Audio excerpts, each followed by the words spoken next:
itself, Austin Cindric, he's, 11 above.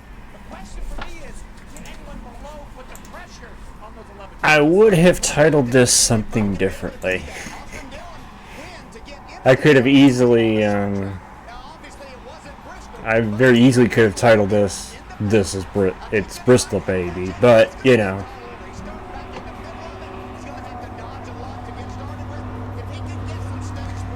Elimination Racing.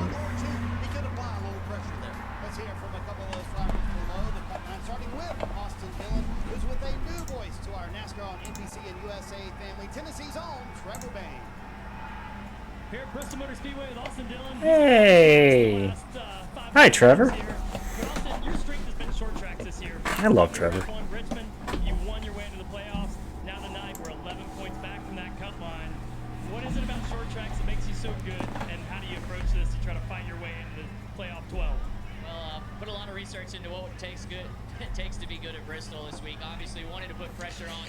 It'll be interesting to see what happens tonight. I love this racetrack. I love Bristol. It's fun to watch Bristol. What up, Bumbo? We'll put the pressure on when it matters. Really happy that this is the Bass Pro Shops night race. We want to go out there. It's starting P2 tonight. Hopes maybe we could just solid night, maybe try to get a dub, but the big goal is to just be smart tonight. Should be good enough, 40 plus up above the cut line, but as we've seen before, it's not safe.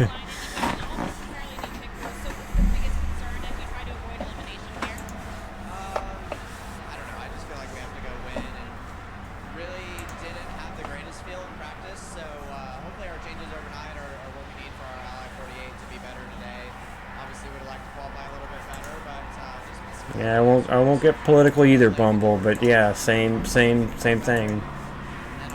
Well, you never know. It could be all gone in a day, Alex starts from the 15th position. Hey, Gilm, I am way up in the air in the spotter stand. A little uncomfortable here, to be honest. Spotters through the years have been asked to do a lot of different I'll say this. My politics don't necessarily align with others, but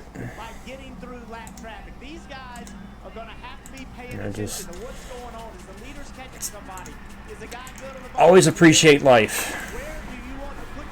Always appreciate life, because you never know when it could all be over.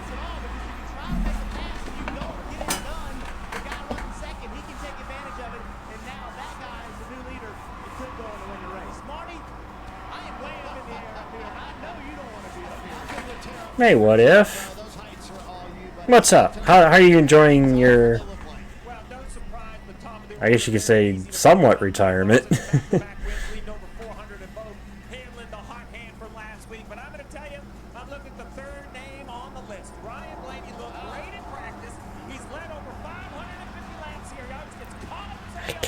I hope we could finally get a dub tonight.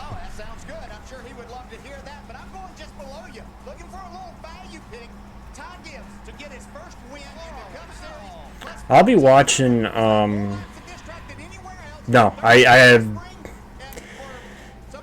do you want me to be honest, Bumble? I have iRacing. Why would I go get 25 if I already have iRacing?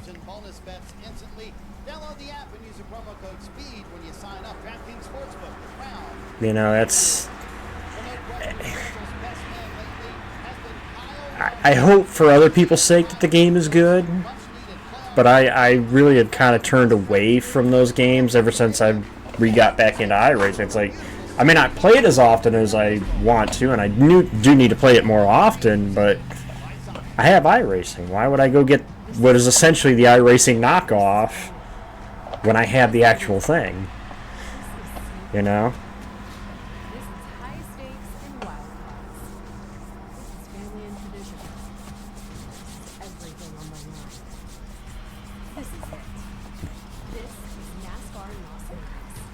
Like I said, I hope for everybody's sake that is so invested in the console games that it is good. After the failure that was Ignition, it would be nice to see them get a game for that crowd that works for them, but Professional parts people have the training and expertise to help you do things right. Deep automotive knowledge. also, yes, hi John, hope you're feeling okay. Actually, I hope anybody that's viewing this is doing well.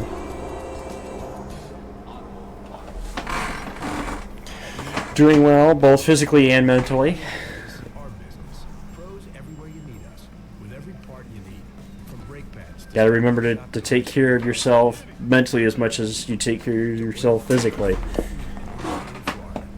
It's why we built a nationwide network of parts and exceptional service, all driven by one mission: to keep businesses big, small, and everything in between. Kitty. Speed ahead. My sister has 2 cats. Ever wonder how NASCAR Cup Series An orange cat that outlasted actually was a garage cat because they found him in the garage at their condo before, my sister and brother-in-law, and kind of adopted him, called him Carl. And my sister also has a black cat that she named Bean. There's a peanut inside me? Nice. Carl's more the laid back. It kind of reminds me a little bit of Garfield. Just laid back, easygoing cat. Bean's a little more skittish. Countdown to Green is brought to you by Sonic. She doesn't come around often. If you hang out with my sister long enough, she might come out and see you, but Qualifying AJ Allmendinger is on the pole for tonight's race. It's the first pole for the Dinger in 10 years. After How about AJ? playoffs, Alex Bowman will have almost an entirely new pit crew. yeah, I should. I don't want to overlook that. AJ Allmendinger on pole. You know, he won the Xfinity race here a couple years ago. So The 77 team.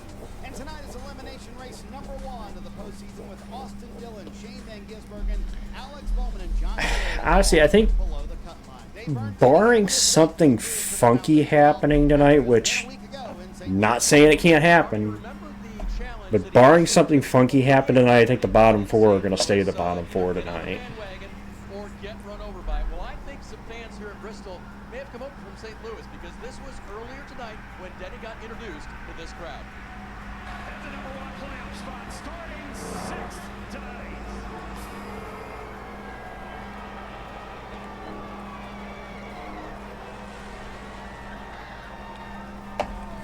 Honestly, So y'all may want to stick around for the end of the race. You might get honestly, I think, very good here. yeah, they just said that, John. They said that he's This season, and only 10 drivers his last pole was 2015 at the Glen. more races over their careers than Um, Denny Hamlin has millions of fans. Denny should just embrace the villain role, honestly. One NASCAR truth once again, that if you win a lot, winning is a two-edged sword, Mark. Oh, it can be, Dave. Be careful with that because it would be Denny's 5th sword from Bristol and 5th trophy from here. But DJ, the question is this the year Denny Hamlin gets the big trophy, the Bill France Cup, for winning the championship? Well, I think he certainly set himself and his race team up for that to happen. But you know, so much goes into all this, and Denny has put his entire life into becoming a champion. It's kind of funny because, you know, watching Denny through his career, basically when he was a Busch Series driver in 2004, 2005, really 2005, and see where he is now, you know, the winningest Cup driver in history without a Cup title. Everybody above him on the wins list has a Cup title. And that's a mark. If Denny does not ever win the Cup, that's still an impressive mark. The winningest driver to never win the title is still a major mark. I mean, he could be top 10 on the wins list by the time his career is over.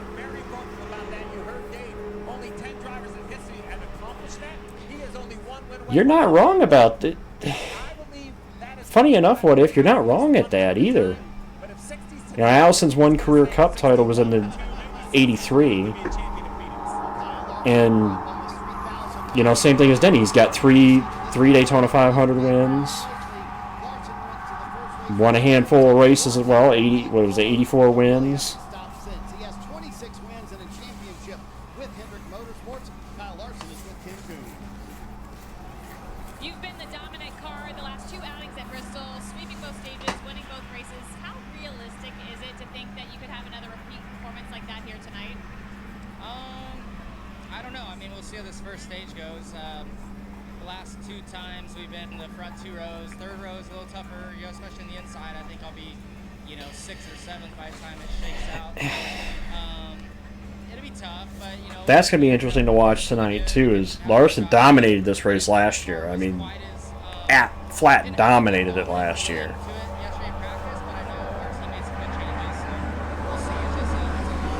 That would be 85. He won the 2 in 81 and 82, and then won 85.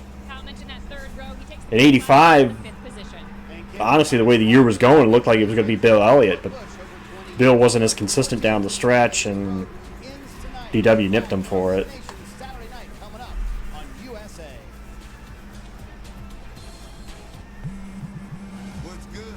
The interesting thing there is it took another 7 years before Darrell won his last Cup race. 92 was the last win. For a price that stays exactly the same. Connecting your digital and physical. Well, I don't. I think that also too. What if you got to keep in mind at that time, you know, 70s, 80s. There were very few dominant guys, too, in terms of good equipment. You know? Nowadays, it's a lot tougher to get to 60. I mean, you look at Hamlin. Hamlin's 1 win off of that, and he's been in the sport since 06. You know, damn near 20 years.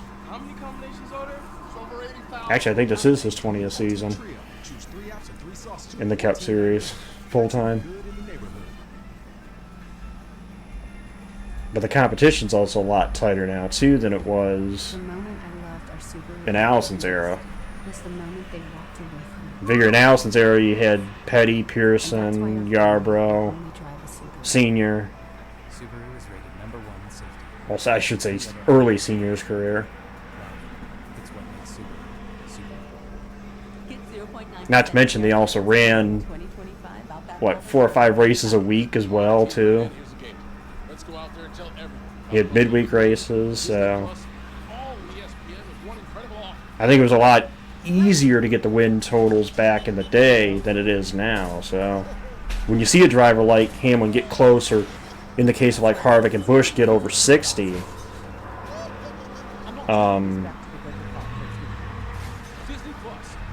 it's a lot more impressive to me than back in the day.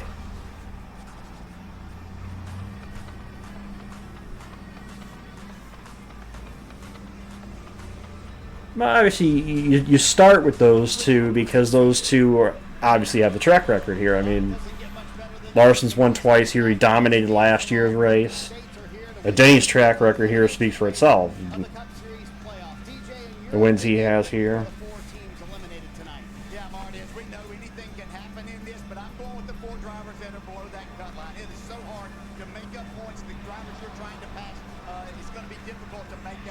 Yeah. Just because we've only had 3 and 5 cautions in the last 2 laps, don't forget, anything can happen here, and it happens quickly. When it does, you get caught up in that, you're in trouble. It certainly doesn't hurt Austin Cindric to one above the cut line that he starts 3rd. Yeah. He gained some early stage points. Time for tonight's pre-race ceremonies from Bristol.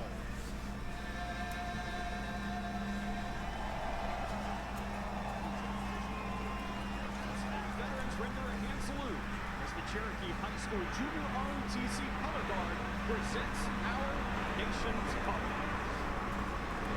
Here to offer tonight's invocation, please welcome from the Performance Racing Network, Rob Albrecht. Please join me in prayer.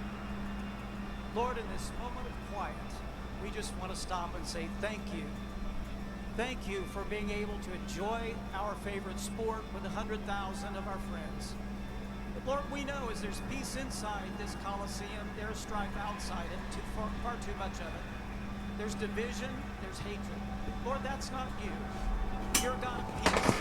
You're God of love. In fact, your word says that you are each one of us enough.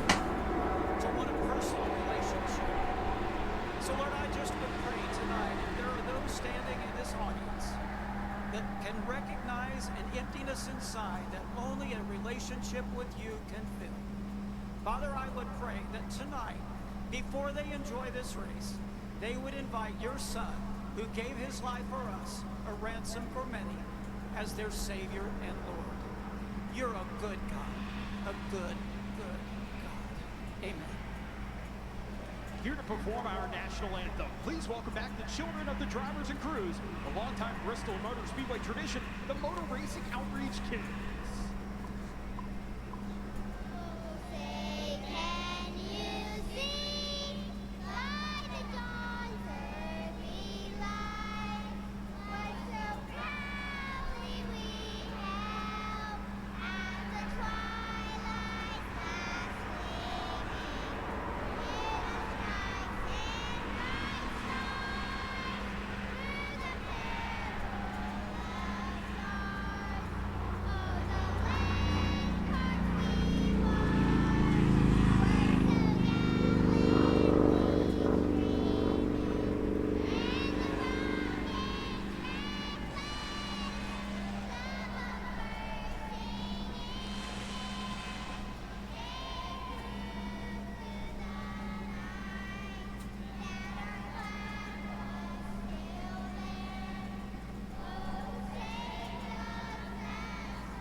Well, they're probably not going to record a #1 single anytime soon, but it's always neat that they've continued that over the years.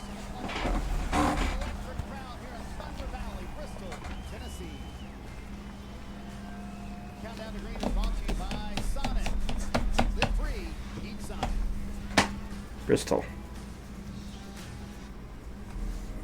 The Xfinity 5-year price guarantee.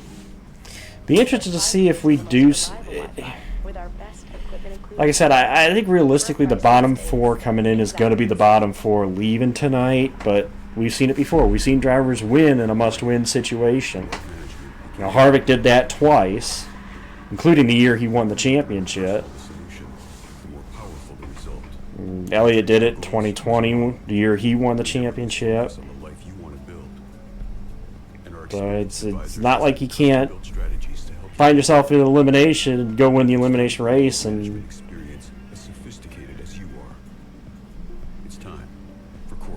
I don't know. Honestly, I don't know. I don't even know what tire they're using. Owner surveys and safety ratings to name Subaru their 2025 most reliable and best overall automotive brand, and the Outback a recommended model. I mean, if it's the one that they used at Richmond was a pretty decent race. If it's the one they used at Richmond, I would expect it to be fairly decent.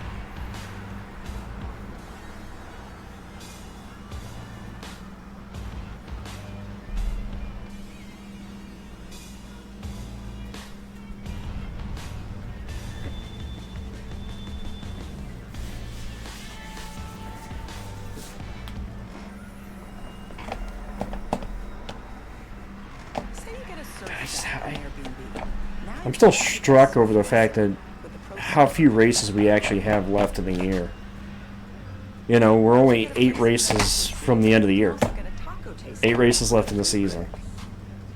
7 after tonight. God, where'd the year go? It's like, where'd the year go? We're in September. Basically the second weekend in September. 10 years ago, I invented the Ring video doorbell for moments like that, and Ring security cameras for moments like this. Protect your home the way I do. Learn more at ring.com.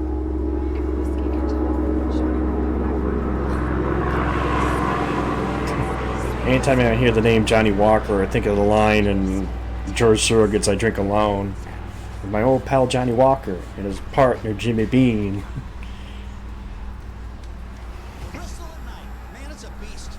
Oh, Rusty. Guy who knows how to get around here.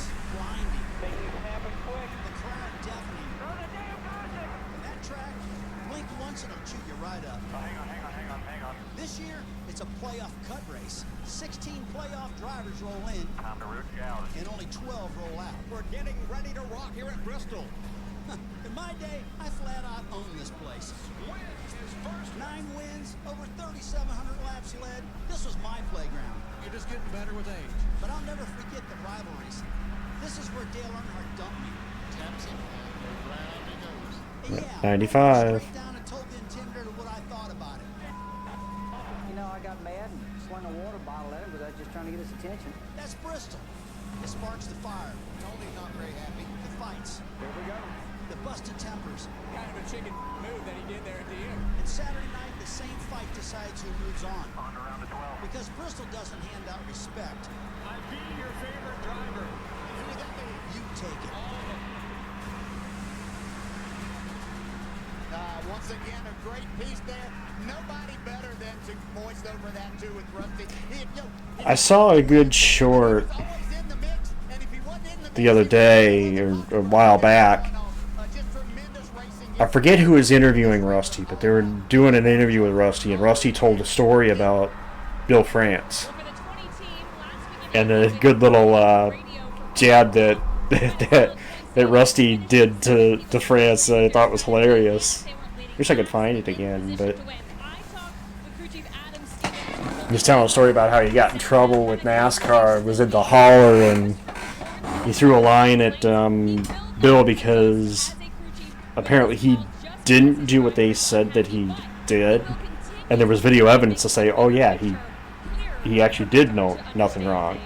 This morning I asked William Byron's crew chief how to summarize a round of 16. So Darlington was terrible. The 11th at Gateway was a good rebound. Then Rudy Fugle sounded like a NASCAR promo, kind of chuckled. Yep. He said, survive in advance. I said, what does a plus 39 above the cut line look like? He goes, well, we know more after the stages. Marty, you know they award points at lap 125 and halfway, and everybody wants them. DJ at minus 15. Does that feel like too big of a mountain to climb for Shane Van Gisbergen to advance? Well, they didn't turn this into a road course, so I'll have to say yes, that it is probably going to be. But the improvement that we've seen has just been incredible, and that this type of experience that we're getting ready for next year. There are a couple of must-win drivers in the field tonight, DJ. With your season on the line, are the rules of engagement a little different? well, the thing is, John, they had a decent race going at Gateway. It's just things didn't ultimately flip their way in terms of at least the way the race started for Kyle Larson.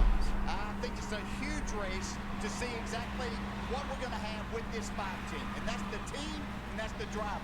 We haven't seen them perform at the level we've expected over the last few months, and this is going to be a telling sign with all the laps and the domination in the last 2 races here. If they have an off night, then there's something to be looked at there. How about Joey Logano? No top 10s in the next-gen car at Bristol. He does have 2 Bristol wins, but that was in the old car, and he did not sound confident in his race car at all after practice yesterday. At plus 21, is that enough of a cushion?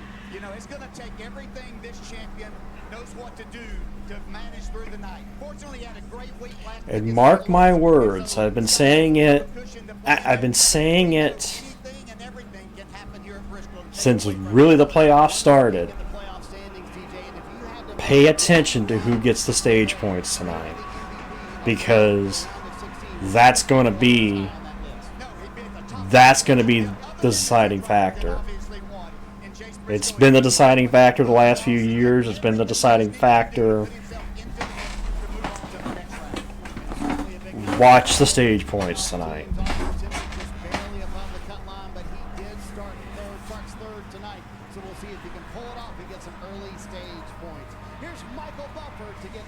Yep. Tradition.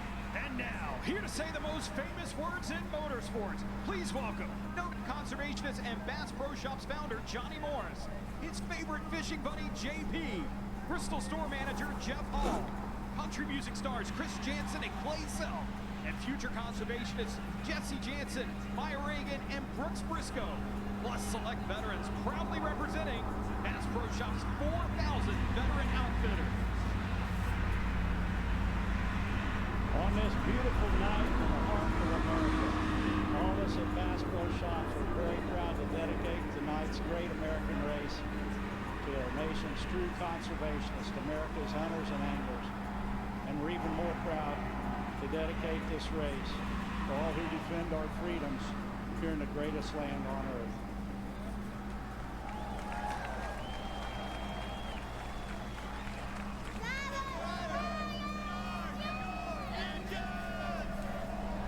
I hope so, Bumble. I hope so.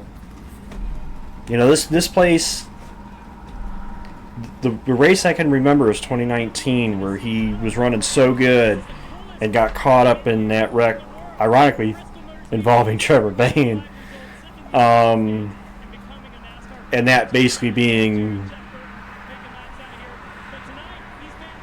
you know, the chance he had to win that. I just hope that we can finally get the monkey off the back here, you know. I feel like this place owes Ryan one. But as I said, to kick it off, I would much rather... Trevor came back up the track and Ryan went right into the back of him. Because Trevor came right across the track after he got spun and ended up right in Ryan's path.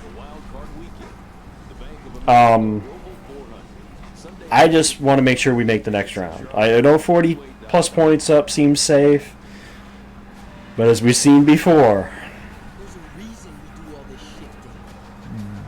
something happens and, you know, something happens and you could be out before you know it, so...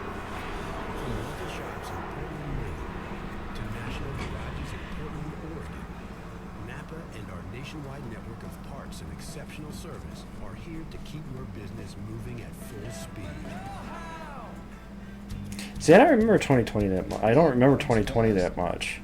Other than, obviously, the finish of the spring race. When Joey and Chase tangled for the lead and Brad drove through to the win.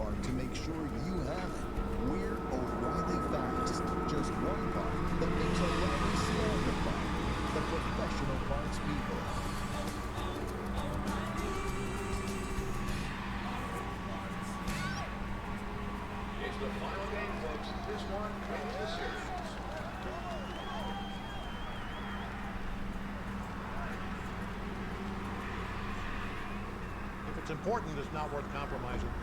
Because as farmers, you don't have to compromise quality to make great savings.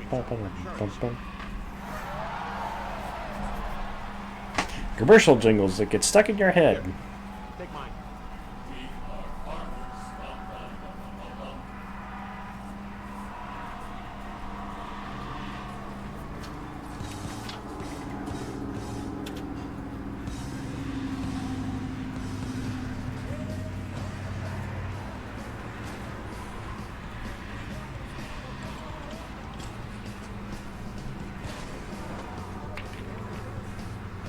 I think what's cool is when you actually look at the drivers who got their first career Cup wins at Bristol.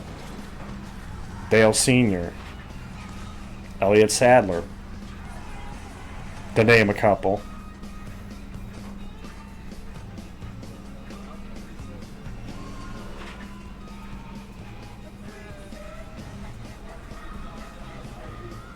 I didn't realize Ernie's first was here. I had another name they had to let, you know, another name.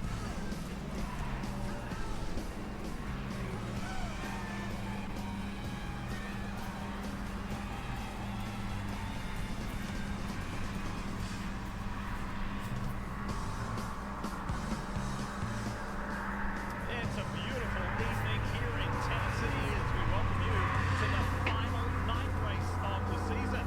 It's the NASCAR Cup Series playoffs here on USA from Bristol Motor Speedway. It's the Bass Pro Shops. Like I said, I'm staying optimistic, Beast, and think that he does, but especially starting second. I like the fact that we qualified second.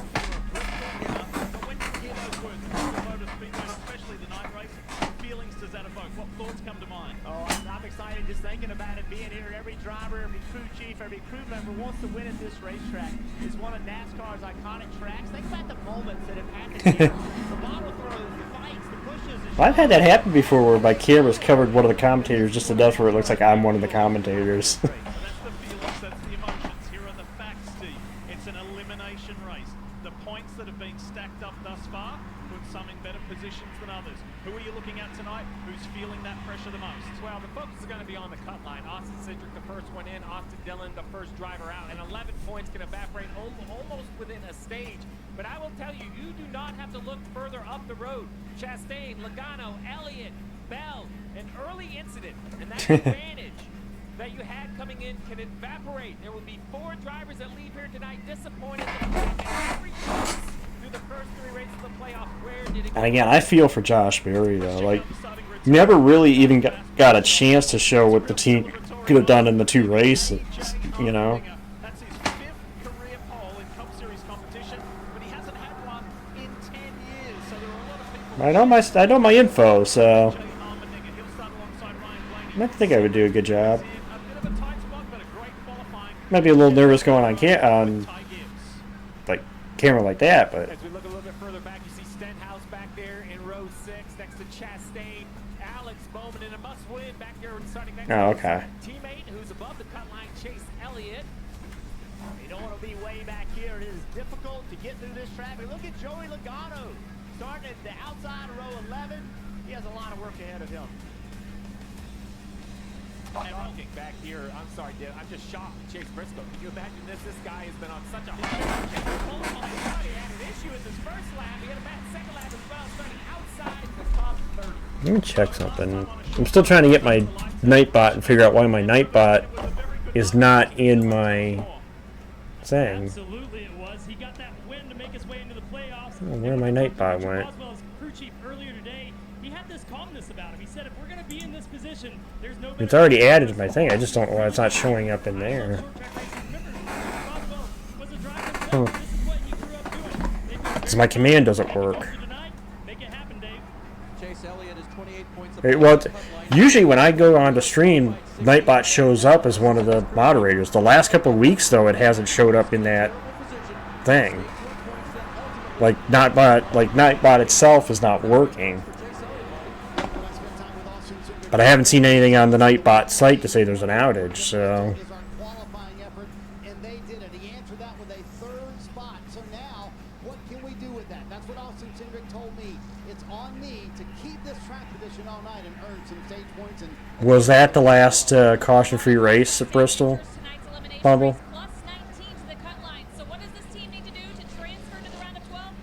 Which wouldn't surprise me. Oh, it's the only one. Wow, Bristol's only had one? Damn. Oh, I would have thought it would have had only one. Hey, buddy, I ain't gonna sit up this. You guys have a good night. You know what you gotta do. That's right. A lot of people like the notion of lights, camera, action. But when the spotlight's on them, who performs the best? Who will have the best race demeanor in this elimination race? And of course there are those in more prioritized position than others, and those who are feeling the pressure more than others. But this is the perfect location for that. For all of the drama to unfold here, for us to determine who will be those competitors in the round of 12. It's going to get started right away. A short first stage, only 125 laps. And while we did have practice, this track always provides just some unknowns. The preferred lane early will be right around the bottom. At some point, Throw one of those up. we'll have 2 or 3 lanes, but it seems like the race is. Will AJ finish in the top 10 of the first stage? 125 laps in this first stage. I think realistically you can make the full first stage on gas. I need to understand what I've got. The only way to find out is push hard, get it to the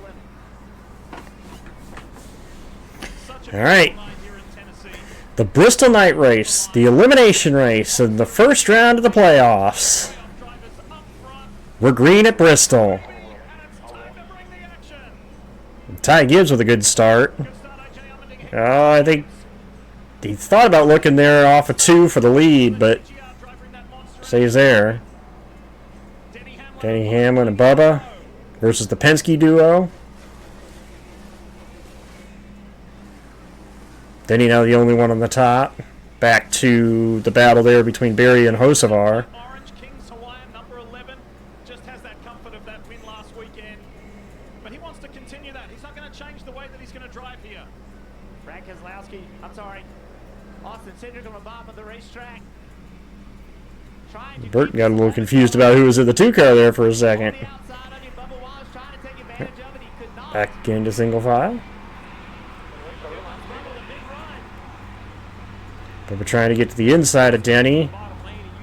Does so. Gets around his owner. Larson thought about trying to take advantage there.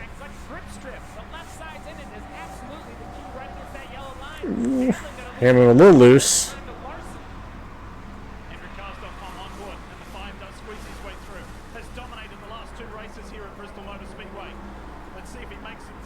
Bubba's scheme kind of reminds me of the scheme that basically the 67 has run in its couple starts this year. When Himes driven it.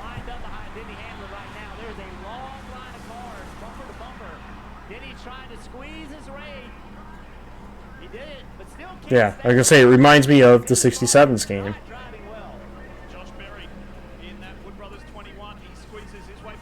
They might have a different sponsor on that car, but yeah, it's usually looks like the same color scheme. Well, yeah, it's Bristol. That's the way the old Bristol was. You got up off the bottom, you went sinking like a rock, but in the recent years, it seems like we've gotten the multi-groove, which I kind of like multi-groove Bristol as opposed to single-groove Bristol.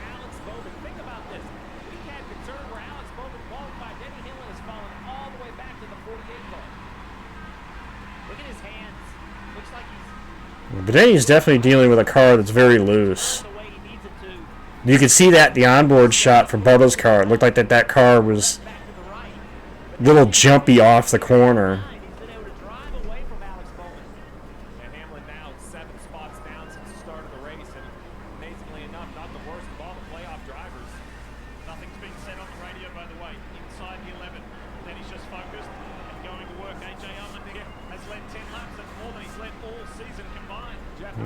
Logano. How hard was that work for the cameraman to get far enough back for Joey Logano? He has plummeted as well. Down 11 spots outside the top 30. Joey Logano, no top 10s in this next-gen vehicle, currently running 33rd.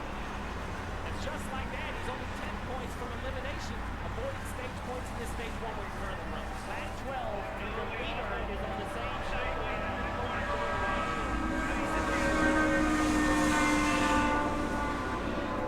The points as they run at the moment.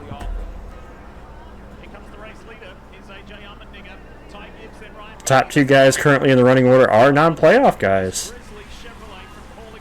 Allmendinger and Gibbs. I go back to our Hall of Famer, DJ Dale Jarrett. He picked Ty Gibbs to feature tonight and maybe get that elusive first career victory. He looked really, really good in practice. This is one of his... Which is interesting because Joey has won here, but just not in this, not in the next gen.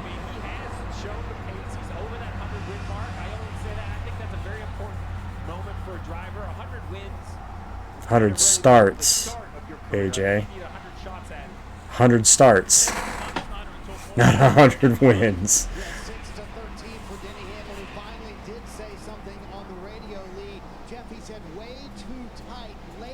Oh, he's saying tight.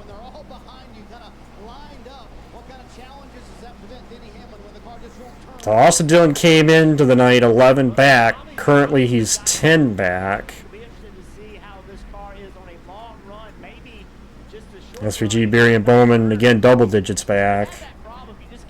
That's what I'm saying. You're down to where if you don't get stage points, you got to go out there and try to win the race because you're not making up double-digit points unless somebody has issues. Traffic already the race leader. Looking to the inside with 66, Chad Fincham. Next up the road, 51 of Cody Ware. And about half a straightaway, Cole Custer in the 41.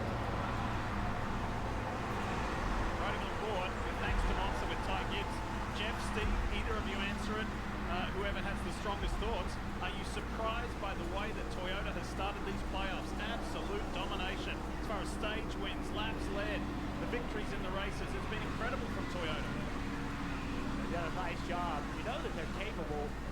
Just getting all the teams lined up at the right time. They have brought the power for sure. Here's a battle for the lead. Gibbs is better. It's interesting because we haven't seen the Toyota win the Cup title since Busch's second title in 19. The last time a Toyota driver won the Cup Drivers' Championship.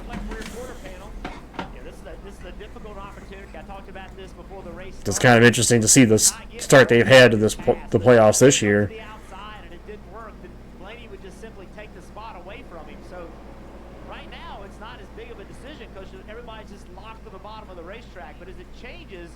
It'll get more difficult. Oh, look how good that 54 is. Ooh. Oh, a little shot to Allmendinger. Gives AJ a little shove out of the way and says, I'm coming through. Lead change. And the 54 for Joe Gibbs Racing goes to the lead. By the way, this is off the back of a really nicely constructed race a week ago by Ty Gibbs, who went from 21st to 10th. Now he leads the race here in Bristol. Uh-oh. Yep, AJ. Softer right side tire was conversation all weekend long. In practice, they ran 50, 60, 70 laps. No problem. Kim, we're hearing radio on the 16 about a potential tire. Oh, he's up the hill, definitely. Get it to pit road, AJ. He stays on the racetrack.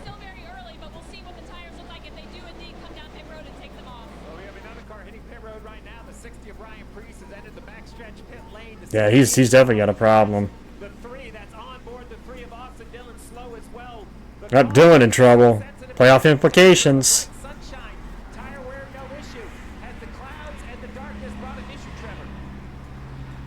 Austin Dillon, a playoff driver we talked about, saying he's got a right front going down, telling this crew he's going to have to pit road here. Pit road here. And while all this chaos is going on, Ty Gibbs has gotten to the 22 car. Right here, he is only one car between them. Could Joey Logano go a lap down this early in the race? Or will we see a tire problem and a caution come out and save him? Well, so far, I wonder if this could be what we saw in last year's spring race, where the tire's not necessarily like the tire is basically unwinding. It's or wearing out. It's not necessarily like going flat, but it's wearing out. Which you think would be different because of which you think would be different because of cooler temperatures. No, night race.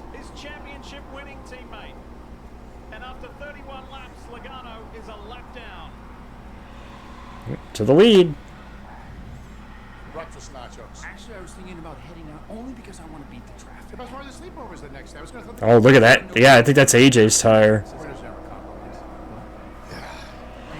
It's definitely wearing, but again, that's not necessarily like a flat. That's just wear. That's flat wear. All in one place. I'm not going anywhere. You ever tried pancakes and guac? Look at the rubber laying down. Let's go. I got a little recipe, and I can't tell you, but I think you're going to be happy. It's happened. The gold mine in McDonald's chicken has been struck.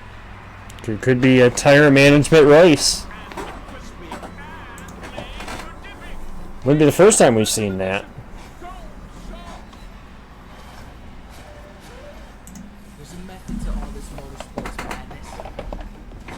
A reason we do all this shifting, launching, and battling over a bottle of champagne. Not to that extent. Not to that extent, Colonel. The reason Indy was so bad was because it was the first time for the COT at Indy, and they never tested tires there.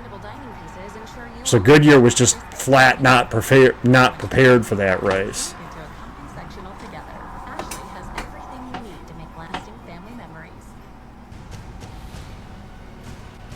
We got a couple on pit road: Briscoe, Bubba Wallace.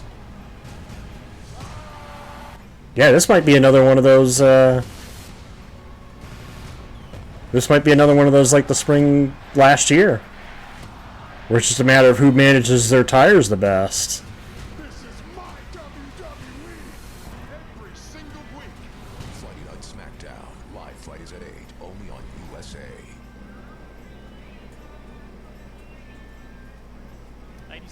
to go in this opening stage here of the Bass Pro Shops night race. Ty Gibbs has dropped from the lead to 6th. Well, it's turned into absolute chaos. You see the 12 car looks very, very slow. Did Denny win that race? The right side tire, the softest tire ever run here in Bristol. Now the 11 of Denny. Denny's on pit road now. Tires we've seen come off these cars, there is absolutely no rubber left. Just a day ago, Marty, they could run 70 laps. Tonight, only 40. It's turned into absolute chaos down here on pit road. Steve Denny's Hamlin said he had a tire issue. Bubba Wallace for 2311 also had. And that's the thing. They're saying it's not an issue. The tire's just wearing out. They got to manage it. Actually, I believe it's the right front for Bubba Wallace. It is indeed the right front down to the fabric game.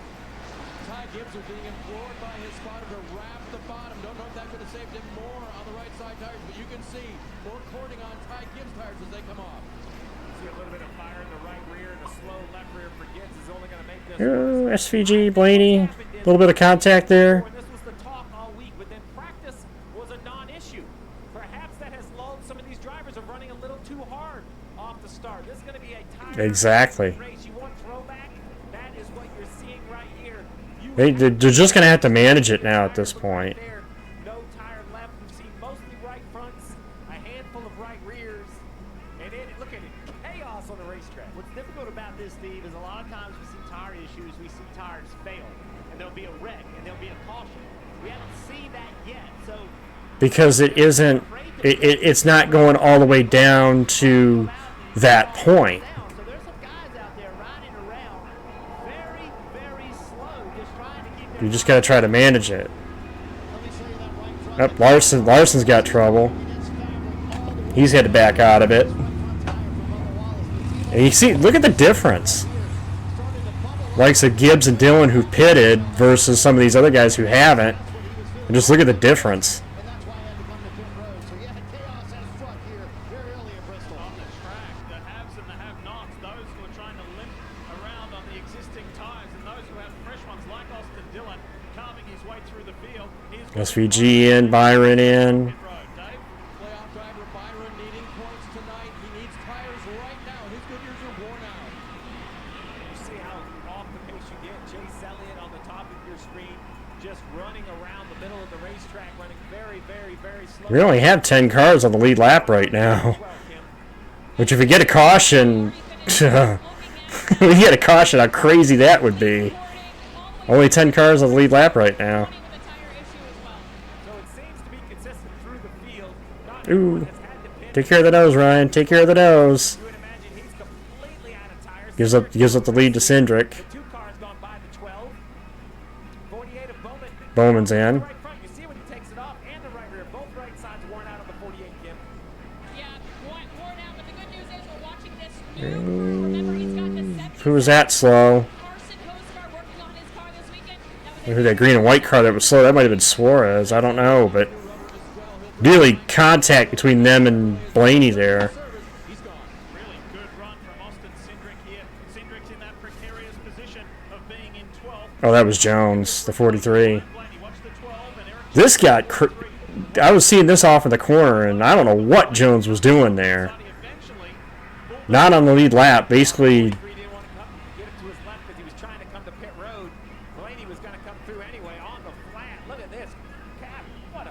I don't know what Jones was doing there. There is a tire wear issue. So what do you do? How do you affect this? When you put tires on, you cannot... Right now, only 8 cars on the lead lap with Cindric leading.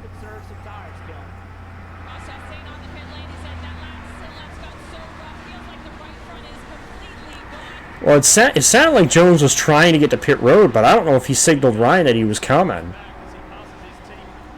If he did, or he did and Ryan didn't see the signal.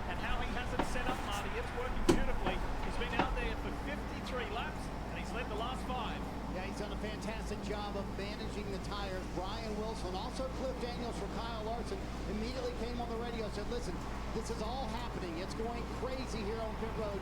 Slow down. Save your tires, conserve them. And then he said, listen, if you can give me about 10 more laps, we can make this a one-stop at stage 1. According to these teams, Trying to go, what, 65 maybe? No, 62. 62 and a half is the halfway mark of this stage. So completion of 63 if you could do it. If you want to do one stop.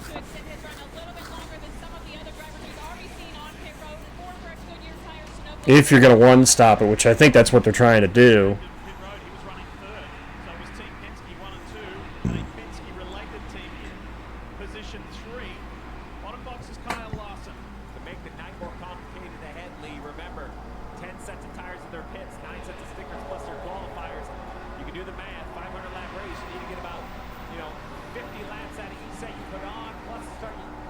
Yep, Cindric's in now. I would have tried to go a little further to that, try to get to the actual halfway mark of the stage, but they managed it. Got to that further than anybody else. Ooh.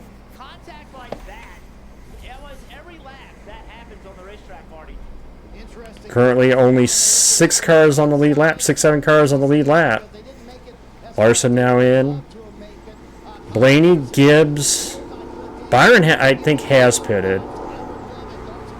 I believe it's only Blaney, Gibbs, Smith, Stenhouse, and Hocevar are the only ones that haven't hit pit road yet. Unless I thought Byron pit. I figure out how you got back on the lead lap already. Ooh, lucky he did get the wall. Good save, Custer.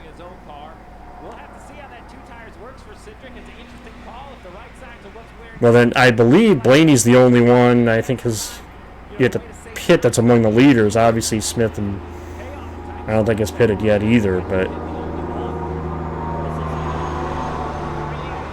well, here's the halfway point. So if they're trying to make it to the halfway point in this stage, well, here you go.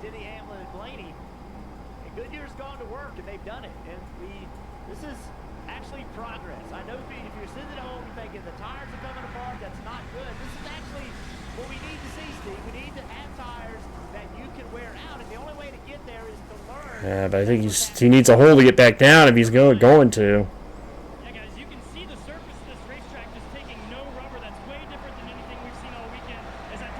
There's effectively the lead change right there. Gibbs got to take it from Blaney.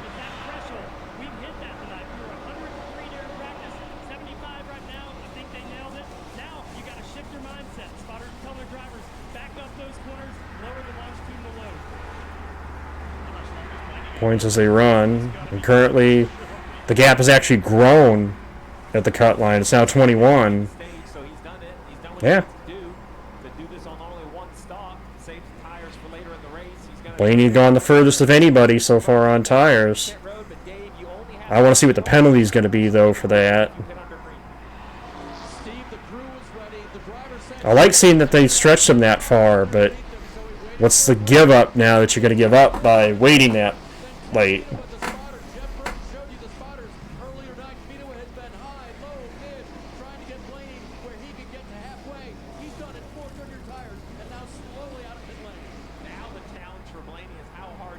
Yeah.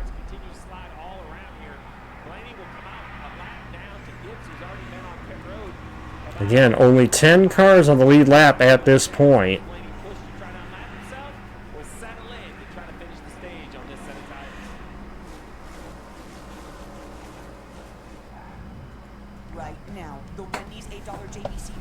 Yeah, I gotta give credit to Goodyear, though. I mean, they've given us a tire that's we're getting wear, you know. You can work to the degree of wear, but you can tell time by measuring the sun's distance from the horizon. But it's in the driver's hands now. It's where you have to manage that wear. When it comes to your wireless plan, don't settle for less. Get more with a free 5G Well, that's the idea, full. I'm just worried that, you know, right now is the risk because you're a lap down to the leader. If a caution does come out, you're kind of screwed because you're a lap down to the leader. And it's not like you're going to have the track position back. So you can take the way around, yes, but you're not necessarily going to get the track position back. That's why we want it to stay green all the way to the end. Well, with Progressive Name Your Price tool, I went and found the right auto insurance Yeah. for me. You know this thing can. Yeah, I agree with that one, John. That's why I said it's weird that this is happening, because we've seen this happen in the heat of the day. We saw this happen in the spring race last year. But it's weird to see it at night. So I think they might have hit on something for the night races. Like I said, I don't think we need it to the degree that they have it, but we found a way to get a tire that'll wear. So.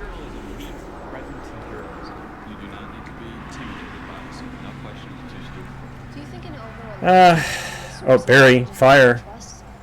Who wants to take this one? I feel like I'm monopolizing the conversation. Can't tell if that might be rubber or if that's something under the right front of the 21. 51 laps to go in the Bass Pro Shops night race, and a significant problem for Josh Berry, Kim. Yeah, you can see it right there. Fire on the right front. They told him to adjust his brake bands. The crew ready on the wall. As he tries to make his way down pit road, if he can get here. He's gonna get here. I mean, you can't see where he's going with the smoke in the cockpit. We talk about the tires wearing out, but not only is it all the way around the top of the racetrack. That's probably rubber. The right front rocker panel. Look at this. Fire rate first, and then the tires. Fire rate first. Road through fire rate.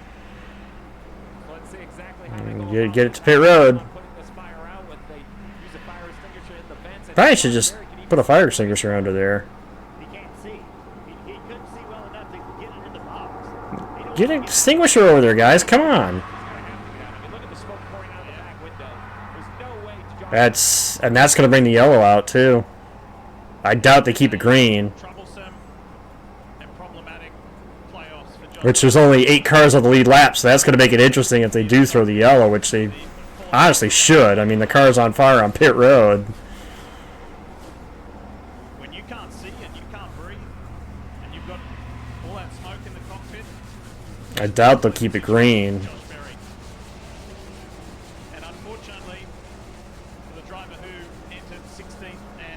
But so far we're staying green. I'm surprised by that. There it is. I was gonna say they weren't gonna keep it green. You can't with the car sitting there in flame. You know.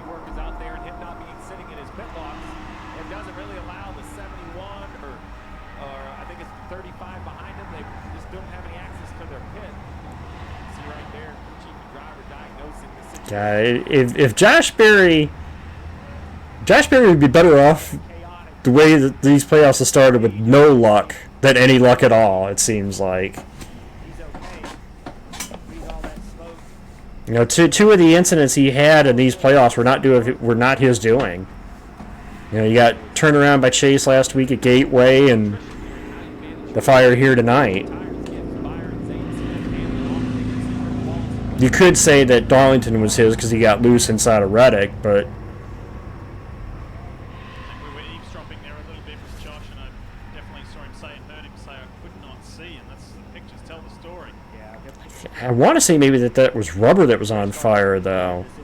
Because it didn't look like it was the rotor. It looked like it was up in the tire, so I wonder if it was rubber maybe against the heat of the caliper that caught fire.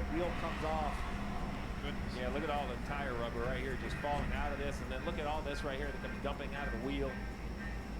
I mean, you see what's left of the tire.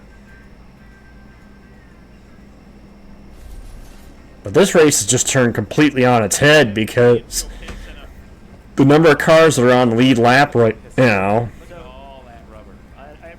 There's only 8 cars on the lead lap, if I'm right. Gibbs, Byron, Zane Smith, Hamlin, Dinger, Cindric, Bubba, and Busher.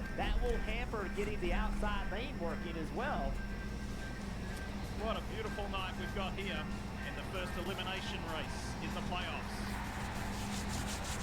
What a topsy-turvy start to this thing, you know?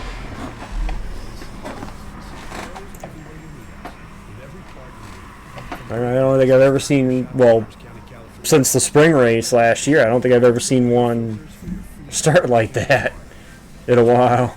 Nationwide network of parts and exceptional service, all driven by one mission: to keep businesses big,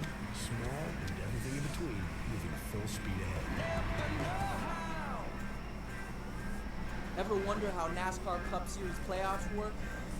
Outlast the pack, finish first among the championship 4, and you're doing donuts in victory lane. Now you're up to speed.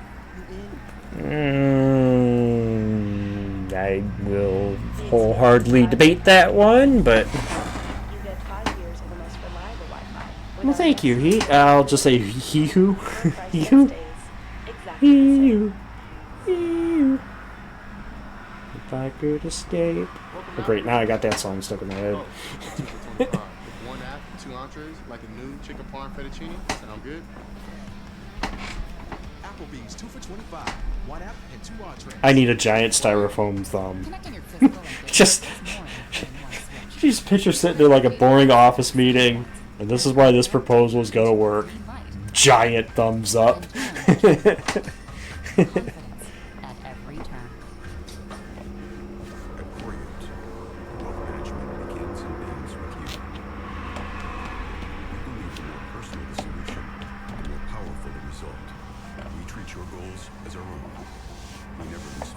Also, the channel point prediction, yeah, AJ's 5th right now. 5th, one of the only ones on the lead lap. So, yeah, I don't think that's dead yet. It seemed like it when AJ ran into his problem, but You're watching the NASCAR Cup Series playoffs from Bristol. This is the Pro-Shop's night race, and we're on the caution for the first time tonight. And I want to remind you to scan the QR code you see on your screen there. but it'll be interesting to see. Obviously, we saw teams adapt here in that spring race last year. We'll see who adapts the best tonight. That Jeff and Steve spoke about earlier, wondering if that was going to happen. We now know that it is. And everyone has a chance just to sit back, God, the way that rubber just caked into the outside. about what that opening stint was like. We're still in stage 1. There's still 40 laps to go, Jeff. So feedback's so important, planning's so important, and that feel, they know now it's real, right? Well, they've experienced this before. So, remember last year, Spring race had a very, very similar issue. And the issues got less and less as the race went on. Barry's car caught fire. I believe maybe it was rubber up inside the wheel well. He brought it to pit road, but obviously he didn't make it to the pit stall. He got close enough to it. They had to throw the caution for the car sitting on pit road in flames. So that's what the yellow's officially for, is for Barry. Well,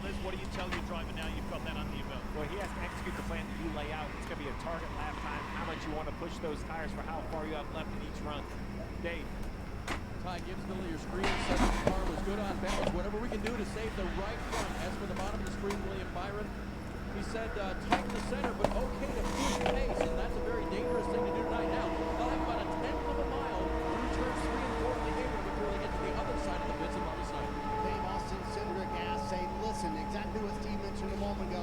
Tell me what pace I need to run on these tires. And then Brian Wilson made a very interesting observation. He said, based on the amount of tires we have left, we're going to need at least 55 laps per set for what we have left. You see Denny Hamlin as well coming to pit road, and he said, we are way too tight as Hamlin has to push back in his stall and now gets centered in the stall.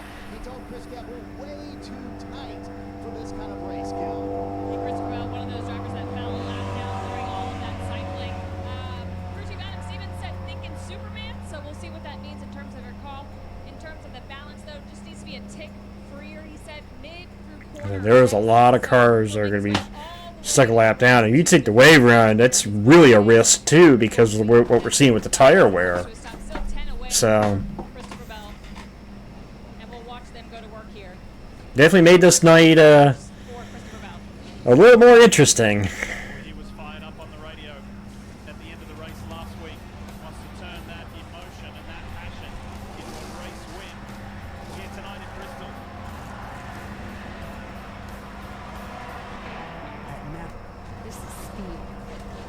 Kind of feel for Blaney though to have that yellow, and it's like we proved we can stretch tires, and now we don't really get to show anything for it.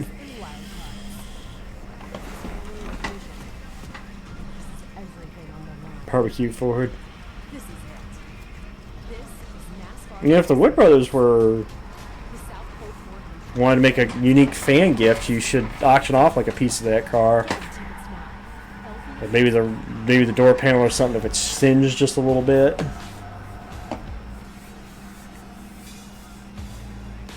It'd make for a cool little souvenir for somebody.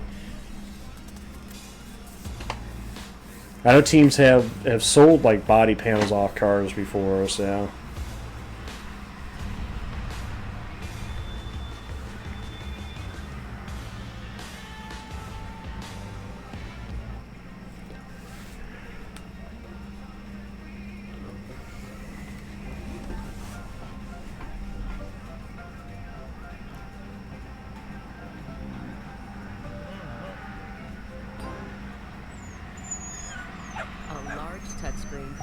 Also reminds me,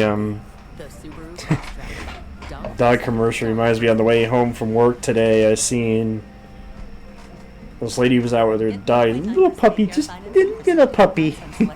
It probably could be any bigger than, probably no bigger than the size of, I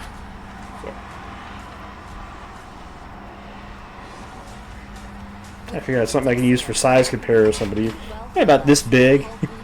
Little thing. Almost like she was trying to get him to go potty. He was just standing there.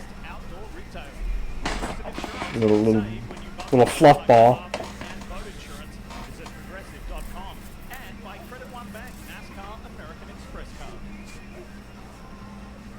So still under caution. Josh Berry was pretty frightening scene as his car was on fire. Cockpit full of smoke. He is with Marty Snyder to tell us more. Yeah, Lee, just glad to see that Josh Berry is out of the infield care center and okay. Man, how quickly did that develop inside the 21 car? And could you even see coming to pit road, Josh? Not very well. We definitely started smoking a few laps before we pitted, and we tried to ride it out a couple laps. And then, yeah, when we slowed down, it was getting pretty bad there. Man, just so disappointing. I think it is rubber got. I think the rubber got hung up in there and started burning. Because that could have been our opportunity right there for sure. But man, it's been a tough couple weeks, but it hasn't been because of performance. Yeah, there's a good onboard shot. Yeah, that's what Josh was looking at the windshield. Dex Imaging, Eero, all of our partners. Definitely not the way we wanted this first round to go, but we felt like we executed well, ran well, and decided not to finish this. So this is going to be a tough one to watch. That was going to be a lot of fun. All right, Josh Berry, okay, that's the tough part. Is it's been not the round of 16 that they wanted, but just glad to see he's okay, Lee. He was so proud to see one of his daughters sing the national anthem earlier today, part of the motor racing outreach. It's a tradition here at this night race at Bristol for all of the kids of the drivers and crew chiefs, etc. sing the national anthem. It's a beautiful moment. We're 11th. Oh, apparently we are on the lead lap. So 12 on the lead lap. Briscoe the first one a lap down. Briscoe, notably Briscoe, Bell, Larson, Bowman, Elliott, all lap down. So I think Nemechek was the lucky dog. Kozlowski, Blaney, and Stenhouse took a wave around, I think. So it's looking very difficult for those guys. Ross Chastain is right at the cut line, and he sits in a pretty precarious position, although he is 25 points at the moment above that cut line. Well, and the field right now needs a big reset because a whole bunch of cars took wave arounds and free passes. So we need the whole field to combine the start-finish line with the pylon really good. Briscoe, Redding, and those guys, I believe, have worked themselves back onto the lead lap. We're going to see it right here as the field comes around. It sounds like there could be more on the lead lap, though. 2 laps down, and then we wave around to get 1 down.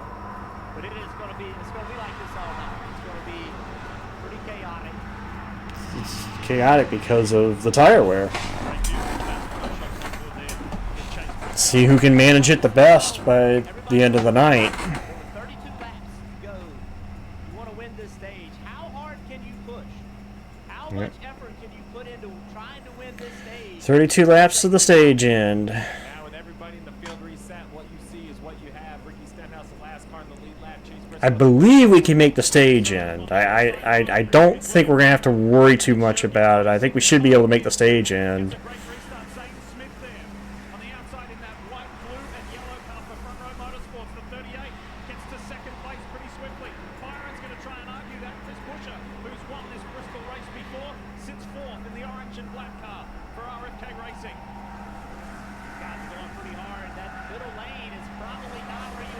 Points as they run. SVG now the first one below the cut line. As we know, pretty much Josh Berry is not going to advance, so just got to determine the other three.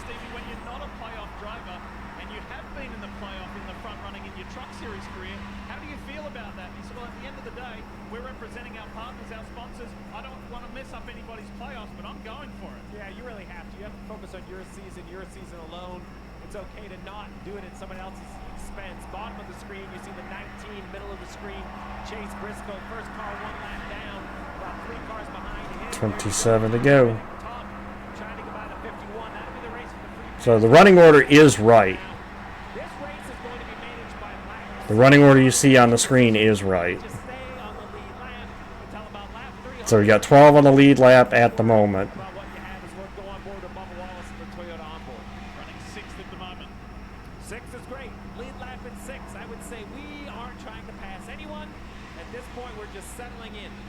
Oh, Bowman's around. Caution's out. That helps those guys that waved around, or waved around. That'll also put Briscoe back on the lead lap. Now he's inside Herbst. You just lose it? Yep. Inside the 35, it just back in comes around. Oh yeah, he did get the apron. Got the apron and looped it. Look, what he's trying to do is stay as low as he can because he knows it's going to eat the tires up the higher he is, and he just misjudges it and squeezes the 48. That's the view from Ross Chastain. On board Chase Elliott as his teammate spins in front of him. That looks like an old school Bristol spin. Lucky escape for 2 other playoff drivers as well. Christopher Bell went on the high side and Ross Chastain down below.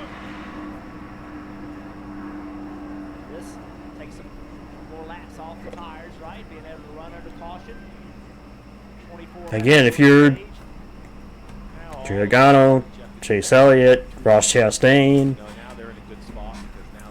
you're looking a little better. Granted, 30-something points is not a guarantee, but 30-something points as opposed to the 11 that started the night at the cut line looks a little better. Briscoe, of course, will be the free pass car here. That'll give us 13 on the lead lap.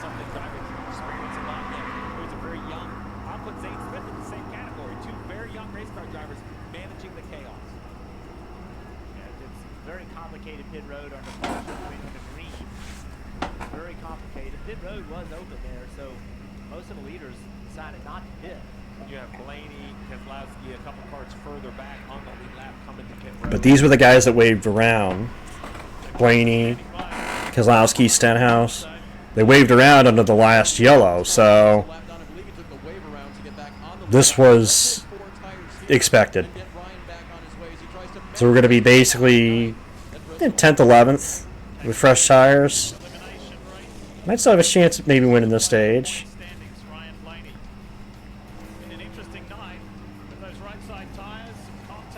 Yeah, may have gotten squeezed a little bit.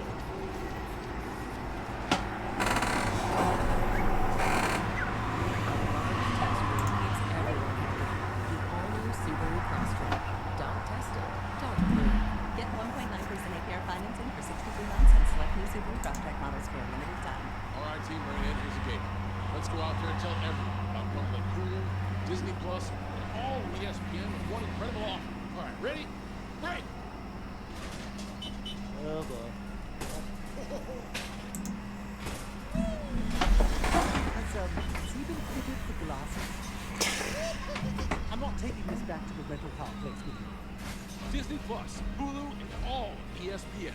3 All-Stars, 1 incredible offer.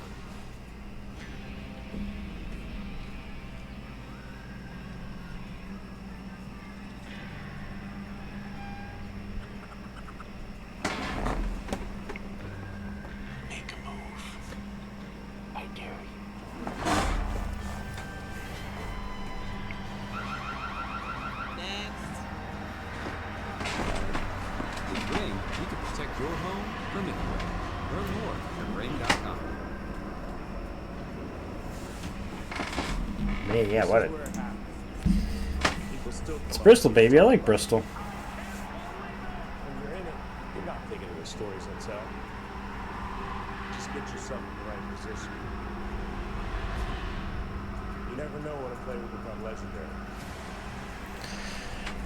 There was a fire. I'm assuming it was maybe rubber that was built up into the real well that caught fire. But yeah, the car caught fire. He tried to bring it to his pit stall. He was like sitting on the edge of it, but they had to pull him. He had to get out of the car. It was burning up, and they had to get out of the car.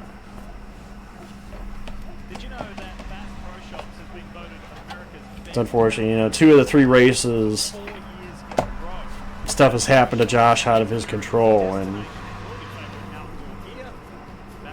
it sucks because the way they started the year, you would have thought they would have had the consistency to be able to make it through a 3-race round, but unfortunately, it wasn't going to happen. The man behind the name, Johnny Morris, is here with a lot of special guests tonight to watch this iconic NASCAR Cup Series race, and of course it being an elimination race in the playoffs. Well, let's re-rack him here. Been busy. Hey, how you doing, Diff?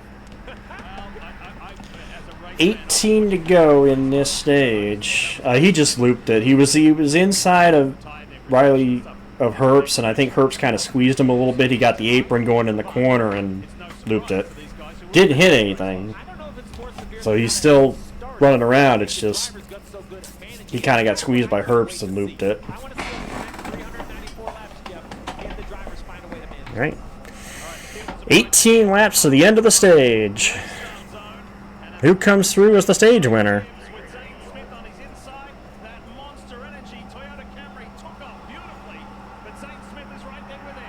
And you got to give props to that 38 team. Through all the chaos we saw at the start of this race, look where they're sitting.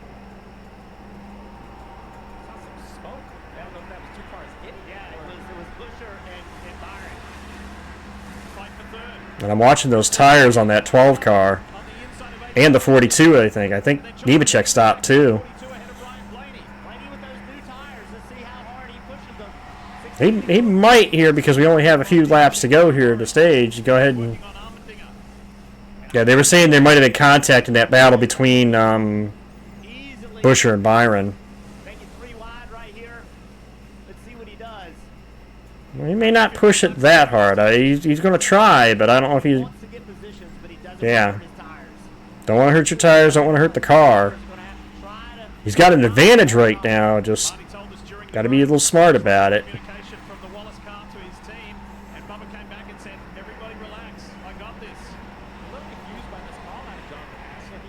Yeah. I'm just trying to figure out what it is. I didn't think he would want to burn a set of tires up. Maybe he's thinking he could drive up, score enough stage points, and guarantee advancement, and just then race the rest of the race. And look at Brad Keselowski in the Castrol Ford. I mean, hell. I mean, we're running right now. I mean...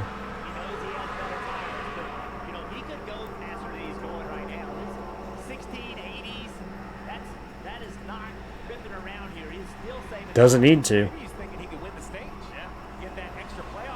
Well, right now we're in good position. Pressure tires are the guys around us, running quicker than the guys around us. I mean, he's already into third.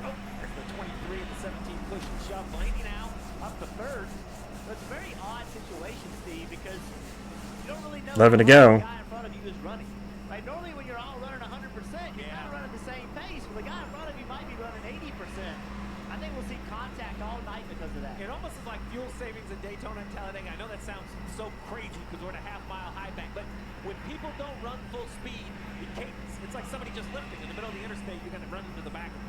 Yep.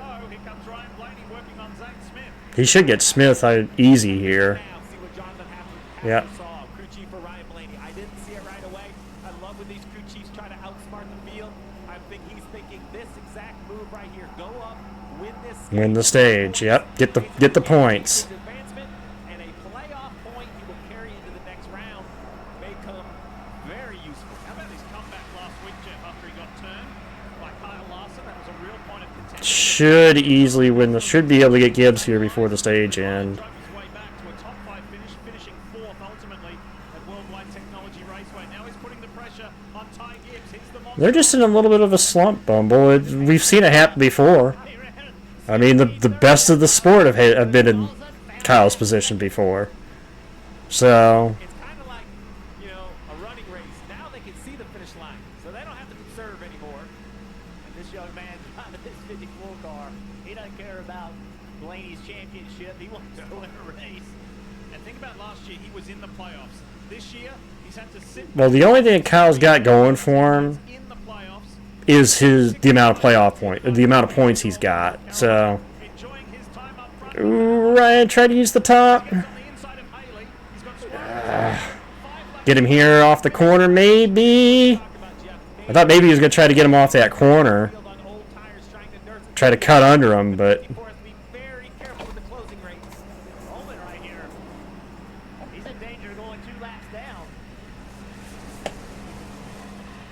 4 to go on the stage. SVG backing up. and his trackhouse teammate Shane Van Gisbergen. Blaney's got it. If he wants to win this stage, he's got to Yeah, he's got to go now. to the outside. Let's get so stacked up. Less than 3 to go.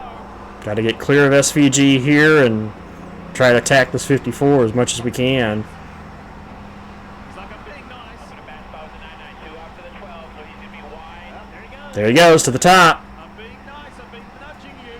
Got him now. Here comes Ryan Blaney. And Blaney goes around the outside of Gibbs.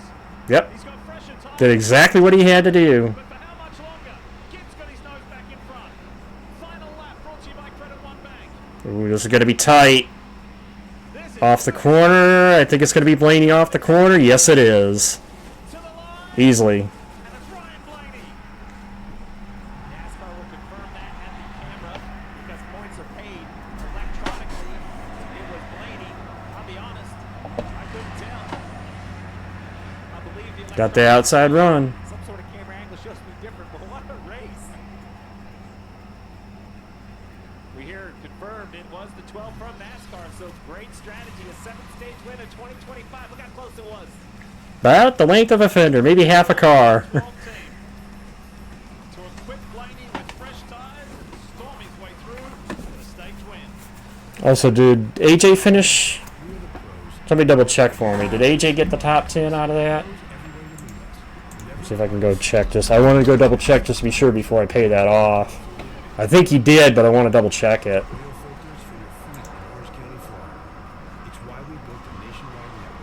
Yeah, just do this. Your live leaderboard here.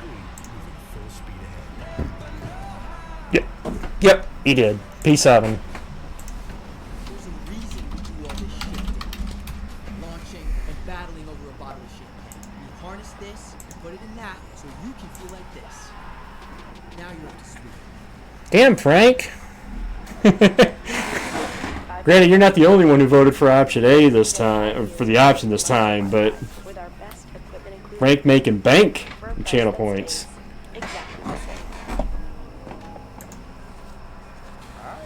8 guys got it. Ryan, there seemed to be a lot of tension in the turn. What happened? If you guys need advice on how to pick the prediction thing, just ask Frank. He knows. He apparently knows how to do it.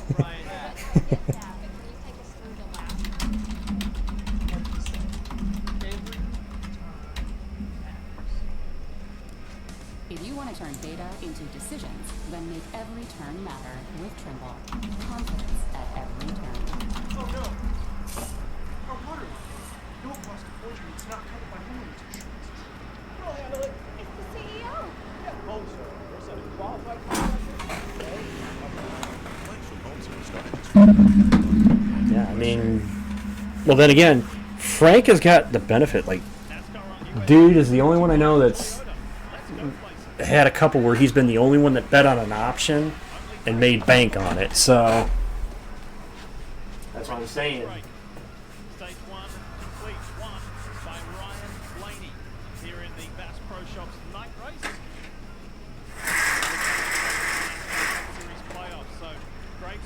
Yay! Patience. I mean, Big one winner. as he discards his water bottle. Really fast, super This was impressive the how he self, did it. though. What a Yeah. finish we had there. So you had the chaos early on of the tyre and the tyre fall off, and then you had that very clever strategy for a gripping end to stage 1, Dave, where Ty Gibbs just got pipped by Ryan Blaney at the line. All these crews going to work in very tight quarters down here. Ty Gibbs at the top, in the middle, William Byron, who said his car has no drive to go hard in that run. And then bottom of your screen, Ryan Blaney, he said that his car was tight. They got those 10 stage points and 1 playoff point. Big deal for them, Marty. Lee mentioned that radio from Bubba Wallace. He told Charles tonight, listen, I know it's chaotic. I got it. Trust me. He finished 4th in that stage. He said he feels a little bit disconnected. So undo from that last adjustment. Former Bristol winner Chris Buescher, 6th in that stage. Said it takes a while to get going, but I feel really good about the pace after that, Kim. AJ Allmendinger, bottom of your screen, said he got loose a couple of times. Then towards the end of the run, it built tight. Just using up the right front. Would prefer to be freed up, he said to his team. Yeah, that was positive end by Buescher. His teammate and team boss, Brad Keselowski, was coming through. And how about this guy, Ty Gibbs, led 69 laps so far. Isn't it? The final shot at the championship 4 comes down to a track that's been here from day 1. Martinsville. Tell you what, though, people wanted fresh tires to matter. I couldn't think of a better. I don't think I could think of anything better than that, you know.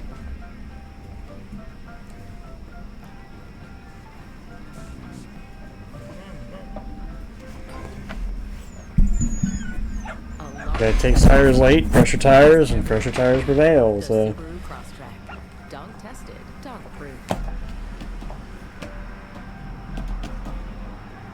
Get 1.9% APR financing for 63 months on select new Subaru Crosstrack models for a limited time. Say you get a surf shack on Airbnb. Now you can also get a surf lesson with a pro surfer. Or if you get a place in Mexico City, you can also get a taco tasting with a food critic. You can even get a home in the heart of Seoul and a dance class, K-pop style. All of my girls looking good and they got their own money. Homes, experiences, and services. Now you can Airbnb more than an Airbnb. Back at Bristol, and we're in the stage break at the conclusion of stage 1, which had a little bit of everything, a couple of in-race portions before the stage break. Welcome back, Lee Diffie, Steve Letarte, Jeff Burton. Jeff, we saw there with Ryan Blaney. He went the furthest. He went 64 laps before he needed to because of that tyre fall off. And then with that great strategy to win stage 1, what did you make of his campaign? Well, the experience that they gained in the race last year with their tire failure was real. That's what they're applying tonight. Some teams have put on 2 tires. Their strategy, Steve did a great job describing it, puts them in the best position to win a championship, right? They're not so worried about where they finish tonight. That got them a stage win, and it also got them 10 points. I tell you, for me, the glimpse into what's happening out there was the Josh Berry interview. I feel awful that he had that rubber buildup in the fire that eliminated the 21's opportunity. And I feel that's almost bad luck, but he said it was going to be awesome. So here's a race car driver who had everything go wrong, but he was just reveling in the fact that he was going to be able to try to save tires old school and manage it to the finish. Exactly. What did you make of that? If you were to put the helmet back on, is this a kind of Literally, this is a driver's race. The driver could determine. The point, and the good thing is that we really saw no tire failures that took any cars out until Josh Berry had that problem. It really wasn't exactly a tire failure that did that. So the big thing is great racing. It might be in the 80s and 90s, Jeff Burton, but great running around the bottom. You have to move somebody if you want to pass. Hardy? DJ Kyle Larson already 1 lap down. He has damage on the right front. So that's stop number 2 for this team, and they added a lap here, so they're not going to go green this time. So 2 stops on this caution for Kyle Larson, trying to fix that right front damage. Cliff Daniels and that team's been very busy trying to get that right front fixed up. That came from a restart a little bit earlier, Lee. And Marty, we've just received a report that Kyle Larson was too fast entering. So Too fast entering. Well, that's just insult to injury. Looks like they were adjusting the toe, maybe. He has officially advanced with his Well, there's the good news, John. So too, the 23 of Bubba Wallace, we were talking about him not long ago. It's been a positive start to the evening here in Bristol, and he will go Looks like Byron. Oh no. Well, they just have the two. Larson and Wallace advancing based off their points. He got done what he needed to get done as far as the playoffs. But Will advance to the next round. and our countdown to green show momentum, speed.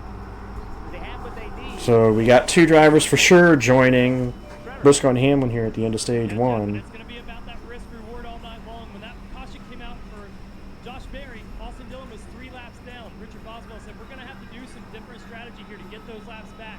They took the wave around. The 48 spun out, got that lucky caution. So points as they run. Byron and Blaney basically are locks. They'll be locked probably at the end of stage 2.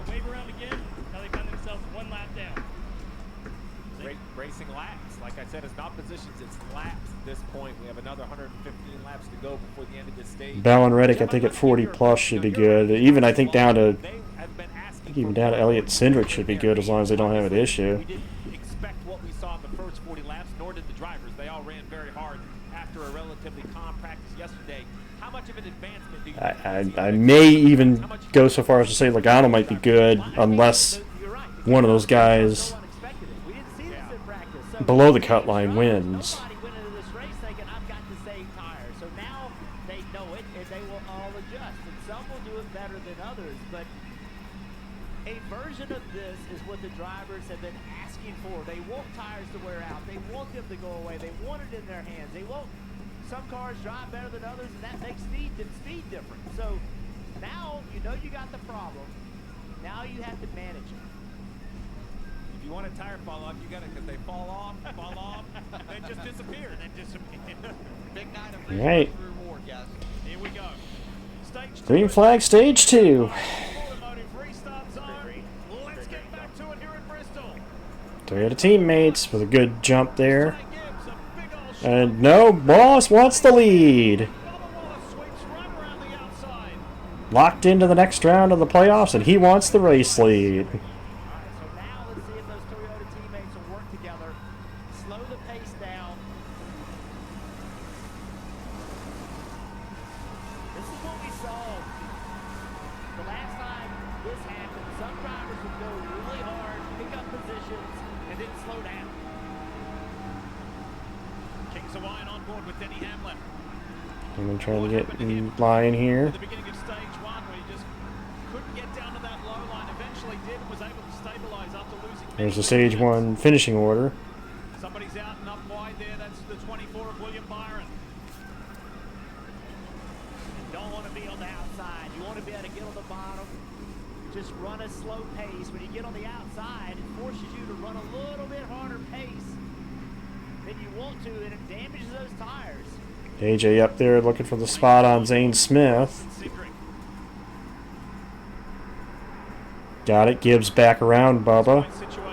AJ wants second. What a race for AJ so far. Smith's looking for a way to push his way through, and John Nemechek there as well. This is what I talked about earlier, is that the guy behind you, he gets ready to go. There's nothing you can do about it, right? You're checked up, you're going slow, you're saving tires. He says, I'm done, I'm going to go past you. You don't know it till Bubba trying to clear AJ. One of the most difficult Maybe a little bit of contact there. is the guys running for the free pass, which currently is the 20 of Bell with the 9 of Elliott and the 1 of Chastain, because, you know, the leaders, you let the lead go, but you're not losing a lap. It's just a position, and you think you might get it back. You don't know when the yellow's going to come out. As we see the 20 get shoved up the hill right there, and now the 9's to his left side. Now, how hard do they run knowing that an instant yellow, you only award 1 lap back, and that's to the guy, the highest running 1 lap down car? I think Christopher Bell may have been shoved up there by Keselowski because Hamlin was coming through, and he may have given Keselowski a shove. Just to explain what's happening right here in regard to where their pace is. When we saw that battle for the stage win between Gibbs and Blaney, they were running 16:20s.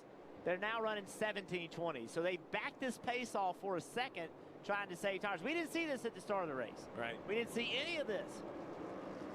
The yellow guy was spinning down the front. Caution is out, and it's for Ricky Stenhouse Jr. McDowell spun around as well. Ricky ran really well in qualifying yesterday. Was running well in this race. Eric Jones as well.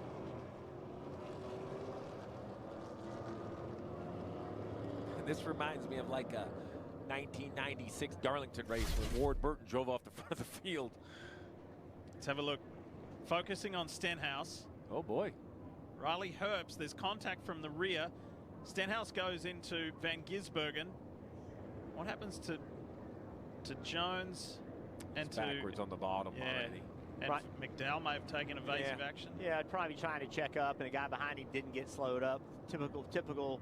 Watch behind. There you go. Just trying to slow down and. A little bit of a stack up here. That'll put another one on the lead lap. I believe it's Bell that's the free pass. And I think literally Steve just said it as I was asking about it. Ooh, Riley might have gotten the back of him. That might have been Herbst into the back of Stenhouse. And spinning the tires like they just spinning out. That certainly cost them a set of tires. Okay, watch this. Ooh. Denny gives Brad a shot, and Brad's like, okay. Pitches him back down off the corner. When I said they were going slower, I didn't say they weren't racing. That's a good example. Well, look, a lot further behind because of a couple of issues in the running order is Kyle Larson. Let me show you another replay here from Shane Van Gisbergen. Ooh, Kyle Busch got a shot. Nice save, Kyle. Damn, he was sideways. Winningest active driver at Bristol, Kyle Busch. Another driver further back. That is Kyle Larson. He's in 28th at the moment. Last two races here at Bristol Motor Speedway, this guy has dominated. He's led 873 laps over the last two races. And tonight has not yet led a lap. Dave? I believe we saw William Byron get shuffled to the high side and was. You know, whatever it is, they definitely. It's weird, you know? Like, these are terrible. I mean, I was obviously stuck up there, but it was really bad. Okay, everybody has to use every set of tires. We're just going to have to get through it, and it's going to come back around. Steve, 11 sets of tires this weekend. One of them had to come from qualifying, and that was the one that was put on William Byron's car here. He didn't like it. No, he doesn't like it, but I actually love the idea of just using it up early and getting it behind you. I agree with Rudy Fugle. We have to use them all, so somebody's going to have to pay the piper. We're going to just pay it right now in stage 2. We're going to be around at the end of this race and try to win the big trophy. Be done with it. Just be done with it. It's like that chore at home. You're better off to just get it done and move along. And by the way, we're not even halfway yet. We still got about 100 laps to halfway here. Just don't think you can afford to at this point. Hey guys, I was wondering if Jeff Burton, you'll remember back when we had the scuff tires at certain places and things like that. I was interested to see how the qualifying tires might actually work, and would they hold up a little bit longer because they've had that cycle of heat cycle and then cooling off. Yeah, we used to do that. Like in practice, we roll tires in just because that heat cycle. The little cars that are off lead lap, Larson, Bowman. Take these tires off right here. They only have a handful of laps and put them on later in the race. But I guess the concern is by listening to William Byron, even if they're more durable, it doesn't sound like they drive as good. Actually, you know what? They might have. Did they leave around? Tell us more about They Larson, went Monty. Yeah, they're still trying to fix this damage on Leaved the bottom. around. They have it mostly fixed, but now they have handling issues. Well, Dylan needs to make up 27 points, McCoy, and he's 3 laps down. So I don't think that's going to happen, right? At least not at this point. Still 3 in. They try to give him a little bit more security. 4 fresh Goodyear tires. Sunoco deal for Bowman, who is back on the lead lap. So, the field will pack up. We'll go back to racing after this latest. Well, I'm not saying there isn't a chance, but he's got to make up 3 laps first. I don't know. It looks like they're just fighting handling. Like you could see the last time they were under the hood, you could see the crewman pulled out a wrench, so they're adjusting something under the front.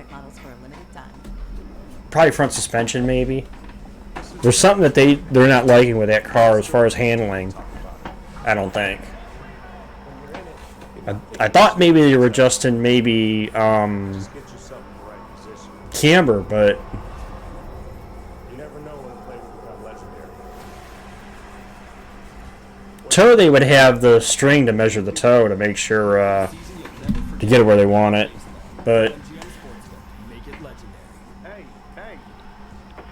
they're obviously making some sort of adjustment because I know I saw a wrench that was down that they were using there, so could be adjusting shock travel maybe, front suspension travel. And ring alarm with professional monitoring. Would you like us to request emergency services? Yes. 10 years of reinventing home security and tens of millions of safer homes. Protect your home the way I do. Learn more at ring.com.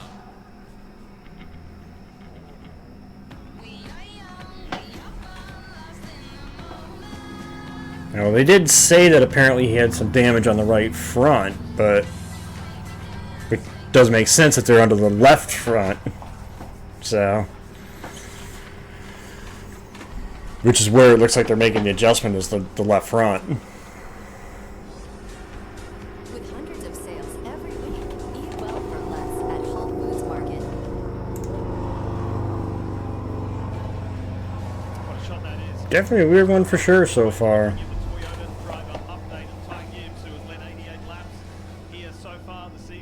He's led more laps at Bristol than any other track. Could tonight be his night? And he's got fellow Toyota driver. Well, I mentioned a couple of the guys that have won their first career Cup race at Bristol. Because he is out front and can manage his pace. His spotter, Tony Hirschman, told him, our race pace, our pace, our race. If we go our pace, we'll save our stuff. What do you think the guys behind him or next to him think?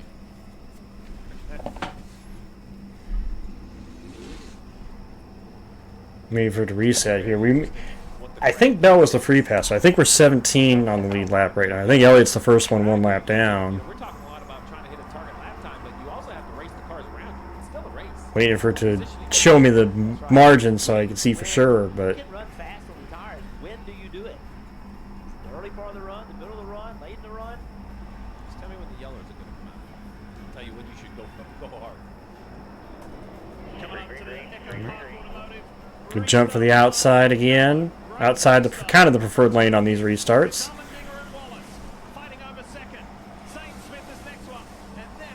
Ooh, Chase Elliott in trouble.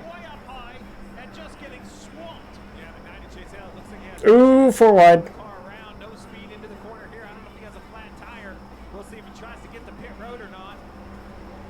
He was in the free pass position.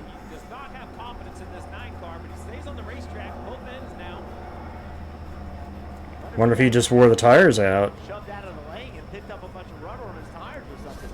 See what happens. Hey, got there. Here he is. On the restart. Goes into one. Does it get loose on him? Doesn't turn. Yeah, it just... The car is loose and he couldn't turn it. Now he's way up the racetrack and now he's picking up all that debris Yeah, on his just tires. went down in the corner. The car didn't turn. Up on the tires and now it has no grip. The only way to get grip. That was risky, them going 4 wide there.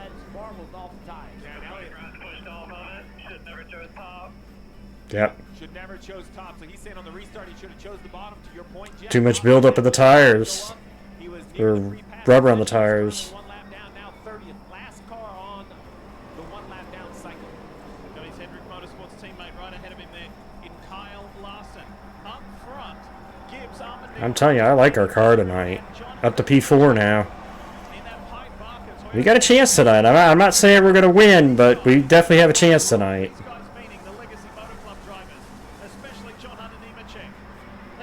Yeah. 42 is a good run for that team again.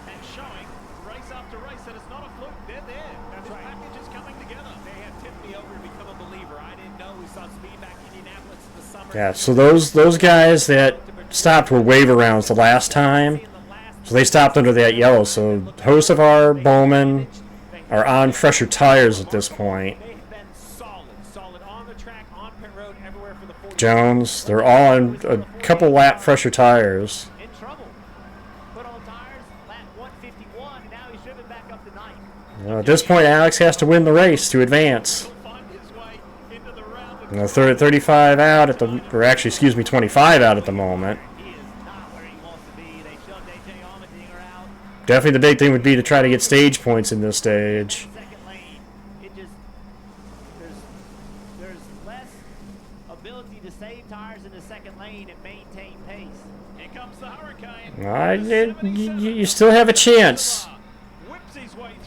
You still have a chance, Port. It's not entirely out of the possibility now that they're on the lead lap.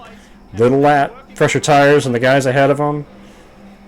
You just manage it at this point and keep yourself in a position. Right here, just managing pace with the leader. Blaney's giving him the top, to your point, Jeff. He said, hey, this is fast as I'm going to go, but if you're going to go by me, you're going to drive to the right side of me down the straightaways. Oh, now he ran up top. The 77's going to dive in. Will 12 shut the door? No, he doesn't. The 42 is going to shove him out. That's what's impossible if you're Blaney. Like, you're riding, trying Yep. to save tires. Bubba backing up. You know, he could act like he's saving tires and just throttle up on leaving the corner and pass you. Kosovar came in on lap 151. That was 21 laps. Blaney caught a break there from 50 laps. I think it's roughly like 45, 50 laps is what we were seeing, at least in that first run. So I think it's probably anywhere between 45 and 50.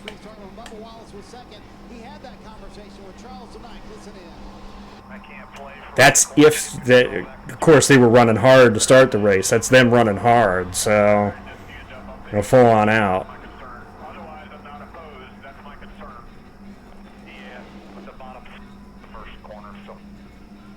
So, Steve, that's Bubba Wallace at least asking Charles tonight, can I go run hard tonight, saying no? Because here's the problem, Steve. Crew chiefs have been telling drivers, we've been able to go 45 laps, and that's it. I need 55 laps. But I tell you what, I mentioned it already a couple times tonight. The guys who won their first races at Bristol, top two in the running order right now. Gibbs and Hocevar. Two guys looking for their first Cup win. If you're thinking of tire life, think of like battery in your cell phone. And very simply, these drivers want to have... I'm not paying attention to the stands right now. I'm paying attention to the cars on track, which is what I always pay attention to.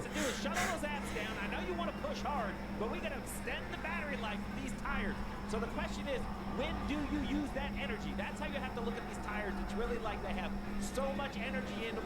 When do you use them? What's the right time? So talking about that, there's the 47 car.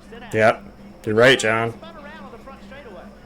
So he pitted, put on 4 tires, and then what he did, he's used those tires. He went and accelerated and passed a lot of cars, got his track position back, and then backed it up. He's now running 9th. He's in a solid spot. He's ahead of Zane Smith, right behind Chris Butcher. How about Alex Bowman? Bowman, who we also saw sideways and caused a caution. Alex Bowman has leapfrogged his way up to 13th. He is one car, one position on the wrong side of the cut line. However, he's only 19, 20 points out of it.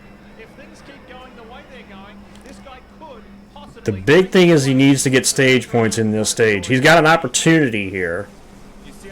You need to get stage points in this stage. Then it puts it maybe, you know, a couple of positions away from being able to get it.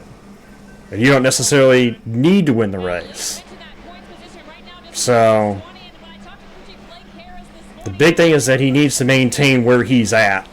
He needs to get stage points out of this stage, which is another, you know, 70, 73 laps down the road.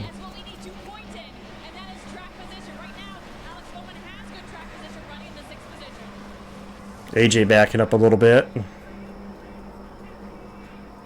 What's that mindset like, Jeff? You think if you could go inside the 48, I got nothing to lose. I may as well go for it. Well, but going forward is going to put him in a position he doesn't want to be in, right? So what they have to do is they have to look at this race as a massive opportunity. That they need What the heck happened to my other unusual to happen. And they window? this tire issue. Ah, shit. So, know when to strike. Okay, so we got to get rid of that window. Anything silly.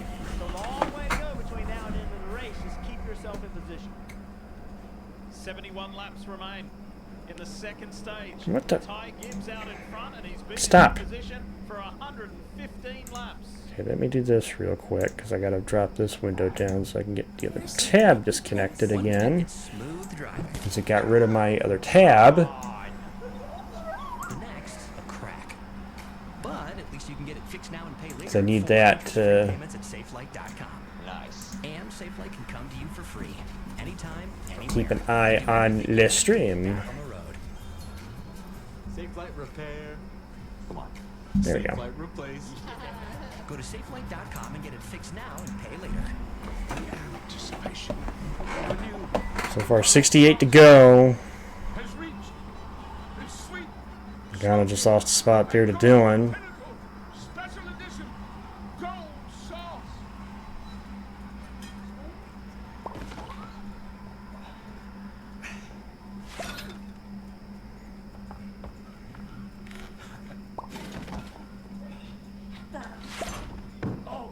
I see you found the D-Furnished feature on Homes.com Matterport 3D Tours. It's the true digital model of a Update. D-Furnished, furnished, D-Furnished, Update what?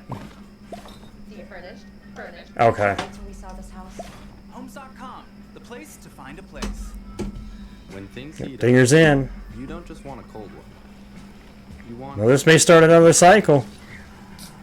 the cold SVG in. cold filtered, cold packaging, mountain cold refreshment, Coors Light. Choose chill. Shop fall styles at Ashley. Easily make room for everyone with a dining table that extends to fit your crew. Get back and relax after the meal on reclining sectional sofas. I mean, they started with 11, so Subway's got a new meal of the day with chips and a drink for just $6.99. Or if you're big hungry, make it a foot long for only $3 more. Huh, big I guess I think that's what they said earlier too. Chase is in. Find your fresh with the all-new $6.99 meal of the day at Subway. This is what being a NASCAR fan is all about. Singular history and tradition. Unmatched on-track. You see, this is where if you're these guys pitting, you do not want to see a yellow right now, because that would screw you big time.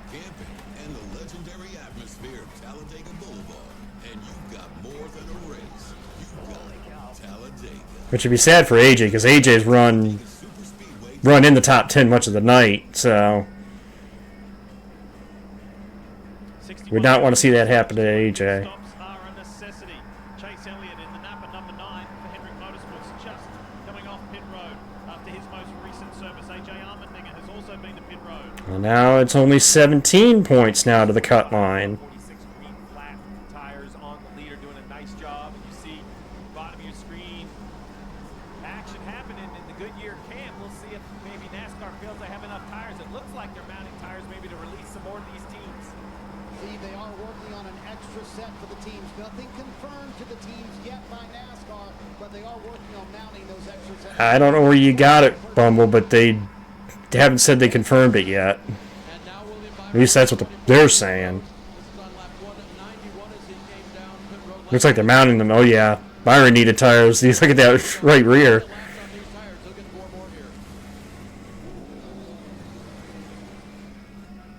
Hey, well, it looks like to me there's a pattern. Hendrick cars on pit road pretty early. Larson's on pit road now. Ty Gibbs continues to Well, they say that, but Bowman's still out there. Granted, Bowman's on a little different tire cycle than those two. The other two. Ooh, Hocevar. Then again, Priest, I think, is on fresh tires, so. I want to show you something with Ryan Preece here in the 60. Check this out. He's got Zane Ooh, hanging onto it, hanging onto it, hanging onto it. and then Daniel Suarez next. Whoa. He's just trying to find his way there, Jim. It's just so much slower. Yeah, he did pit, so he was quicker there. Just a speed differential. Yeah, Zane Smith in.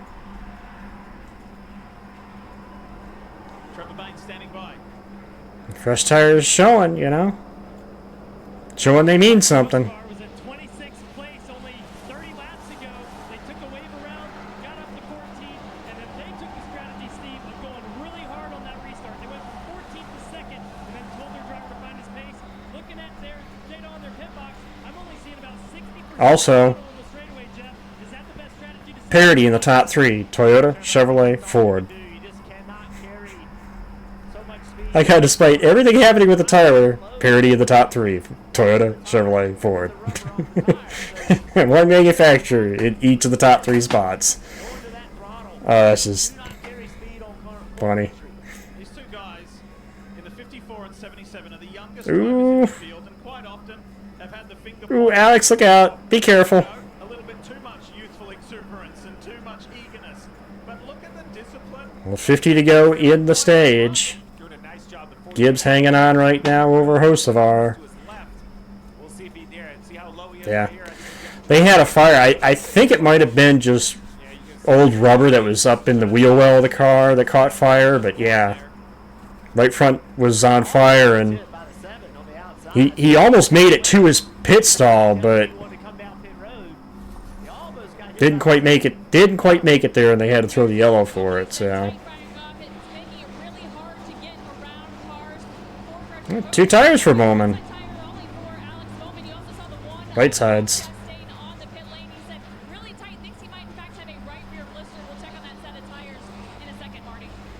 Seen a couple teams do that. Well, so far starting to track Gibbs a little bit.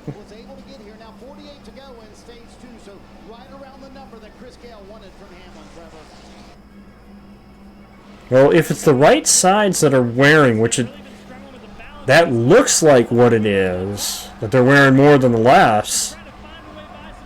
The 2 tires might be a play here. It keeps your track position.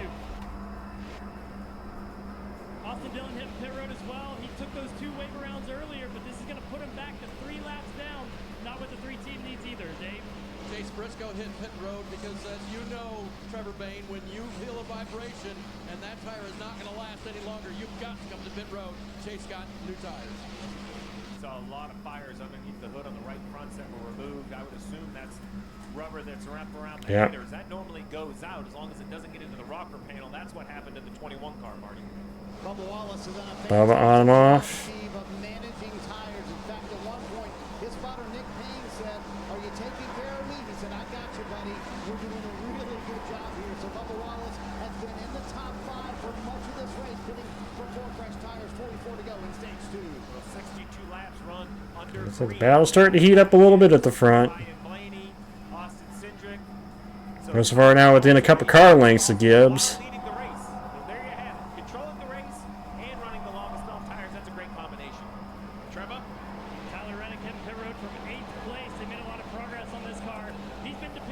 Also, this wouldn't be the first time we've seen a non-playoff guy win this race, too, with these two being contenders.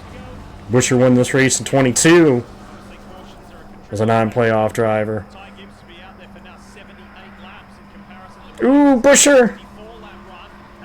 I don't know if he hit it, but he got close. Busher got on the outside of him.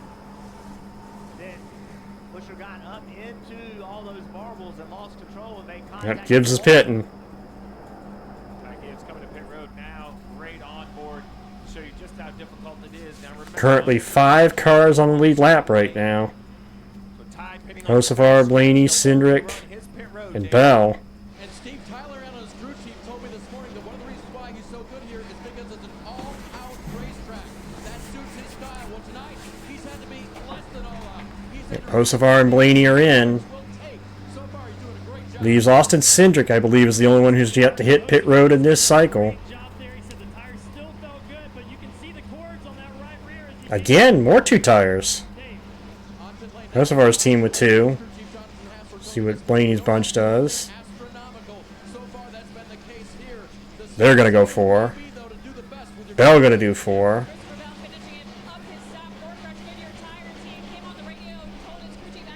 I like 4 on a good race car. 2 tires I can see doing. I can see 2 tires on a good race car as well, but.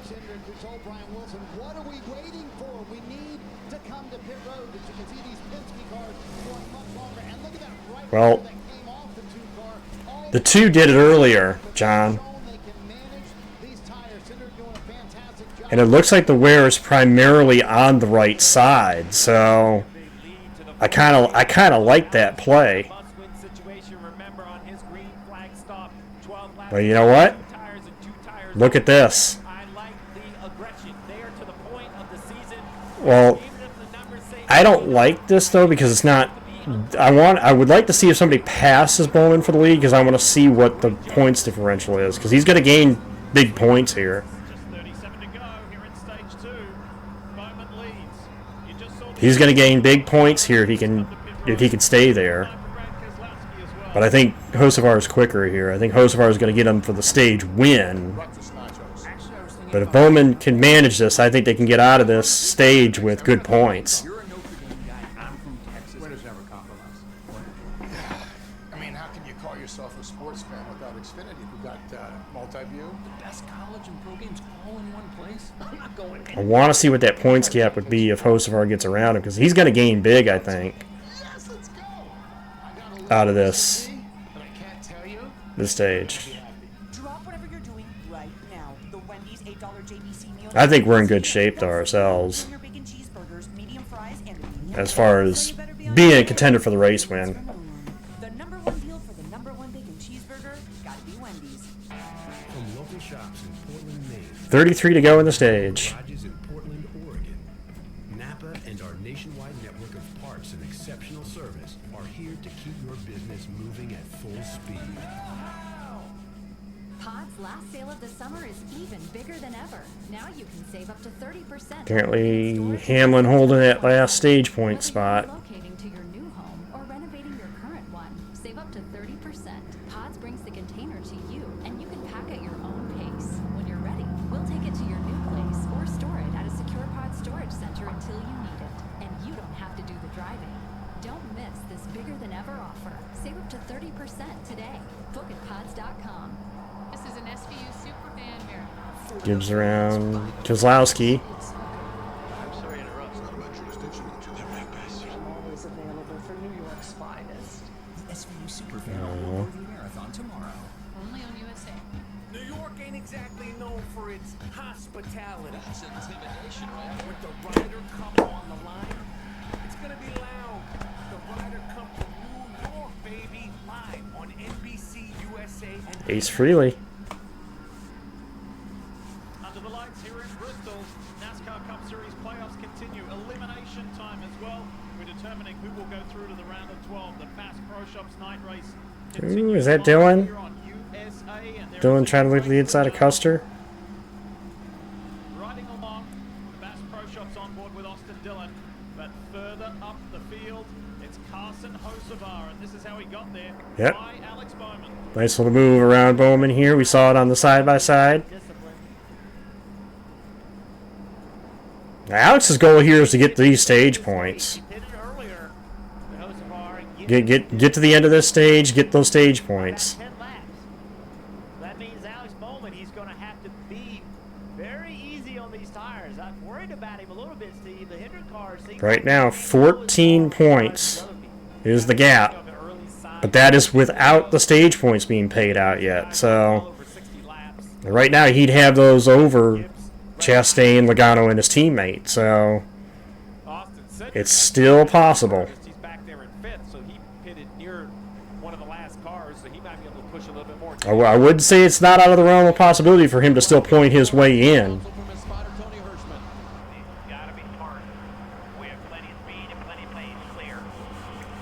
John, they just have to last 24 laps. They literally just have to last 24 laps. You just got to get to the stage end here. Get to the stage end where you're running. Which again, the right sides are the ones that are really wearing. So I think that was a good play. Hell, Hocevar's on two. Hocevar's on two right sides. He knows the outside is not where he wants to be. He just concedes the position. See, Nemechek, just a few laps ago, we saw him up there battling in the top five. They had a problem on pit road. 21 to go in the stage. Yeah, it sounds like he got in the position where they can only change the right side tires plus a slow stop. Bad combination. You're going to sit there a long time. You want to get all four on it. So, Steve, we've seen several cars only change right side tires. I'm sure guys at home are saying, wait, you're having all these tire problems. Why aren't you putting four on? Several have just put 2. Because it's the right side tires. Yeah. Does lack of grip from the left side tax the right side more, right? Are you using all 4 tires or a worn, hot, slimy left sides pushing the right sides harder? But I do think it's Currently, Logano, Elliott, and Chastain all lapped down. The guys Bowman is racing. They're all lapped down right now. So 19 to go. Let's give a shout out to Austin Simmons. So as long as they can manage this to the end of the stage, this could be a huge gain for Bowman.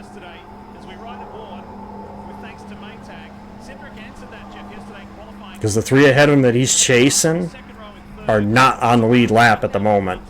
He's been towards the front of this field, and he is remaining consistent, doing everything that he Meanwhile, Bowman's sitting there third, getting those stage, looking for them stage points. Like I said, this could be big. The end of the lead lap, some of these guys are lapped down. See, 24 car, William Byron going a lap down, or close to going a lap down. This is when these drivers You got to be patient here, though. pushing their cars harder than they want We're coming to 15 to go in the stage. You got to be patient right here.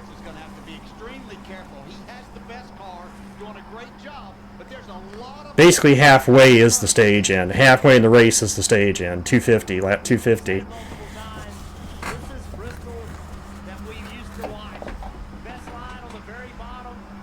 You catch the tail end of the pack. They're side by side. John, the big thing he's going to gain is the stage points, which the other 3 have not gotten so far tonight. That's big. 8 points is big. Especially if the guys ahead can only gain maybe 3 or 4 spots, because there's only a couple more cars ahead of them that are on a lap down with them. There's like 3 cars, I think, ahead of where Elliott's running right now in 20th. Oh, and there goes SVG!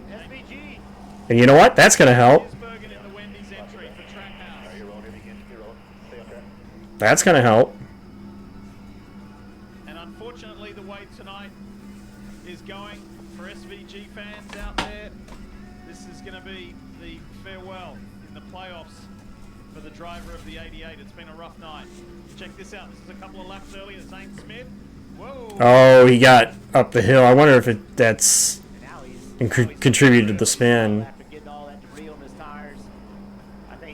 Yeah, then he got boxed by Byron. Shane knew it was going to be a tough night, a tough challenge. Was there a little contact there from William Byron? Maybe. And that's what sent the 88 sideways. Here it is. See how slow he is? He still has debris on his tires, and William just doesn't anticipate it. Yeah. 24 will end up getting a free pass here. Yeah, he might have been thinking might need a caution for another reason.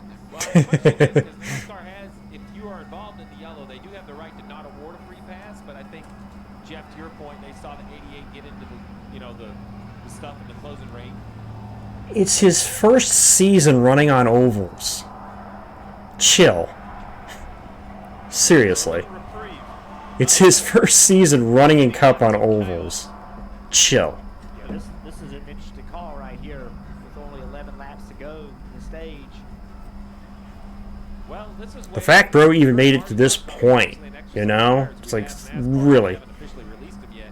If I'm a crew chief, that's information I need to know because I would want to put tires on here. Yeah. They haven't released the set yet. So they may be putting them together, but they haven't released them to the teams yet. Great job for his team managing these paces. Was able to get up there to the front and then manage those right side tires. They're going to put 4 on it for him. For Brad Keselowski, they debated stickers or scuffs. They opted to go with these stickers here, Dave.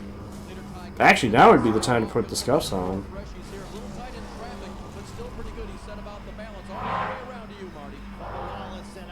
Freed up just a little bit, but not too much. And there was a lot of debate on all these team radios about whether or not to take that set of tires. All right, who do you put in the car that's going to do better?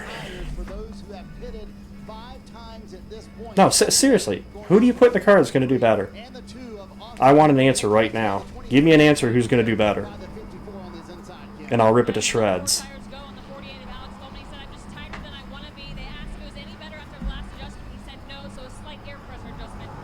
Seriously, give me an answer right now. You say that somebody, he's taking up a spot. Who would you put in that car then? Ooh, no free pass.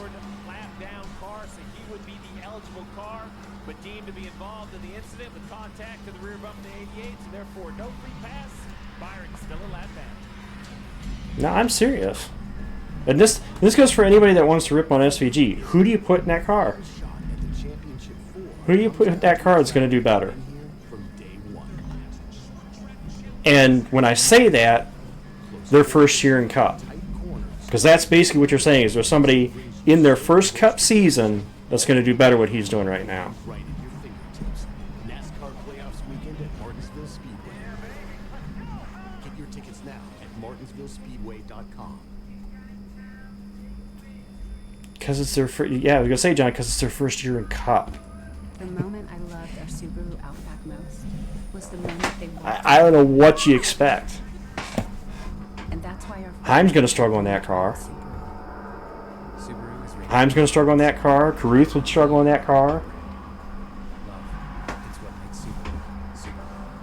In fact, I would not expect Heim or Caruth, if they were in that car, to make the playoffs their first year. Either. They probably wouldn't. Cracking this group's windshield and causing the night to take an unexpected turn. Inside, they were greeted by Edna's warm welcome, a blank stare, equal rising, and a TV showing football that no one wanted to change ever. So they pulled out the BetMGM app and put together a live parlay before the fourth leg. I just think it's wild. The guy's in his first full Cup season, and everybody's ripping him like they are. Really? First full Cup season, you're telling me, oh, you need to replace him right away. It's like, I hate to say this, but Harrison Burton got the same treatment. Harrison Burton got the same treatment. Gibbs, to some extent, got that same treatment. It's their first year. How are you going to learn? You have to go full time if you're going to learn. You know? That's asinine to think that. It's asinine to think that way.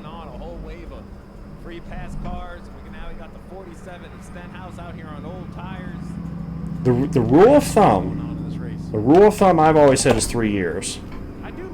Give a guy 3 years before you properly judge him in Cup. 3 years. That's the rule of thumb. You got to give a guy 3 full years in Cup before you judge him. Mark Martin was winning Cup races at 48. Jason. Harry Gant didn't hit his prime until he was in his damn near 50s.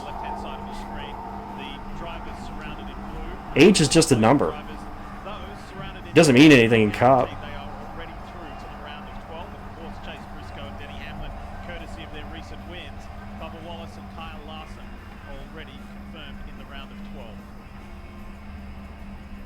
Greg Biffle was on the older side when he came into the Cup Series.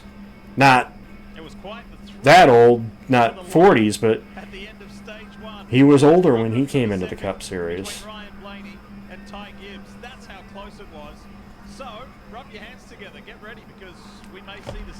It's his first full Cup season. How much more do I need to say that? First full Cup season.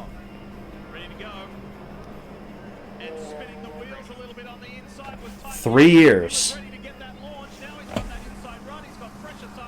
3 years is the rule of thumb.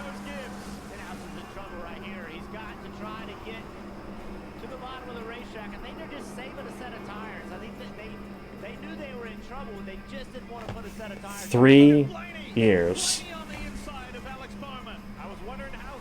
Oh, by the way, how'd the first stage end? How'd the first stage end, guys?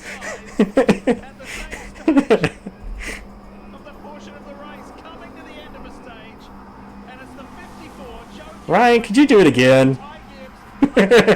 This time he doesn't have lap traffic in front of Gibbs, though, so... I think Ty may hold him off this time just because he's got nobody to kind of run interference, but... Yeah, I think Ty's going to hold him off here. Yep. Ty Gibbs wins the stage 2. And notably, Alex Bowman, big stage points.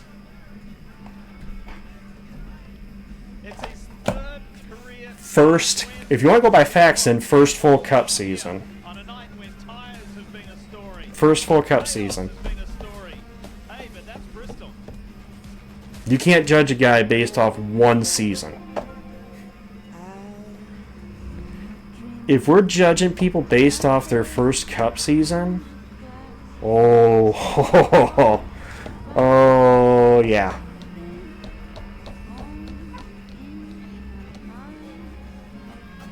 Yeah. There's more room for imagination in the 3-row GV80. Welcome to Genesis. It's his first... How many times do I have to repeat that? It's his first full Cup season. I don't care what his age is.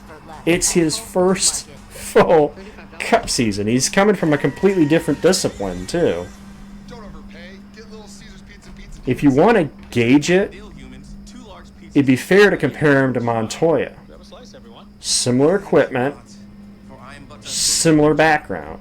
Well, somewhat similar background. Coming to Cup racing. That's the fair comparison. You can't compare him to an oval driver who had years in lower series running on ovals. You know? Yeah, it's just... An opinion is one thing, but it's more like if your opinion, well, he's running 27th. This is his first full season. An opinion is having an opinion is okay, but trying to back an opinion with not very sound backing is kind of a poor way to do it. NASCAR on USA is brought to you by Bank of America. What would you like the power to do? And by Fast Pro. I don't mind. There's people that have differing opinions than me, and I welcome that. You know, that's why I do these. That's why I love talking with Chad. But at least come to a discussion with something to back up that opinion, and that's why I'm saying. Now, Bumble, I wouldn't go that far yet. Again, first full Cup season, but I'm just saying I don't think you could judge him that harshly when he. Like I said, a fair comparison, if you're going to compare him to another driver, would be comparing him to Montoya's first full Cup season in 2007. That would be a fair comparison. Because Juan didn't have the background on ovals. You can't compare him to a... Well, I'll go more recent here. You can't compare him to a Connor Zilich or a Corey Heim who spent their entire career on ovals. You know? Such a beautiful facility, and just think about, like you talked about all night, all the history at this racetrack. One season. The rule of thumb is 3. It feels like a drive down in the corner, drive into those banking. I mean, whoever built this was nuts. To be fair, though, Colito, Ambrose and Montoya were later in their careers as well, too. Montoya, it was 2013. Both Richmond and Dover, he had a chance. In fact, if you want to go as far, I'd say 09 at Indy. That was still his third full season. Montoya's third full season. Now, Ambrose, I don't know what oval he was close to winning on, but Montoya, if you go with Indy, the 09 Brickyard 400, that was his third full Cup season. To my point. That's why I'm saying the rule of thumb is 3 years. I give a driver 3 years full-time in Cup before I judge them. So, Justin, we just were given word by NASCAR that once there's a set for everyone, they will release an extra set to the teams. Why that decision? You know, the team's working really hard getting this extra set mounted and balanced and ready. We're going to go back to the same amount of sets that we had in the spring race where we saw this same sort of condition. We're ready to go. You know, the industry has asked for this. Okay, so they're going to release them once they get them ready for all the teams. What have you seen from the tire tonight? I know you tried to go to a softer right side. Has anything caught you? Oh, jeez, I got a prediction up. Damn, I forgot to put the final prediction up. Sorry, guys.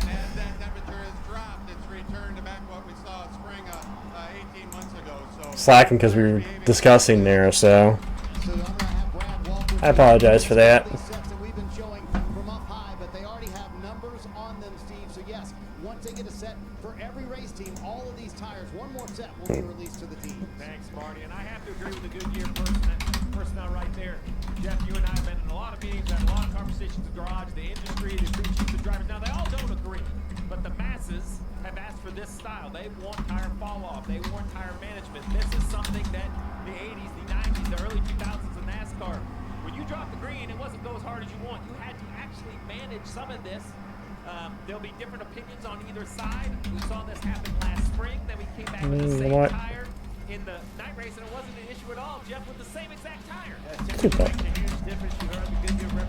And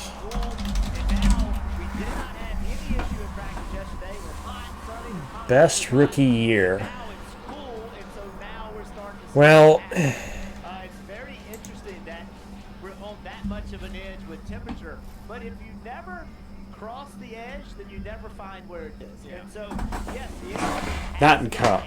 for more tire wear. They've been asking for fall. Plus, yes, you could maybe say the Xfinity stuff, but by the same token, when you compare them to guys who came, you know, short tracks and say ARCA or some regional series, then trucks, then Xfinity, SVG's only had let's say 3 years then. Let's say 2 in Xfinity and a year in Cup.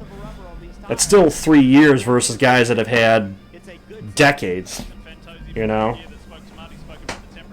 Race started with 75 degrees. It's dropped to 68 degrees. By the way, we say well done to the 12. Menards Ford of Ryan Blaney and the 12 team. They have done enough right as the stage of this race. Locked to the round of 12. Now we can go try to win the race. So that means currently we have 5 locked to the next round. Briscoe and Hamlin. Briscoe and Hamlin based off their wins. And Larson, Bubba, and Blaney based off points.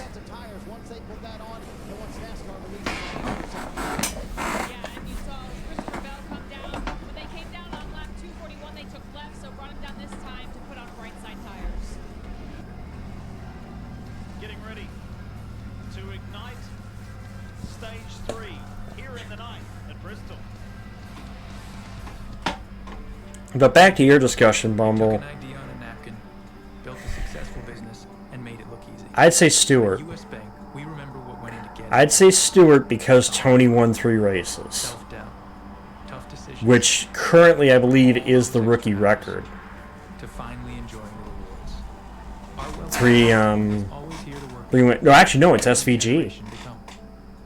It's SVG that actually holds the record with 4.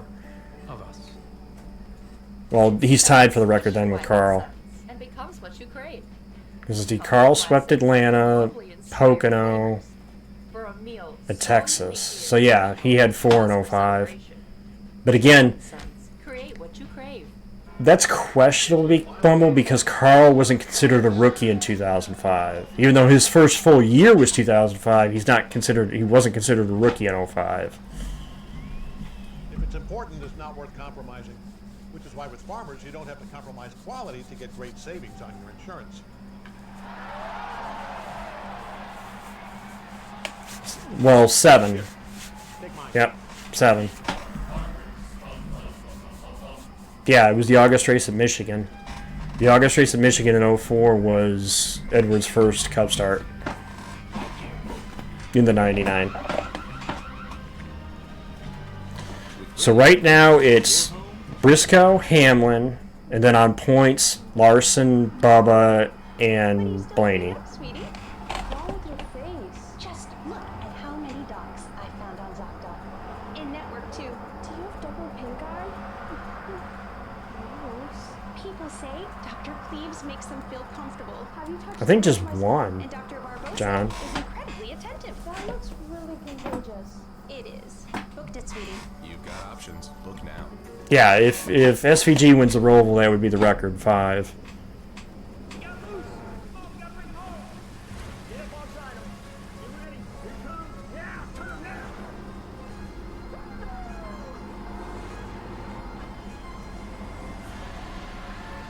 Someone once said, whether you think you can or think you can't, you're right.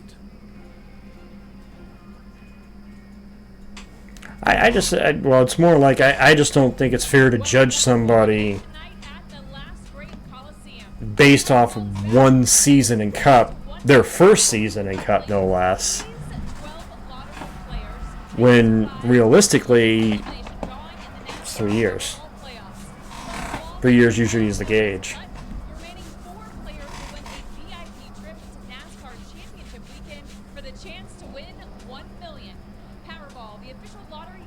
And like I said, if you really wanted to jump on somebody, Chase Elliott did win a race to his 3rd full Cup season. You know?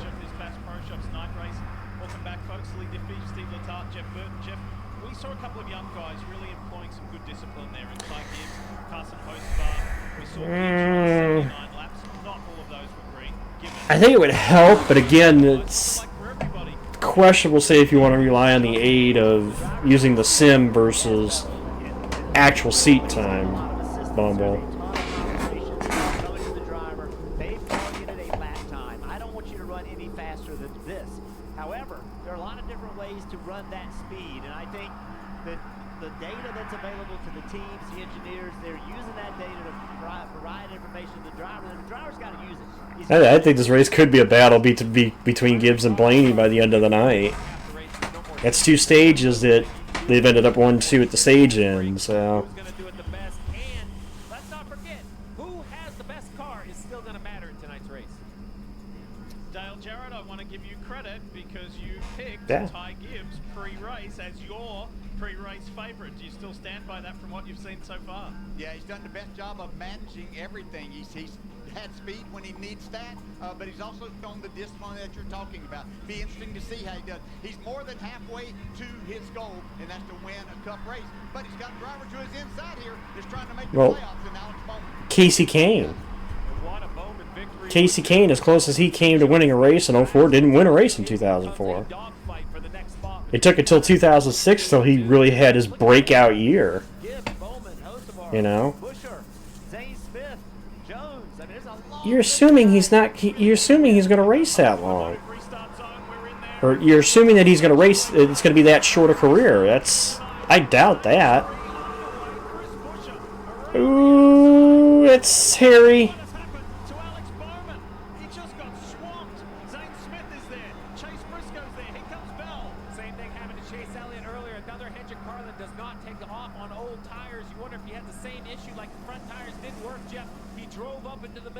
Ooh, bang it against Bell. Careful.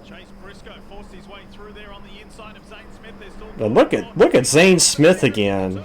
Cedric has decided he's going to run a little bit hard at the start of this run. Now decided no. He ran 3 laps as hard as he could. Then he backed up and just rolled in behind Bowman.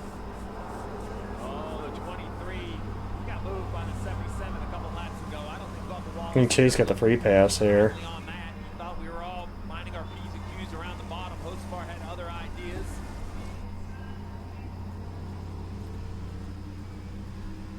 Yeah. Caution is out, and it's for Shane Van Gisbergen again. I think he looped it again. Did he have help? He's 88 from Trackhouse. What happened Might have had help. Last time there was a little contact from the 24 of William Byron. Not in NASCAR. SVG this time. Couldn't turn. Be loose in and then just super tight. Not NASCAR. I say Kevin Harvick would beg to differ. Denny Hamlin would beg to differ. He's trying to figure out this oval race and tire management on the same night. Like I said, it's hard to judge somebody based off of one Cup year, you know? Hey, you spin into turn one at Bristol, don't hit anything. That's pretty good. Unlikely, but yeah, can you imagine? That's a great point, Steve. I mean, no, because late model racing around the country. That's why. Oh, yeah. Ty Dillon just dumped him. With late model racing around the country, especially in the last 4 or 5 years with some tire limits, tire conservation has become a real key to winning late model races. So a lot of these guys that have oval track raced their whole life, you know, he gets it. Now listen, SVG does it at the road courses, so he knows how to save the rear tires and things like that. But I just feel like Jeff's going to be probably a different skill set here than in the road course. Yeah, well, a different skill set and just getting used to this racetrack. Age is just a number when it comes to NASCAR. You know, it takes years to really get good here. Then you throw the tire thing in there, and it's just a bit overwhelming. 71 of Michael McDowell, free pass that puts 20 cars in the lead lap. Which Yeah. is the most we've had in a long time. Yeah, well, all these cautions present opportunities to get back in the lead lap. As long as you can just stay one lap down, not get two, you still have an opportunity. Tell you what, we've been using the word discipline. More takers, yep. It's been a very disciplined night and with a lot of determination. By There's Bubba that just went to pit road there. At one point, remember Briscoe qualified, Yep. was it 31st? It was an horrendous qualifying position considering where he has qualified this year.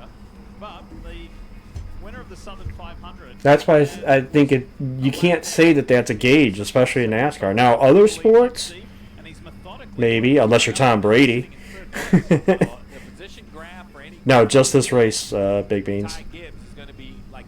This is the last race of the round. Now we see the 23 of Bubba Wallace come down to pit road. Those are not rare anomalies, dude. Getting the right side of the car up there for Bubba Wallace on the jack, but they are the only car on pit road. So There's not too few NASCAR drivers that are out of the sport in the 40s unless they have issues. Like with Dale Jr., it was concussions. Eventually, you kind of forced him out. But most of the time, you see NASCAR drivers go for a while. There you go. Now they just now released the tires. See what all the teams decide to do. Remember, we run 272 laps, still have 228 laps to go. Yeah. Kurt Busch unfortunately went out because of injury. It's more and more interesting. This is speed. This is winning. It's still I still consider it an injury. A concussion is an injury. You know. This is high stakes and wild cards. This is family and tradition. This is everything on the line. This is it. This is NASCAR in Las Vegas. The South Point 400, a NASCAR playoff race, October 10th through 12th. Get your tickets now. I wholeheartedly disagree with that statement. It's just because I've seen guys race to their 40s in NASCAR. It's not...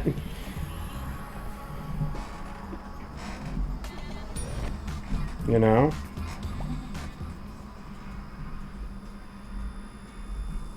It's not an anomaly. The moment I loved our Subaru Outback most was the moment they walked away from it. Mom! Thank goodness. And that's why our family will only drive a Subaru. Subaru is rated #1 in safety, higher than any other automotive brand. Love, it's what makes Subaru, Subaru. Get 0.9% APR financing on new 2025 Outback models for a limited time. Domino's Best Deal Ever is back. Get any hand-tossed pan, thin crust, or New York-style pizza with any toppings for just $9.99 online. Your favorite pizza at our best price. It's Domino's Best Deal Ever, but it's not forever, so get it before it's gone. Only at Domino's. Engineer, you're asking the right questions. Yeah, and you keep in mind too is Kyle just turned 40 this year. Kyle Busch. He just turned 40 this year. So. Just what you have to do to get the tires ready. 44 tires at Well, everybody, there's a plateau for the. Everybody plateaus at some point. I just think it's weird to say after one season that the guy's done, cooked. You know? I mean, what's different this year than 2 years ago when they won 3 races? Literally just a 2-year difference off of winning 3 races.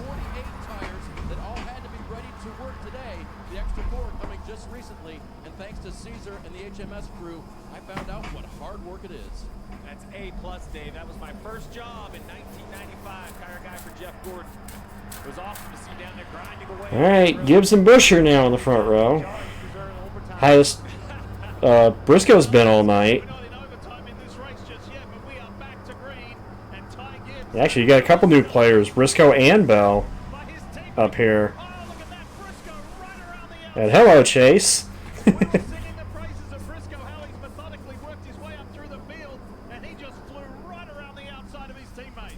Bowman currently 15 is the gap between him and Chastain. Pick up spots. It's going on in the back of the field. It's going on in the front of the field. The only way you're going to move forward is to get track position. You have to get it right now.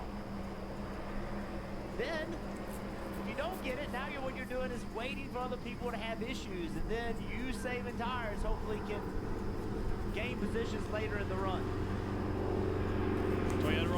Yeah, I'm not discounting Jason's opinion. That's his opinion. I'm just saying I need more evidence to say that it's a viable opinion. You know, I'm not going to disagree with him yet. There is a point in drivers' careers where they plateau off. Yeah, we've seen that. But to say that it's related to age, I think is not. I wouldn't say that that's a metric. Spin in the back. Cole Custom. Get back rolling here. Toe link broken on the right rear. It's got a mind of its own. Yep. You know the famous Mike Tyson quote, everybody has a plan until you get punched in the mouth. Well, everybody at Bristol has a plan until you get hit in the bumper. Then you decide to lose your mind and try to push and run harder. Let's see. Oh, Tyson straight up the hill. Well, he was he kind of got forced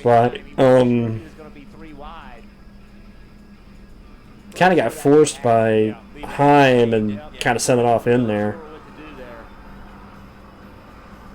See right here, see Corey Heim, 3 wide, gets down in here and he starts to say, okay, I'm not going to do it, but there's no way. It kind of worries Ty into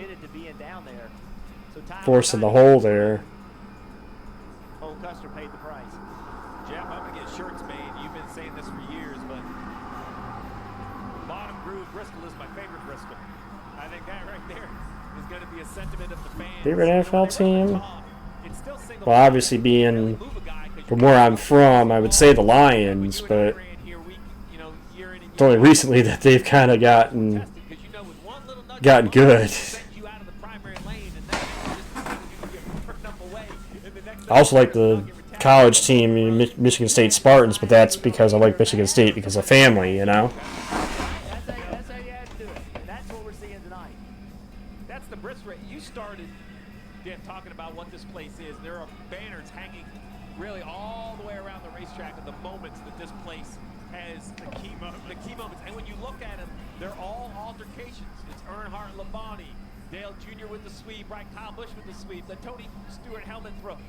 Most of those are either dominant performances because they were the best around the bottom, or disagreements on the racetrack. Yep. You see the 54, one of the only cars. Ty gonna hit. No, actually, there's gonna be more takers. A few others coming with him further back, all 300 cars. Which apparently have kind of shown they're not having very good fire off on tires. So Tyler Allen, his crew chief, said, "Well, we've got enough tires for you to pit now." And then the driver came back and said, "Yep, let's do it." Also, the is on pit road, I believe. Marty.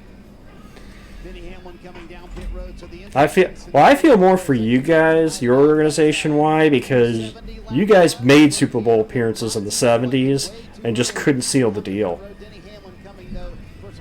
You know, your organization probably should have a ring by now, but they ran into tougher teams in the 70s. And I know you probably don't want to talk about the 98 season. What could have been. Alright, let's get ready to reset and go again after this most recent portion involving Cole Custer. When my doctor gave me... It's funny as I only recently, like within the last 10 years or so, really got back into watching football, and that I owe that to YouTuber Tom Grossi. Watching his stuff is what made me get back into keeping an eye on football and that, because I love watching his content. When the moment comes, will you be ready? Make it a season you'll never forget when you bet on baseball. BetMGM Sportsbook. Make it legendary.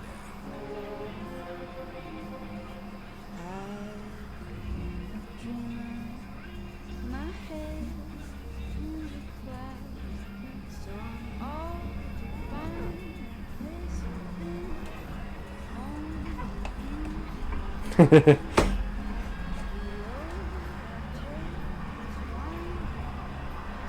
more room for imagination in the 3-row GV80. Welcome to Genesis. Even when U.S. soccer star Mallory Swanson isn't on the field, she always makes the perfect play. With a Bank of America customized cash rewards Visa card, she'll earn 6% cash back in the category of her choice, like online shopping, for the first year from account opening.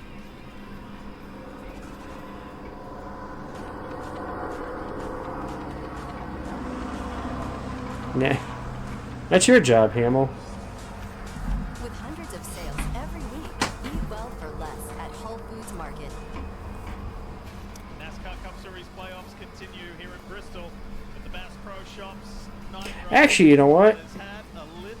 How about while we have a moment here, while we have kind of a breather, here's a discussion for everybody. Not necessarily motorsport related, but since the guy brought up about the NFL, what is the best NFL team to have never won a title?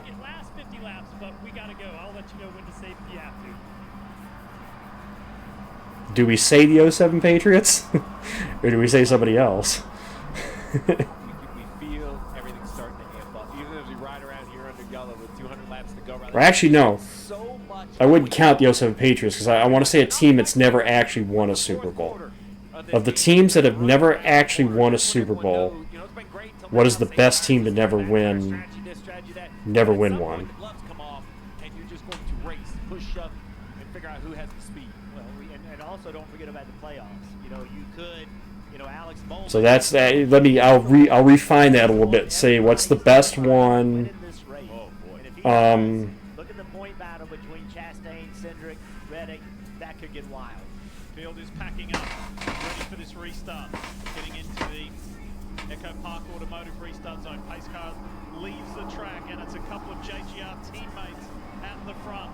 Pardon me, all right. Take that back. It's Busher alongside, and then you've got the teammates front to back. Bell spun the tires there and allowed Chase Briscoe to get away. Now he puts the pressure on Busher. Busher's able to hold that low line. Now, for you guys saying the Titans, what year Titans? Because I know they came 1 yard short in '99, the '99 season. So I don't think we got a shot to win this sucker.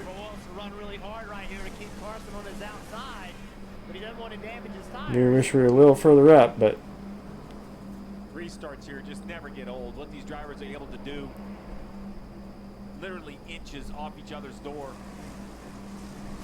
Oh, maybe a foot. 20 comes up a little bit. Bubba, who just was one of the ones I think that just pitted. Hocevar's thinking get behind the 20. He's trying to sneak in line up there. He does. Now Oh, Hocevar just got sideways. Hocevar darts left in that light blue tailed car. Blaney's going to get to his right rear quarter panel. Right now, Blaney could just throttle up and get by Hocevar. There he goes. Wow. Right? That's what he did. He's like, okay, I'm going to use a little bit of tire here to get this spot and then get back to the bottom. Toyota on board with. Yeah, they were saying if Bowman were to somehow find his way out front, that point battle between like Elliott, Reddick, Logano, Cindric, Chastain would be wild. Because there's only 20 points separating those guys. Yep, racing around. As Noah Gregson runs into some issue. Yeah. Rusty Rush, I saw him this morning, longtime supporter. Yeah, that was Stewart Haas Racing. Technically, that'd be 08 Cardinals, the one that ended up in the game against the Steelers. We'll find out what happened to Noah. A little bit stop-start at the beginning of this third stage. Ty Dillon's right behind. Oh, yeah, that's Well, actually, just getting hit in the right you got to spot, remember, just spun him out. the Cardinals lost that game basically on a toe-tip catch by Santonio Holmes. That eats a set of tires up. It wasn't necessarily the James Harrison run. It was the San Antonio Holmes corner the end zone catch that won the Steelers that game. Because the Cardinals were up with about a minute 40 to go in the game. While we've got the time, I want to give a special mention. The pass to Larry Fitzgerald and went for the touchdown. The young man Ty Gibbs, who's led 186 laps tonight, you may have noticed on his last pit stop, it wasn't his name above the door, it was Jace Thompson's name that was represented on this car. And Jace was a brave warrior who sadly lost his battle with a rare form of brain cancer called DIPG back in 2018 at the age of just 5. And Jace's mother is very good friends with Ty's mother. Oh yeah, the Bills, the 90s Bills team that went to 4 straight Super Bowls. A member of the Cornelius, North Carolina Police Department, and I know this means a lot to the Tom. Really, the best year for them to win it was 90. January of 91, the Super Bowl, but 90 season. North Carolina, north of Charlotte, very special for the local community. That was probably their best team that probably could have won it all. That documentary about that team, too, the ESPN 30 for 30, 4 Wins of Buffalo. Great documentary. Dropped. He stayed in this top 10 for most of the time. Joey Logano, on the other hand, though, had a rough start for the night, falling all the way back to 34. Then made his way almost to the top 10 on that last restart. Any one of those Viking teams in the 70s. They ran into the Steelers, I think, more than once. Ran into Oakland. Couldn't get by them. I'm going to leave this up to you. So Cindric makes a call to come to pit road here. They were already sort of down a set versus everybody else, so this is going to make their runs a little bit longer here to the end of the race. They need to stretch how long these tires last. But remember, nobody's gone longer on a set of fresh Goodyear tires than Austin Cindric all night long. He made him last 67 laps earlier in the race. And Marty, in the ebb and flow of this race, there are some key guys who just seem to be ever present. Cindric is one of those. Here's the cause for the latest caution. We'll come back and go racing. $35 for 2 pizzas. Jason, is it safe to say that you are a Toyota guy? Don't overpay. Get Little Caesars Pizza. Because I know that I know those two guys are Toyota drivers, you know, Wallace and Bell, but yeah, they did. 86 and 87, they lost to the Broncos of both those years. John Elway's the drive, and Ernest Biner's fumble the next year. They were that close. They made the AFC Championship game, but couldn't beat the Broncos. Just go to Men's Warehouse, they'll decide everything for you. What? Sister's birthday. She's an adult. Please help me. Follow me. I knew it. I'm hot. Did I need to flex this hard on my sister's birthday? Yes. Nice outfit, little brother. Oh, this whole thing. Where's the cake? We don't have cake. I'm 40. I don't know the brand.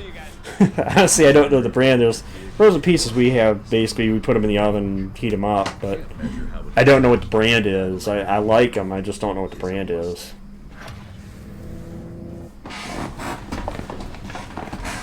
Well, keep in mind, the Browns also ceased to exist for 4 years. 96 to... Well, 96, 97, 98.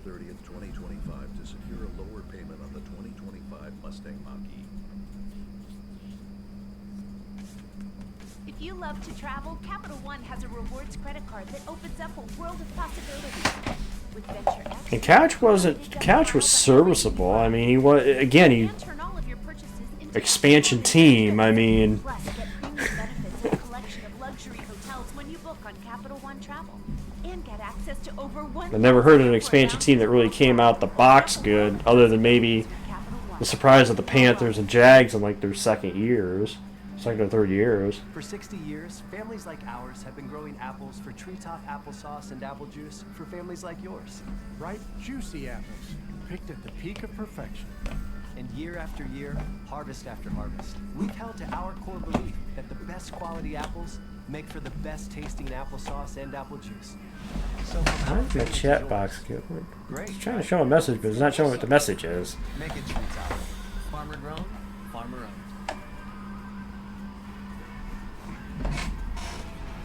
All right, you ready to get this thing started? We've got 201 Well, his performance in the Super Bowl, he did what he had to do in the Super Bowl to get him the win, you know? This is what it looks like if you're Bubba Wallace. And there goes. All right. Let's go. 200 to go. 200 to go in Bristol. Oh, big stack up on the outside.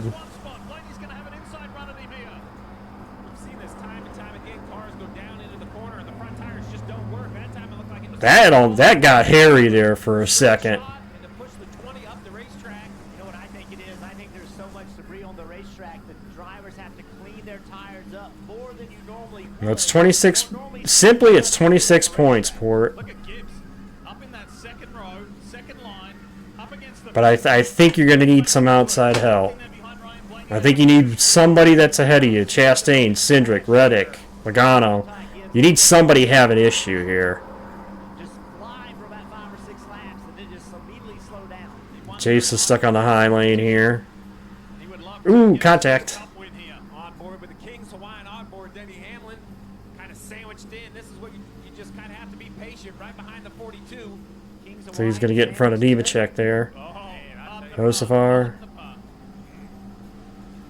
It was not intended, but a magical statement. Multi-time winner here at Bristol. Yeah, look at Josefar go on the top. He's had a good run tonight. Here comes Joey Logano. Trying to get that spot from Zane Smith. Hey, where the hell did Logano come from? Bro's going to make it into the top 10 here. He's up to 11th. He got a little loose. Use just enough pace to get by. No more than required. I don't feel like tonight as we ride on board with the Maytag on board of Austin Cindric, I don't think we've mentioned Ross Chastain. If we have, not very much. Chastain is doing a very delicate dance in 12th in that last position. It's one spot away. You just got to get around Elliott to get into the top 10, and damn. I can't believe the recovery night there for that 22 team, because they were back at 31st at one point in this race.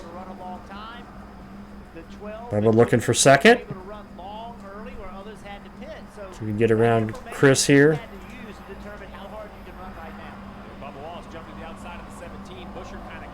Ooh. Rub it a little bit.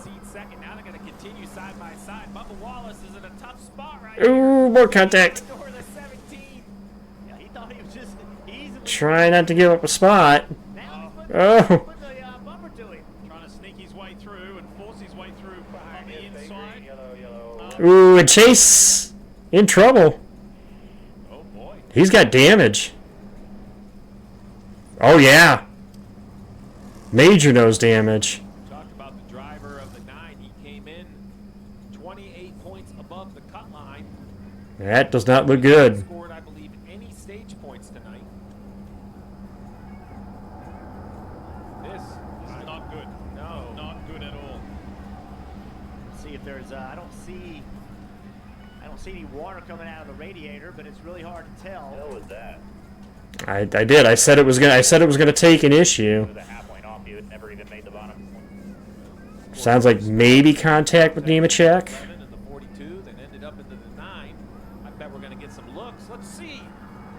Sounds like it might have been Nemechek, like maybe contact between Hamlin and Nemechek caught up Elliott. The 48 is the first car below the cut line. You see minus 28 to Chastain. It depends on how big that damage is. Well, here's these two. Oh no, he tried to. It looked like he tried to slip in behind Cindric. Looked like he tried to slip in behind Cindric, and yeah, they just. Yeah, they stacked up. He tried to get in behind Cindric, and they checked up. Because there was a check up there, obviously. That's. He's trying to get in line. There's no doubt. He was trying to get in line. I don't know where the checkup came from. That was weird. They stacked up. Spotter said the 11 got into the 42. No, they checked up. There's 100% a check up there. Is that before or after the 42 hit the 9? Exactly. But I think it's after. I think the 40. What I think happens, that's a replay I'd like to see again. What I think happens is there's a hole. The 42 overdrives the entry, trying to fill the hole. The 9 thinks there is a hole. He turns left. That's the contact. And they check up, and then the 11. Yeah, like right here. The 42 shipping it off in there, and the 9 thinks he's going to parallel park in front of Yeah, and you can see it looked like Nemechek tried to check up, and the 11 was already into him. Denny was already into him because he was trying to check up. And this looks like it could be terminal. For sure. Look at all the fluid. Yep. Yeah. Dave, tell us more. Radiator's done. The DVP area, which is behind the wall. Now they're questioning whether they're going to push it themselves or whether they're going to get it towed. But you can see the leakage right there. That's big. Justin today about their playoff hopes and their plus to the cut line. He said it's not comfortable, but it's okay if we do our jobs. We don't have to overachieve, but it is Bristol. This Bleed points. This will put the 9 basically right on the cut line. He's still falling positions, which you see him above Chastain at the moment. He can still lose about, I don't know, 7 or 8 more points, 6 more points as he continues to fall. So a new winner would probably eliminate the 9. I'm not sure if there's enough points available for the 48 to just go get them.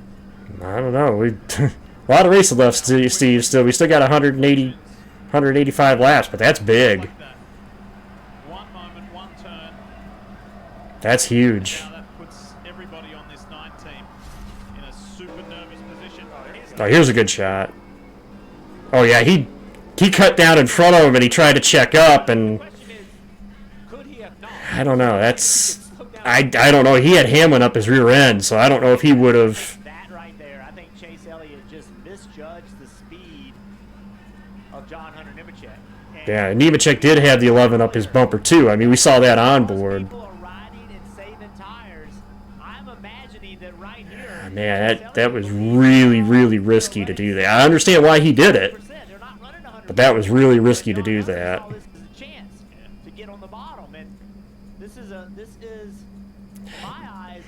And you see, I can't. You know, you guys know I'm not a huge fan of Chase Elliott,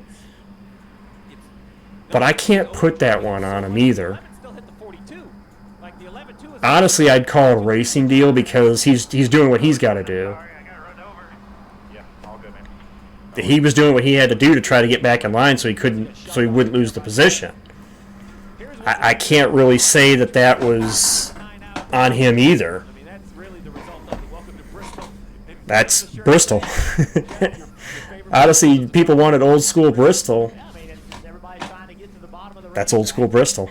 Right, so here it is right here. It's old school Bristol. You don't want to give up the bottom. I believe the 42 is into the 9, then the 11 gets into the 42. Hey, we want short track racing. We want Bristol, 1 lane on the bottom. That's it. There you go. If there's not a better example of, you know, if there's not a better example of old school Bristol, that's old school Bristol.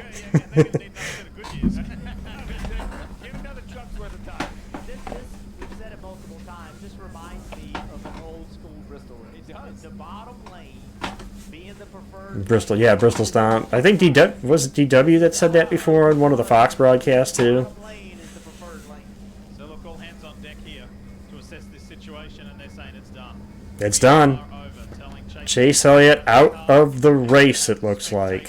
Watch the remainder of this. We're looking forward to next week. week already in Loudon, New Hampshire. Well, what's funny is I said, granted, there's still a possibility. There is still a possibility he could advance on points. We'll just have to see how it plays out.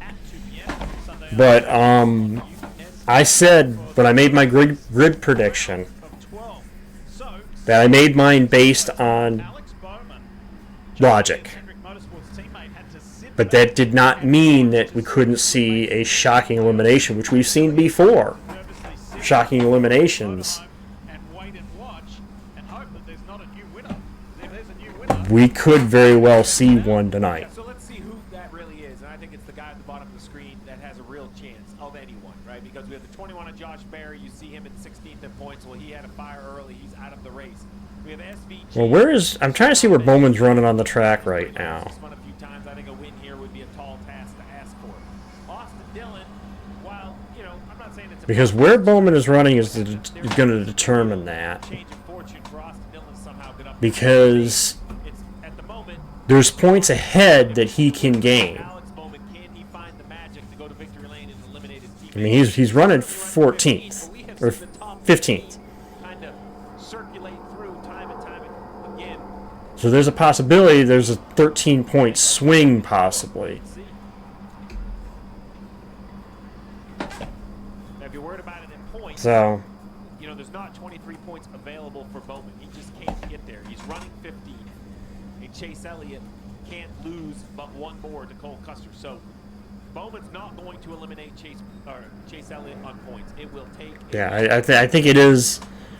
He's 10 points enough to the good that he could give up again another 13 points, 13, 14 points, which is what Bowman could realistically get to second, and he would still be 10 points to the good. So Bowman has to win, I believe, at this point.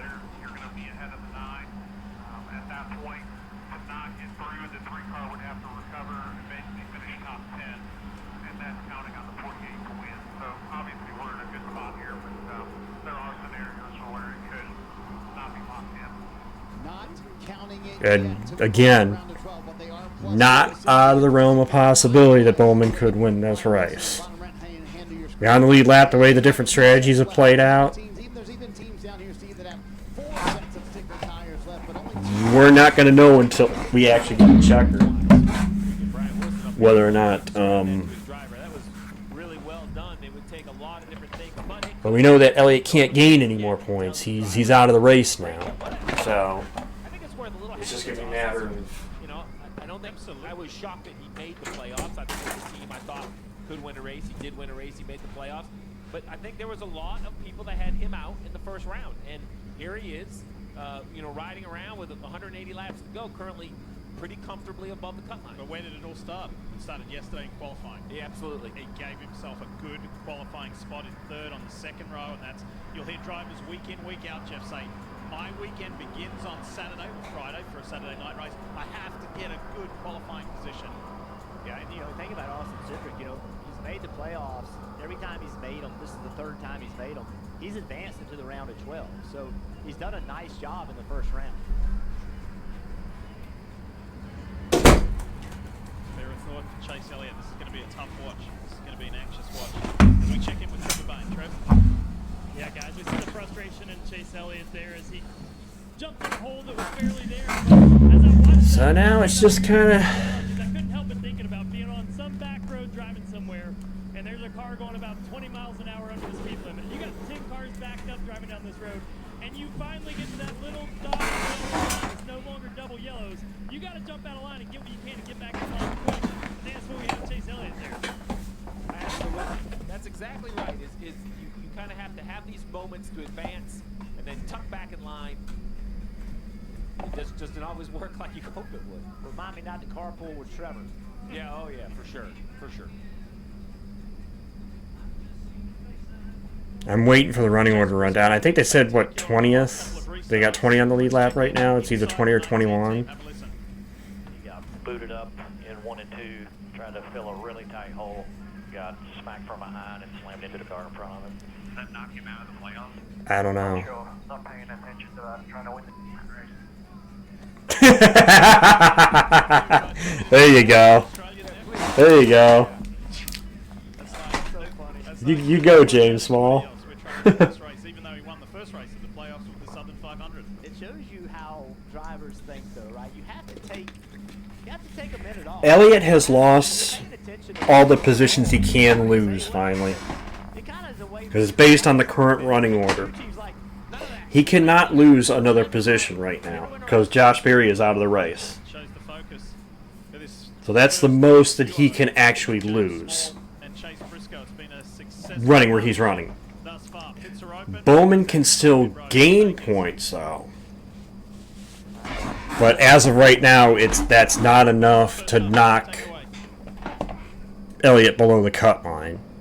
For Elliott to be below the cut line, somebody below the cut line has to win this race. We see Chase Briscoe getting 4 tires, the 12 of Ryan Blaney also getting 4 tires. And that's where it goes back to my thing about stage points. Chase Elliott getting stage points in one of these previous 2 races might have saved him making the first round.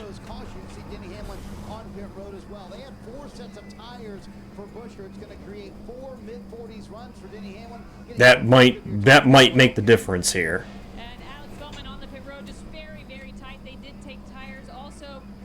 Now, obviously, Bowman not getting stage points in the first stage also hurt too. All he needed was maybe stage points in one of those stages, and he could have done it in points. These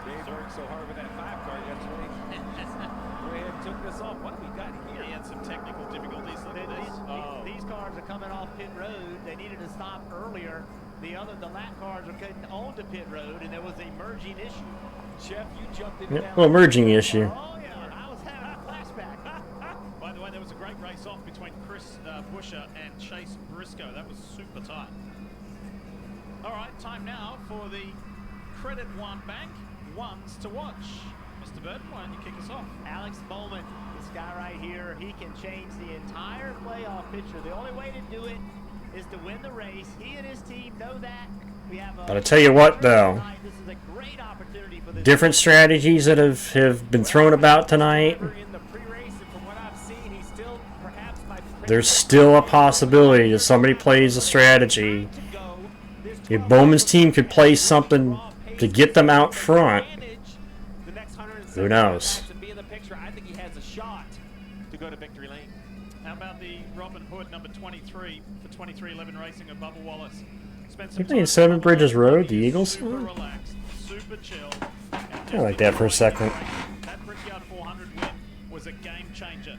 Keep this in mind. He was 3rd in this race a year ago, and in the first 2 playoff races so far, he's top 10.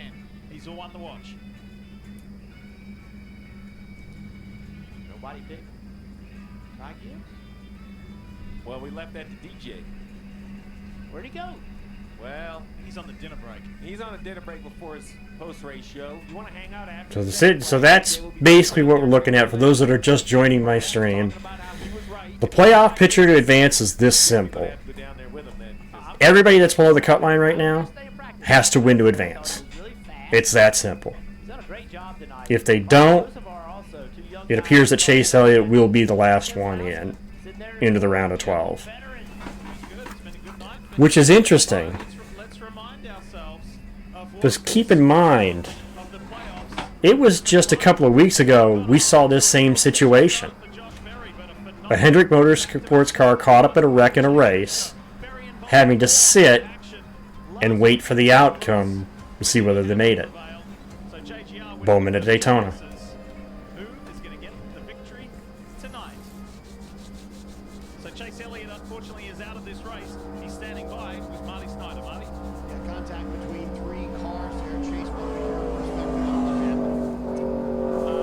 You know, it was a game of just how quick could you get to the bottom after a few laps to preserve your tire. And I thought I was doing the smart thing. You know, the Penske guys had got position on me, so I was just trying to get back down in line. He just didn't expect the closing rate from what was coming behind him, you know. I just stacked the lane up, you know, that much or what. But yeah, nonetheless, it happened and it's done. we're in a bit of a pickle here now. So will you sit, wait, and watch to see what Well, happens the rest of the night? now it gets interesting if somebody's just a general Hendrick Motorsports fan. Well, I mean points-wise. Because You're a plus 23 right now. Okay, so yeah, I don't know. I need to understand where everybody's at. Um, you know, I'm sure people have pinned, and you know those numbers can certainly change, but because one of your guys is going to get knocked out. It's either going to be Chase or Alex at this point. I'm surprised Dylan, despite where he's running, has the points to actually be ahead of Bowman right now.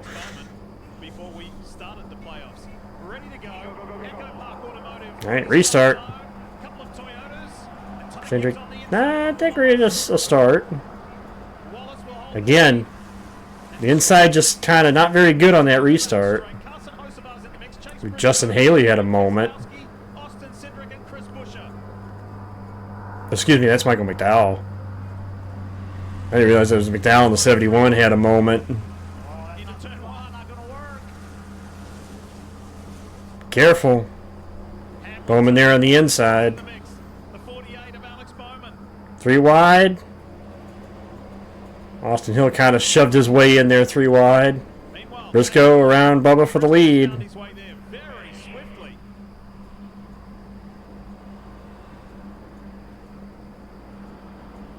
Bowman now stuck on the high lane. Alex Bowman, you see he's in that second lane. He's just afraid to push as hard as he needs to. Thing is, at this point, you have to. The only way you're going to advance is if you got to get up there and put the fight. Wow, that was a nice move from Chris Buescher. Look at this orange and black. Man, look at Bell go. 17. The Fastenal Ford. That was nice work. Busher as well. That terrific race off pit road with Briscoe. Again, they're on fresher tires than the guys around them. Ooh. Hocevar tried to hold off Brad. Yeah, 20 lap pressure tires than that on the 23 of Bubba Wallace, the 17 of Busher, using those to his advantage. Very similar to the tires of Briscoe. Ty Gibbs now jumping 125 to go, or 165 to go. Had to do quick math there for a second. Is searching. That blue Delaware Life 77 is Carson Hocevar looking for a shot. Blaney is hassling Keselowski. And on the inside in position gain. Ooh, smoke.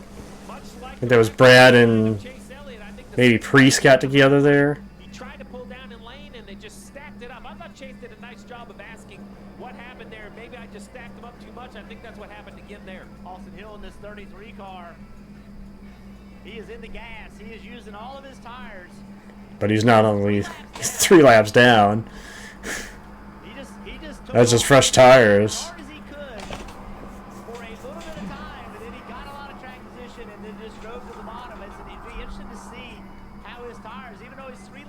Those are the 2 cars on the move right now, Busher and Bell.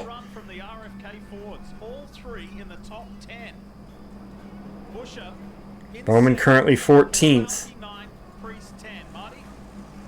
Interesting to hear Scott Graves and Chris Buescher talk about how to manage the early part of this run. Remember, he restarted 9th. He's up to 2nd already. And what Graves told him was go hard at the beginning, like we talked about all night long, but then manage. But if you can pass, you can be aggressive. Remember, they're only going to have to do 4 40-lap runs or so to get to the end of this race, and they have the tires to back it up. Well, this is a fair fight here between Busher and Bell. Similar strategy, only 1 lap difference between when they pitted. So 1, 2, 3. You got a couple guys up here that have been here for much of the night. Bell, Blaney, or well, Gibbs, Blaney, Wallace. Then you got the guys that have kind of jumped their way in here. Like Bell and Busher. Yeah, all 3 Spire cars right there. 77, 777, and 71. Right in the line.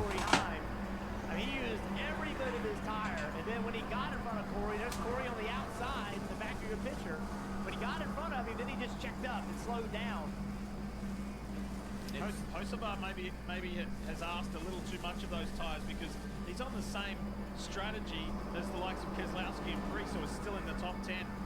But I got tongue-tied there trying to say the 3 car numbers. He jumped on the outside of Alex Bowman. He's watching Corey Hahn behind him. Corey Hahn picks up a spot. That means he's got to go pick up a spot. Well, Larson is still a lap down. Somebody asked me that earlier. Larson's still a lap down. See how fast they're going. I just seen it roll across the graphic, so Racing for this lead lap to be the first car. 1 lap down. I think he's, what, 21st? No, 27th. Running hard and guys trying to conserve. You can see it right there. That's 67 of Corey Heim, the NASCAR Craftsman Truck Series star. With his 8 wins this year. This is his first Cup race start at Bristol, his 4th Cup race of the year. Meanwhile, back up front, remember Jeff told you the 33 of Austin Hill is some 3 laps down. That shows you the difference. That's difference of tires, by the way. That's difference of tires. He's in the Xfinity playoffs. Did not have a good start to his playoffs last night. Bell on the inside of Busher. Bell got around Busher. Gibbs trying to take advantage. Got into Busher a little bit. Opportunities. We just heard that radio 100 laps ago to Ty Gibbs talking about don't hit anyone, don't make anyone upset. Well, he's going to make Busher upset. Same thing, except corner exit. Yeah, yeah. Well, I'd say 02, Alex. 02. Because that was yellow and black. 01 was red and black. You just can't let somebody go and think you're going to have to pull back in line. Now, it looked very sketchy because it was corner exit, but he has every right for that position. Here's the battle for the lead. Bell all over his teammate. Somebody or someone's going to be mad at you if you're going to run good. Back to top 3 cars right now, all JGR. All right, Hocevar's coming back. Let's go Bell and Gibbs. Teammate right behind him. He's tucked in between Bowman. Bowman's now moved up to 12th as he goes past Bubba Wallace. Wallace has got his hands full. He's now dropped to 15th. Oh, he's run through Yeah. the tires here. He's coming to Bubba's used up the tires. Gonna hit pit road. He doesn't get run over. Yeah, John Hunter Nemechek had to take evasive action. So too does AJ Armendinger, the pole sitter. So what he's going to do, he wants to pit. But what we've seen so far, you're better off riding around and wait. Even if the tire goes flat, we have not seen a wreck yet because of a flat tire. We've seen it get running over. When you can, whenever the next opportunity is. Next time. Next time. Just going to stay down, hug that low line. Ooh, he got into Stenhouse. Caution's out. That was Wallace and Stenhouse together.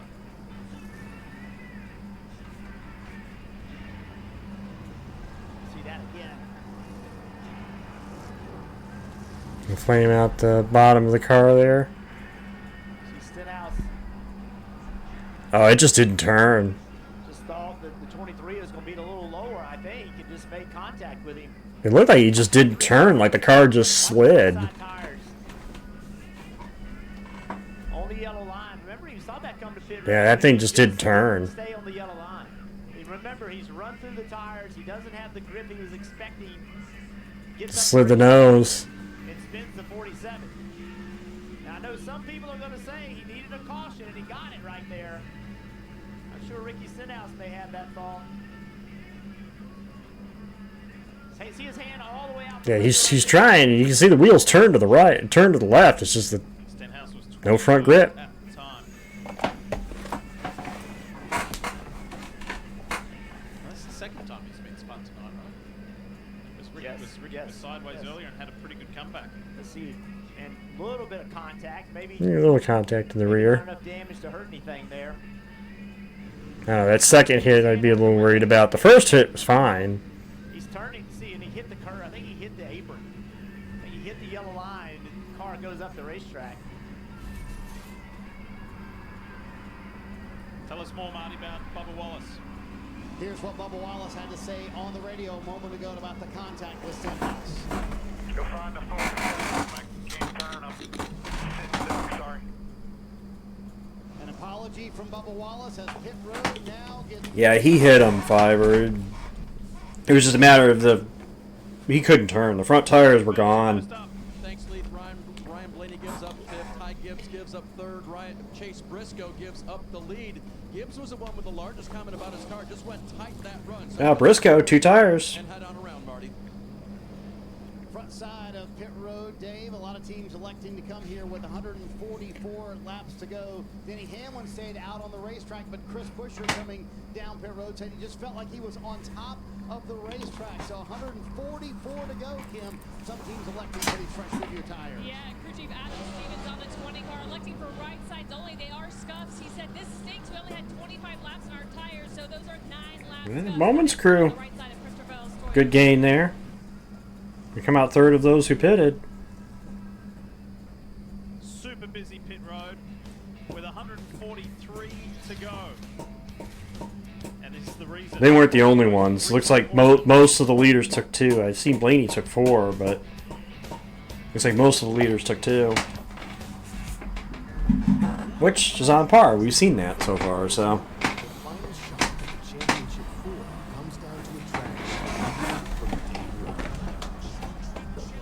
Well, even before David won, honestly.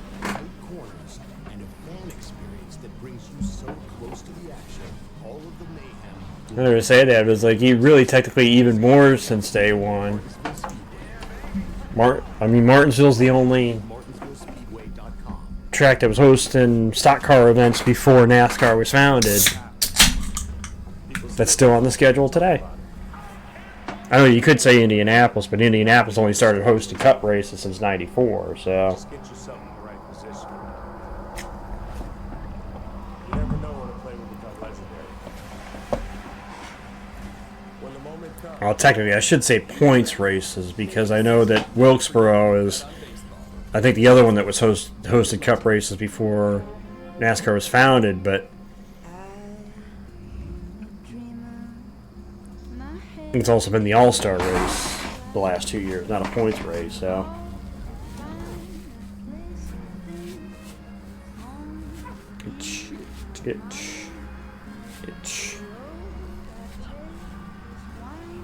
Well, you know what I mean, Jacob. They were hosting stock car races before NASCAR was founded. Even when U.S. women's national team forward Mallory Swanson isn't on the field. Actually, technically, the first Cup season was 49. With a Bank of America customized cash It was basically the strictly stock series. cash back in the category of her choice. Like online 47, Jacob. first year from account opening. So wherever 47. life takes you, 1950 was Darlington. rewards you for saving the day.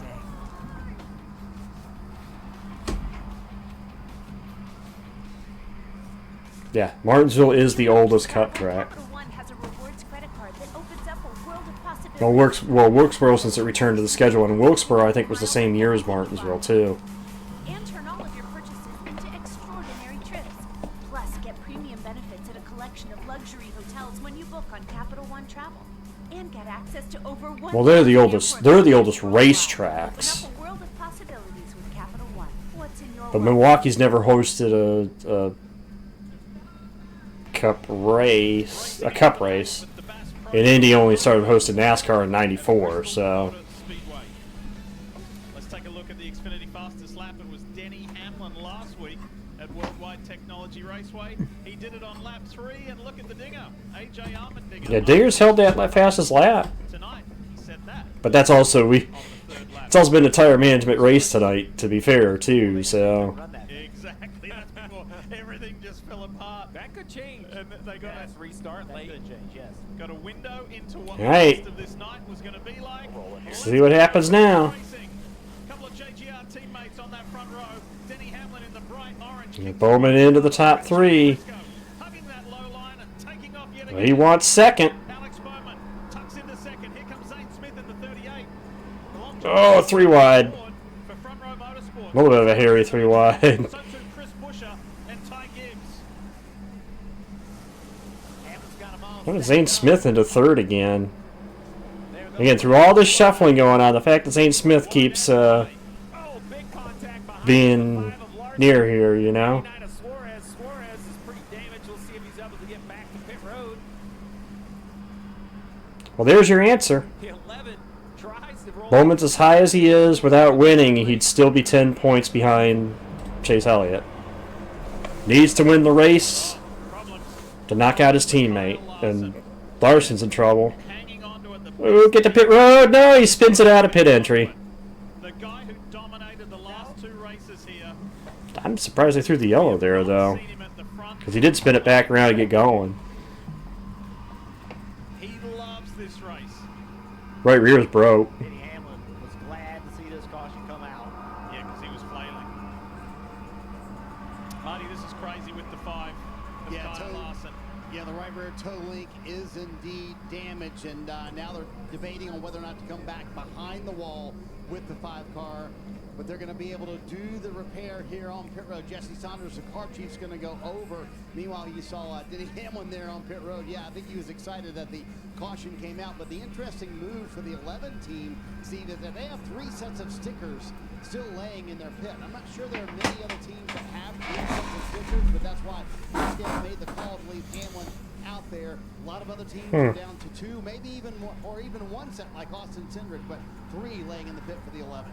No, it was for Larson to pit entry. From the looks of it, probably because he hit the wall.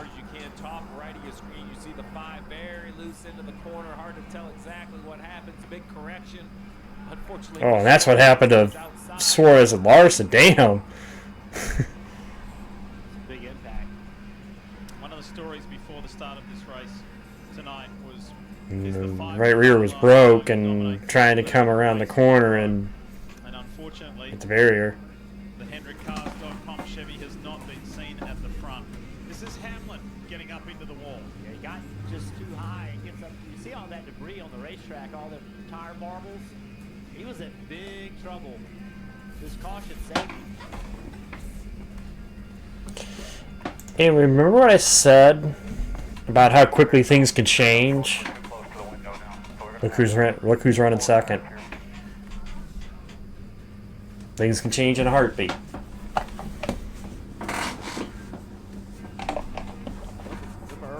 132 to go. The window I think he's talking about with 133 to go is I think they can physically do that on just one green flag pit stop. That's what they're thinking about. They can run about 65 and 65. Stenhouse Jr., he was the first car lap down when the caution came out, so he gets his lap back.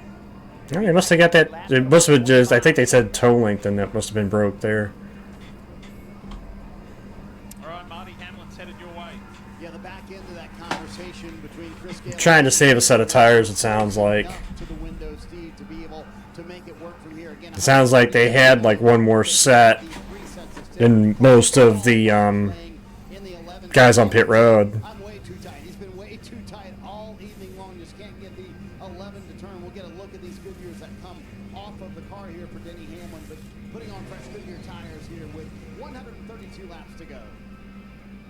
Yeah, and it's going to be a busy 132 laps. I think we're going to see a lot of movement. Everyone's starting to really prioritize track position. There's less give and take. People are trying to jump. So yeah, pretty much we're at the situation where everybody below the cut line has to win to advance. Daniel Suarez had. Look to the left. Bang. Ooh. Kyle Larson into him. 99 in the wall. This is going to sound big. Oh yeah, it sounded big. This is trying to make it to pit road and it just spins.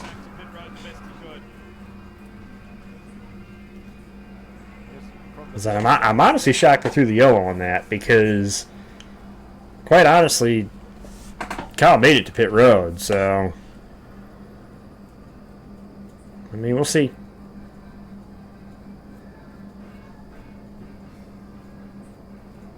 So, there's still pressure cooker situation, especially for 2 Hendrick teammates of this guy. That is Chase Elliott, who was out of the race, and Alex Bowman, who was trying to find him one last opportunity, one last Well, at this point, Alex needs 1 spot, but we have 130 laps to go, so 130 to go, he needs 1 spot. Yeah, I think really right now this next stint's really important for us. We had to go rights there to kind of get back on sequence. We had to get creative there the last couple of stops and take scuffs. Just need to put yourself in a position. We kind of get a little behind with the spin and having to get waved around and all that stuff earlier. So I think if we can really, keep ourselves in top 4 or 5 here against some of the guys on better tires, and that'll put us in a chance to go after this thing at the end. All right, there you have it. And again, if he finds himself in victory lane, will knock out his teammate, Chase Elliott. Dave. Kim Tyler Allen trying to upset the playoff guys with his driver Ty Gibbs. He's managed the tires pretty well. What does he have to do to the end here to win? He's had to manage tires really well. I would have lost a lot of money that they were going to wear this bad, but he's doing a great job. Obviously, the strategies have split here. Also, how big would it be if Bowman does win this race and knock out his teammate? How big would that be? Keep talking about the opportunities. I want you to look at the top 10. Briscoe, obviously, he's won. Bowman, Zane Smith, Chris Buescher, Hosevar, Gibbs, Keselowski, McDowell. I'm just thinking all the criticism that 48 team has gotten. How big would that be if he were to pull this off? You know? I mentioned it before. We have seen guys win in must-win situations. Like I said, the one guy that I can think of that's done it more than once was Harvick.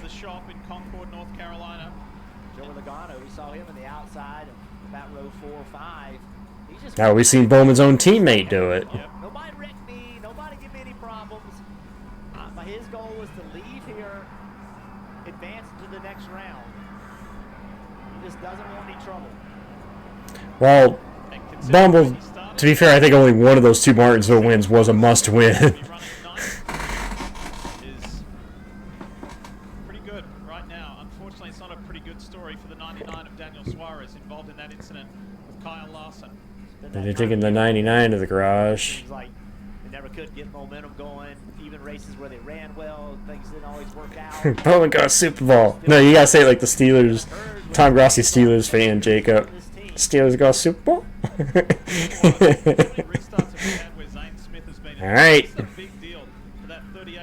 127 laps to go. Again, the outside with the better restart, as it's always been the story of the night. Ooh, Bowman again can't get going off the start.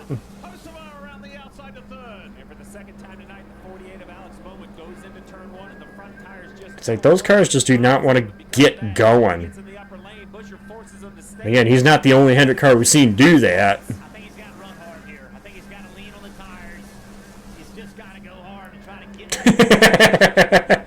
I'm surprised you could hear from that far away, Hamill.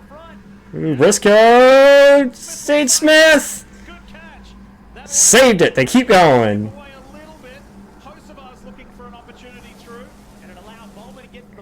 Man.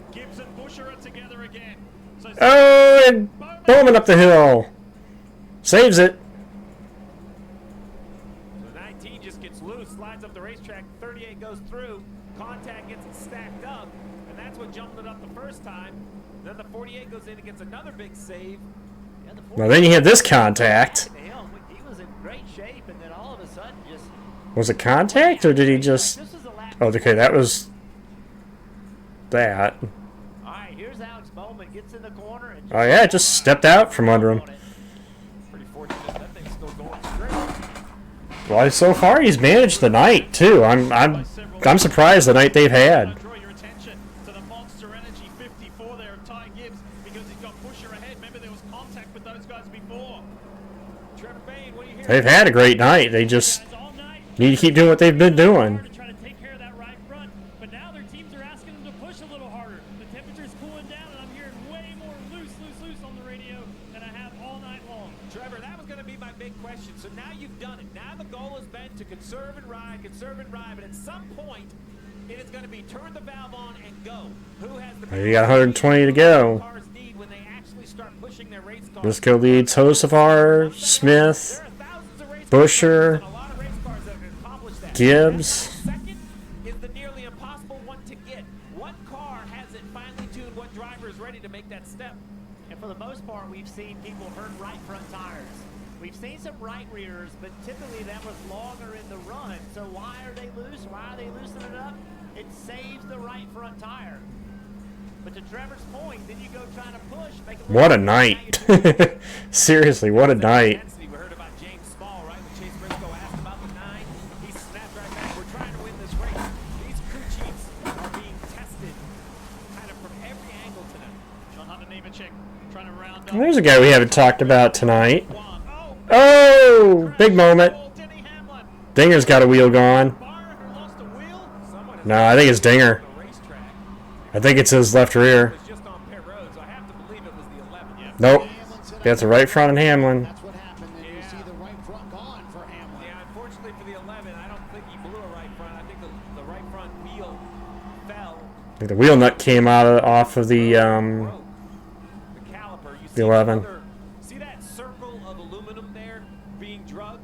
That is a part of the wheel. What happens is when the wheel comes loose, it contacts the front caliper, and it's like a lathe. It just cuts the aluminum wheel right in half.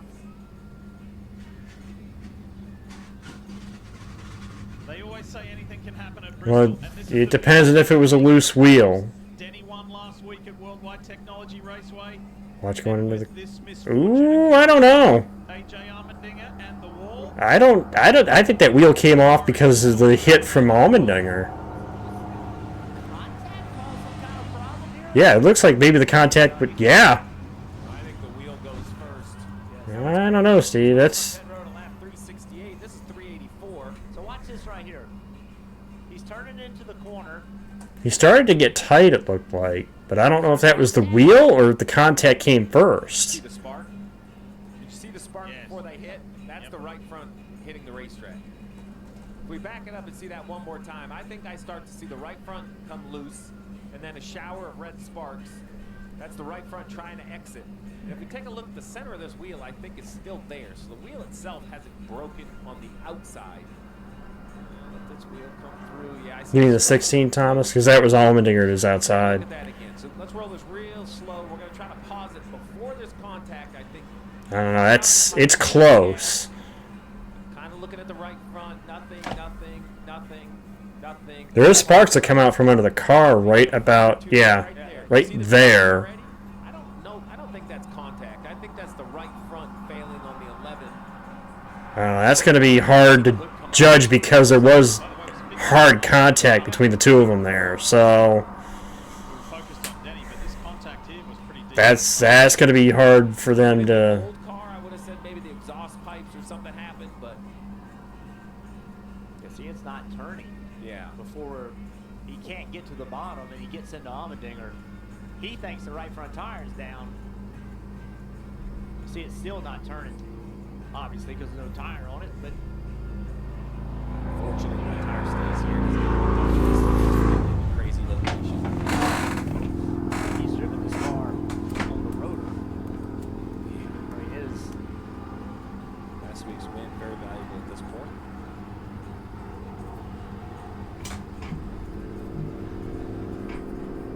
All right, so right there.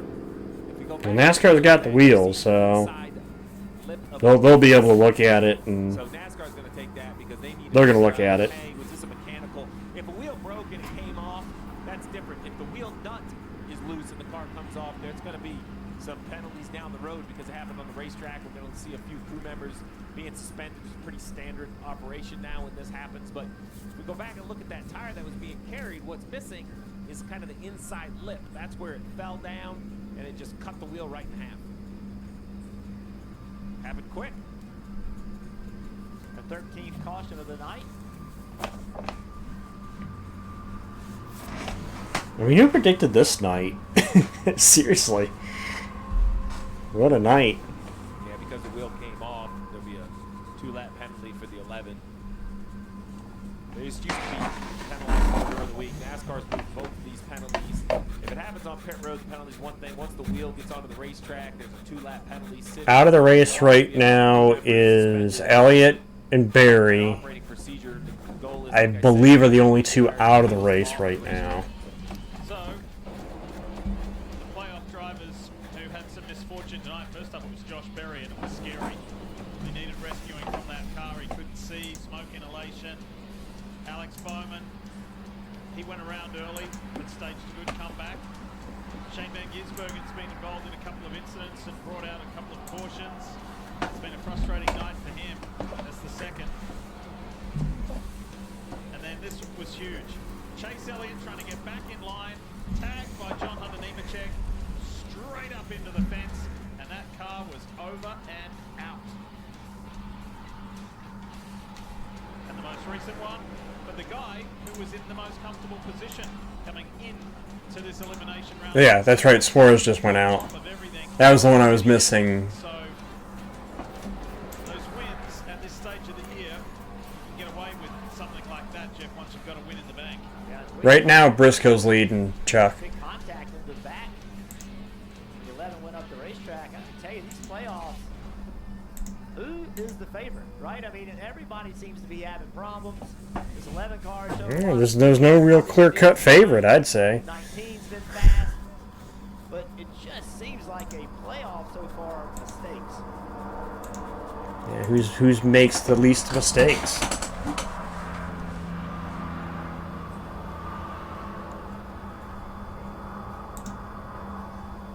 Denny Hamlin sitting there quietly after receiving that 2-lap penalty. As we cruise around getting At the moment, I think we're closing in on the fact that Byron and Reddick will be locked points-wise. Because 40 up. Bowman could if he wins. The only way he does is if he wins, PRK.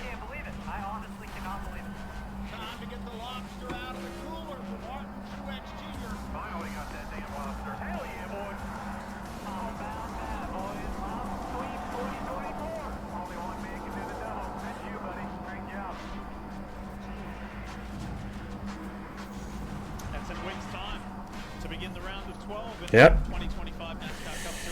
New Hampshire begins the round of 12. But we still got to figure out our other 7 drivers here. Really, realistically, I think 5, because I think Byron and Reddick are locks now. Because you can't make up the point. They can't lose the points to fall below the cut line.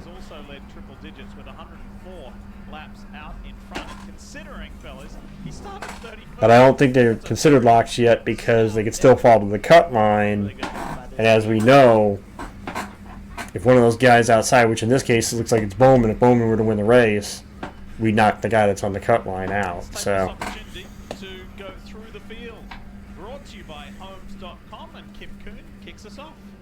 Yeah, we're going to take a look at some of the guys trying to fight for a playoff spot. That includes Alex Bowman, and while the first 2 Almost to 100 to go.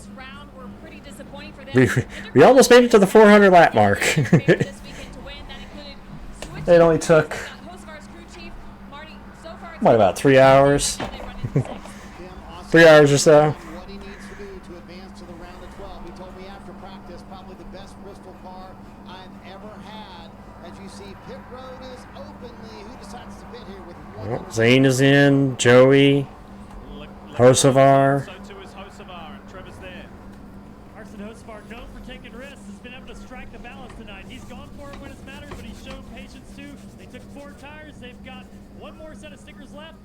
Joey Logano puts on his last set of stickers here on pit road. Uh-oh. Logano last set? I know you can probably make it on gas, but going 100 laps on tires? I don't know about that. Talked about the hit that the 24 took during that. He said, I hit him hard, but I hit him square, so it looks like this damage may be okay. Boy, it's crunched up on the front, Kim. And the Christopher Bell machine in, they'll take fresh tires. Really just slightly tight has been the complaint all night. Otherwise, that car's great pace. Just how chaotic this place is. Just think we had a handful of cautions last race. Tonight we have just a bunch. Yeah. And this is the reason for the most recent AJ Allmendinger and Denny Hamlin.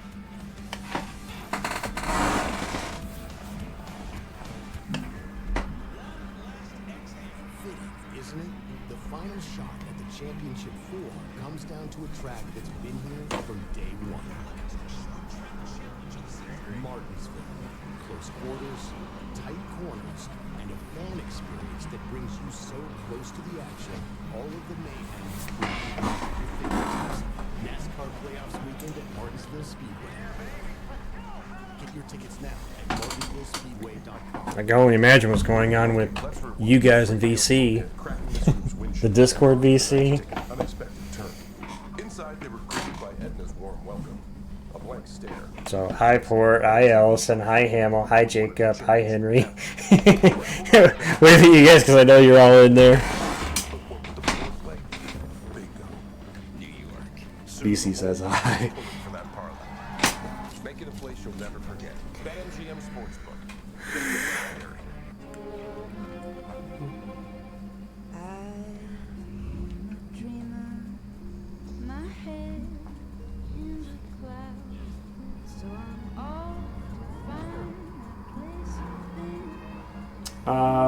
The show is called Hagenai, Henry. Senna. There's more room. I actually like the other girl from the show, but that was the GIF I could find to use as that, so. So the other night my family was deciding what to watch on Apple TV Plus because it comes with the Sapphire Reserve card. So I said, what's your favorite show? And they all said, Slow Horses. If you remember TeamSpeak, I don't know TeamSpeak. It's similar to that, what that was. Everyone's talking about how to get more protein in their diet. We'll stop talking. It's an app you can get. It's basically has voice channels, text channels, kind of hangout spot. All-Pro Sweet Onion Chicken Teriyaki, coming in at 58 grams of protein, all on irresistible Actually, that's bread. And now not a bad analogy, Jacob. Skype and TeamSpeak had a love child. That's actually not a. Yeah. AI can turn your lights on. Lights on. And drive your car.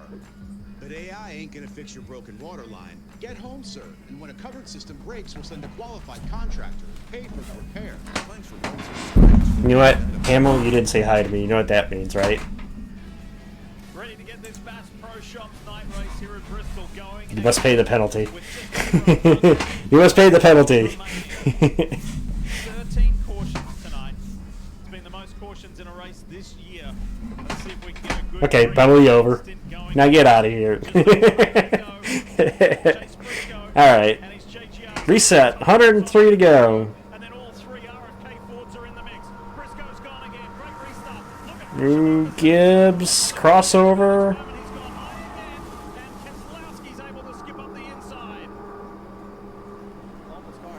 How about Brad Keselowski?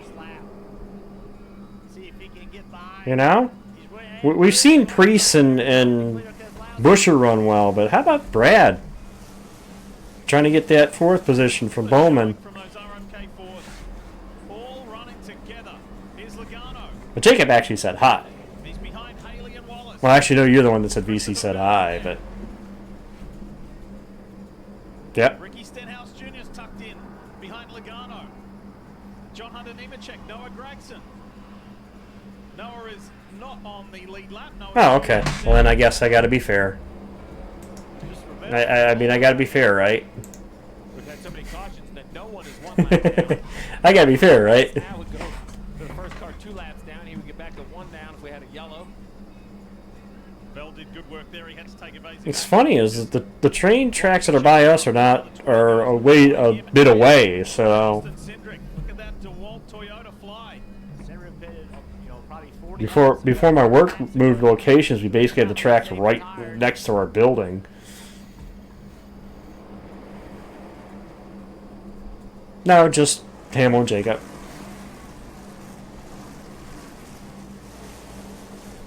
I think all these leaders would like to run, 30 Is Hamill and Jacob on my buddies? No, I haven't. I think they can do this on 1 green flag pit stop. I have not personally. Depends on how hard they run. And Oh, welcome to the top 10, Tyler Reddick. Christopher Bell used a lot of tire We've been good here all night. got aggressive, but then he got stuck. Basically, I work in a warehouse, Bumble, pulling in polling orders for a third-party supplier for cabinet parts. It didn't get all the benefits. I basically am forklift certified. Way off the pace. Just getting swamped. Yeah, I think yeah, Blaney's tires are giving up. Yep. I think the tires are giving up now.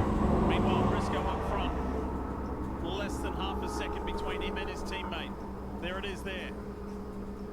Ty Gibbs in search of his first Cup career victory. At the moment, it's one of his teammates who's standing in the way. Between the two of them, they've led over 300 laps tonight. 186 for Gibbs, now 120 for Briscoe. We go back to that topic of Toyota and the playoffs. Toyota has dominated these playoffs. Wins, laps led, stages won. How about Chase Briscoe though in this opening round of the playoffs? Keep your eye on Chris Buescher too.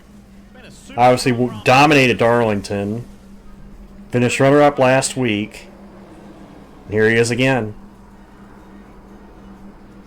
I said going in, keep an eye on him. Didn't think they'd have this kind of start to the playoffs, but See this battle right here, the 4-car going around the 34 of Gilliland. That's to be the first car 2 laps down. So the caution would come out, they would get back only 1 lap down, but then yeah, 24 cars on the lead lap. The next car is 2 laps down.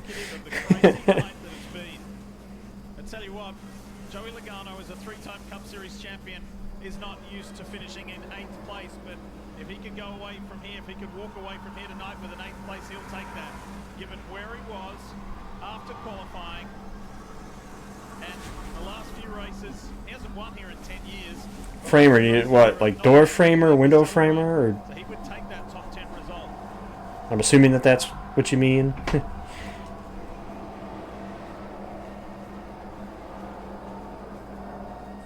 seen that 33 car jumping on the outside of Gilliland. We've seen him all, the last several runs, running really hard, trying to get positions. He's doing it again. He's only 2 laps down, so he's racing. Yeah, we're less than 100 to go in this race. 87 to go. 26th spot. Gregson up the road to be for 25th.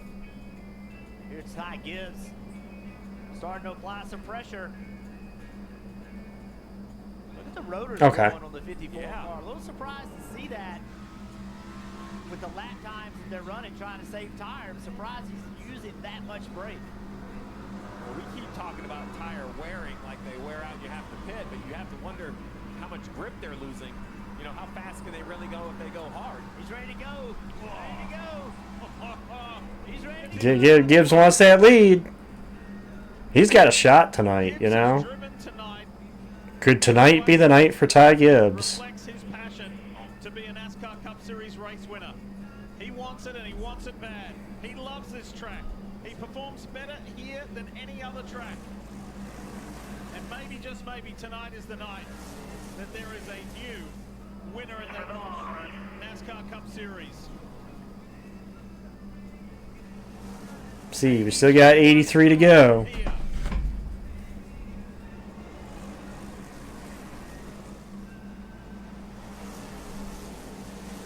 Now just back it down. He's definitely has shown that he has had the best car tonight. You have to run to keep the 19 behind you. But when Will it pay off? the 19 can return. I'm pretty sure Briscoe thought Ty was just riding back there. Ty said, hey, I'm going to take an opportunity to get this lead, control this race.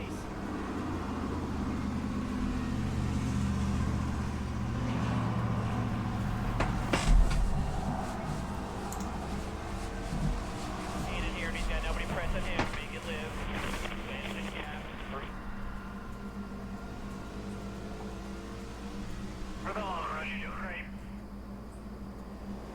If this does materialize in a victory for the 54, this is going to be a race that we will all remember for some time, because for this youngster, sometimes emotions boil Points over. as they run right now, it's still 13 points. Again, pretty much. Alex, though, he is running P5, which is a decent running, mind you. Okay, come on. Come on. Stream froze. On their end. 'Cause my thing's still working on here, so I think their edit froze. Hang on. Refresh. Refresh!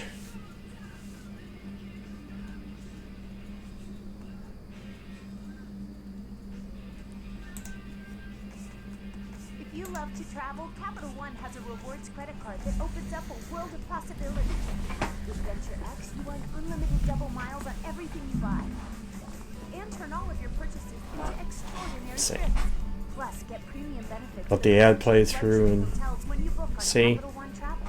And get access to over 1,000 airport lounges worldwide. Open up a world of possibilities with Capital One. What's in your wallet? There we go. We back. Ooh, big stack up. Busher. Busher backing up. Busher's being steamrolled and pushed out of the way. Hocevar's on the inside of Bell. Bowman's been able to Bowman wants Keselowski.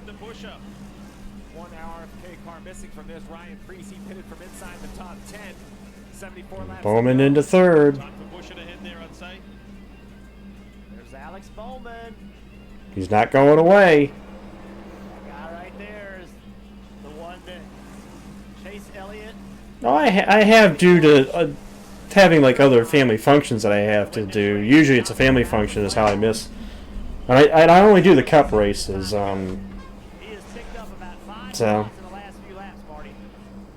Pit window open. Chris Buescher, you see that fire coming out of the right front for that. With the brake. I think we're nearing the pit window because now it looks like Bowman's falling off now. Busher just came in. Yep, Jones is coming to pit road. Might be time. Oh, apples. Apples, 100%.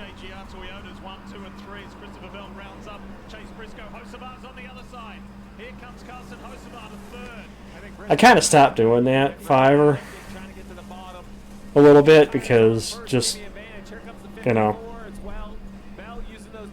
I love grapes, so. He's going to stretch his legs right here, trying to get a gap before he's forced to pit. So Gibbs and Hocevar coming up on Eric Jones. They go side by side. Hocevar's cleared Gibbs. Bowman's on pit road. Bowman's on. Might be for the last time, too. Little flame there that's going to go out. Yeah, as long as the fire stays under the hood, it doesn't get into that rocker panel. Normally they go out. The 54 and the 19 continue to lose time, but just forced to stay on the racetrack. They don't want to pit quite yet. I know, this is tires burning up, so.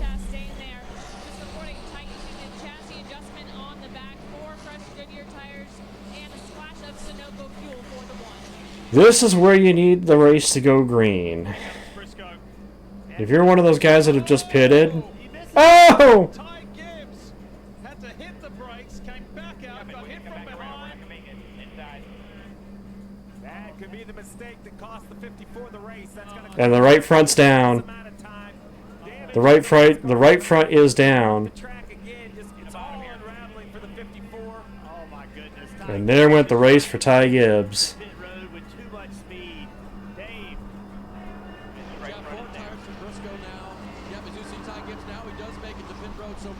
Ooh. Keselowski muscles Bell out of the way to get the lead. Man. God. That one hurts. Yeah, his teammate was coming to pit road. He had to try to avoid his teammate. Was coming too fast. And got clipped. And that right there is going to cost the 54 just so much time first. Man, oh, fire. Do they can get that out quick? Guys, you're standing there with the fucking fire extinguishers.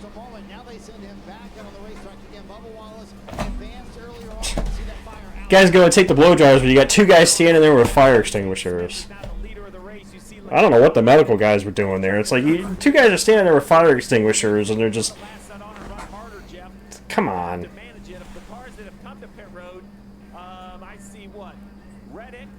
Props to the two crew members for just saying, "Okay, we're just going to take care of this."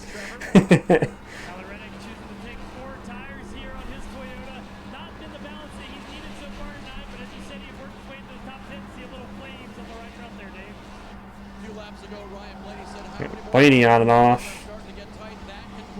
Zane Smith, leader of the race at the moment over Joey Logano.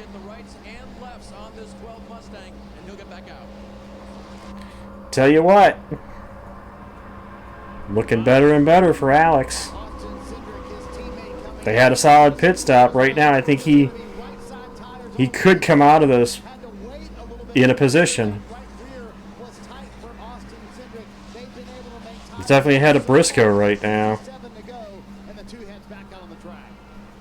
The 48 Alex Bowman came early to try to get an advantage, to try to find his way. He's currently kind of leading this wave of newer cars, him trying to run some other cars down in front of him, but he has been absolutely stuck in traffic. He's finally got by Buscher. This 48 of Bowman has a real shot with 56 to go to cycle his way if he can make these good years go. He is looking the best. You see, that's what he's trying to do. he knows it's time to go. I think stuck in traffic could be an advantage to him though, because we've seen he can't go far.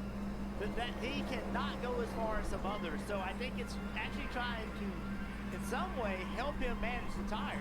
Yeah, the 6 of Brad Keselowski Right now, has a huge advantage all because of that. Joey Logano's the race leader.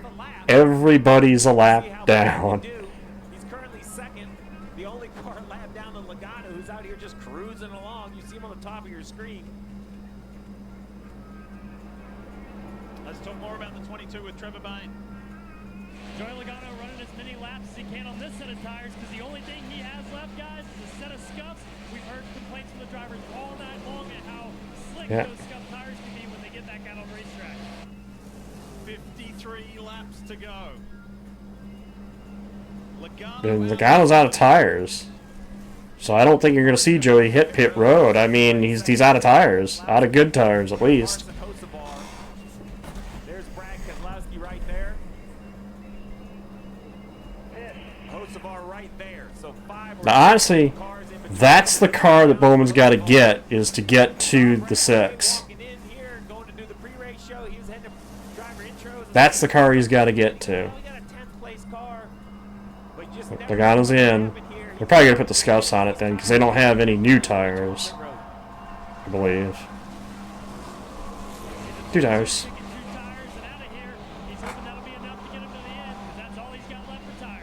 51 left here in Bristol. Brad Keselowski Should hand the lead to Brad Keselowski.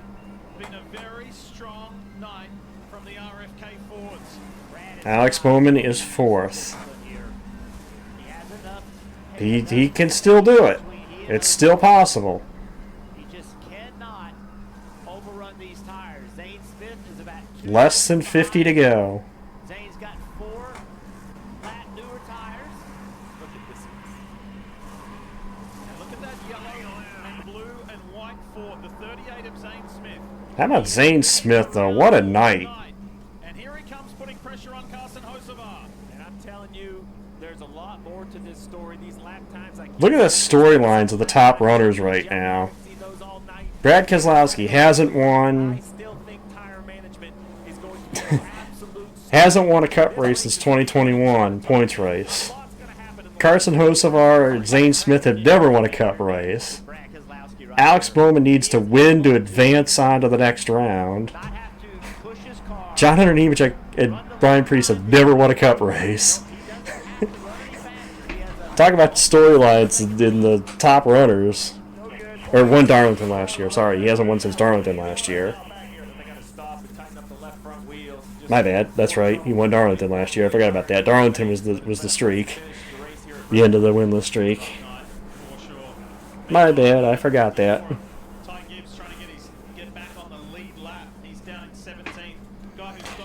My bad, guys. I forgot that.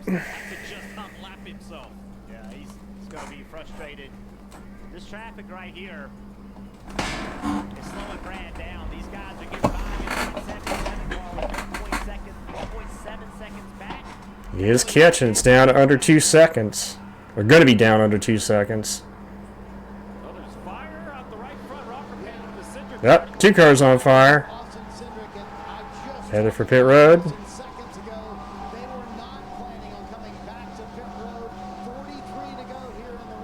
Now, is that going to bring the yellow out? Yeah, the extinguisher, yep.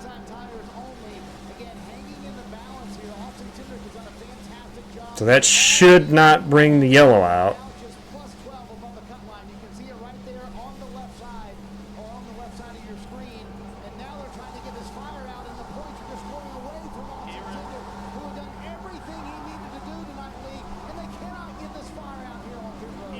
Well, never mind. Look at the cockpit filling with smoke. This may be night over for Cindric, and he's just 8 points above the cut line. Oh my goodness, a night that had so many positives for Austin Cindric. Still in the car. That 48 car that's the only one that can hurt him. 5 points above the cut line. But he's going to get rolling again.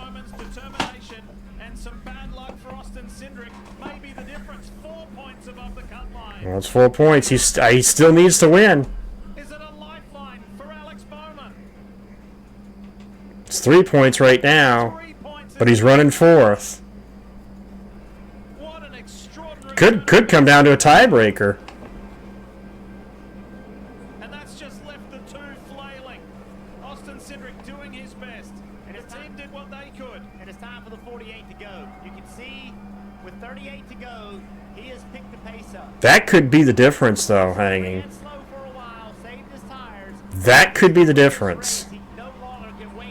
If Cindric stayed in the race car, that could be the difference. But it is so tight between Bowman and Cindric. 4 points to the good. Right now it's 3. And just 36 laps left. Bowman running 4th. What can he do about Zane? Well, when you're in the playoffs, Bumble, the tiebreaker is the better finish in the round. So if Elliott were to tie with them, it would be the better finish in the round, which I still think would go to Chase, because Chase ended up 3rd at Gateway. Here's Bowman making a move on Zane. It's now 2 points. Below now it's 1 point. It's 1 point. But he's running 2nd. He's got to get to the lead. Who had to bite his fingernails watching Cindric needs 9 points on the 9. to see if he can make it into the playoffs this year. May just have the most extraordinary Now, I don't know who has the better finish between Cindric and Bowman if they were to tie. Bowman right now still needs to win. No, Martinsville's the last race of the round of 8. Thanks. Martinsville's the last race of the round of 8.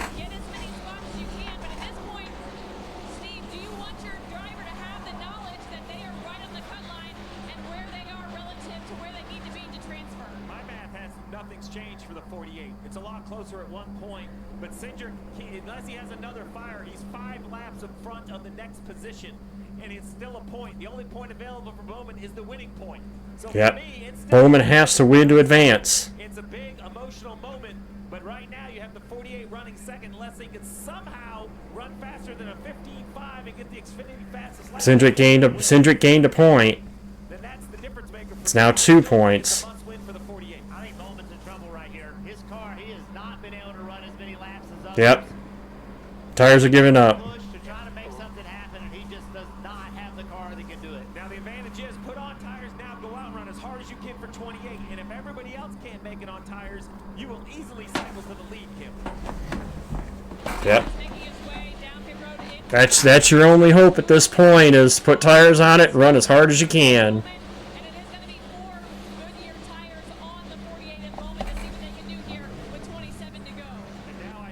27 laps, go as hard as you can, and just hope everybody else runs out of tire. I think that's really your only option. Now, Carson Hocevar has 0.8 of a second over Zane Smith, who has another half a second over Keselowski. Oh, Hocevar. See, I don't think people are managing their tires. They're kind of getting pulled in. Yep. It may still come Alex Bowman's way. Trevor. He may still have a chance here.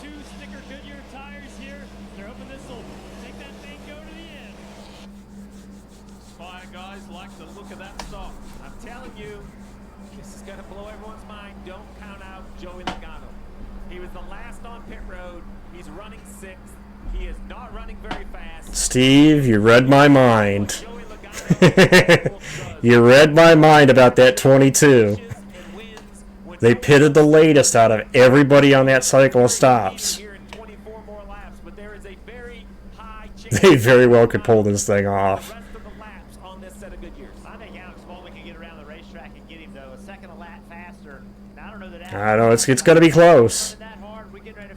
And keep in mind, that gap between Cindric and Elliott is still not the guarantee that Cindric would be the one knocked out. There's only 7 points there. Cindric could make those up on Elliott. I don't know. I got to see where he's running and what spots he can gain. But if we get people cycling stops like this, the problem you have for Alex Bowman is you lose so much time here that we saw him go by, but I think that only gets up to 1 lap down. He's still a lap down even after passing him. But I was scoring. I thought he was getting back. No, it's crazy, right? But these, yes, that's why green flag pit stops are so scary here in Martinsville, because you lose so many laps. Joey Logano continues to nurse. there's still 7 points between Cindric and Elliott. Out there, though, has slowed down to a 17-7. I think he sees what's ahead, which is make Logano come and get me. Nurse these tires. Make someone pass me. Still 21 laps to go. Tell us more, Trevor, about the 6. It's going to be a nail biter, so who pulls this off, though?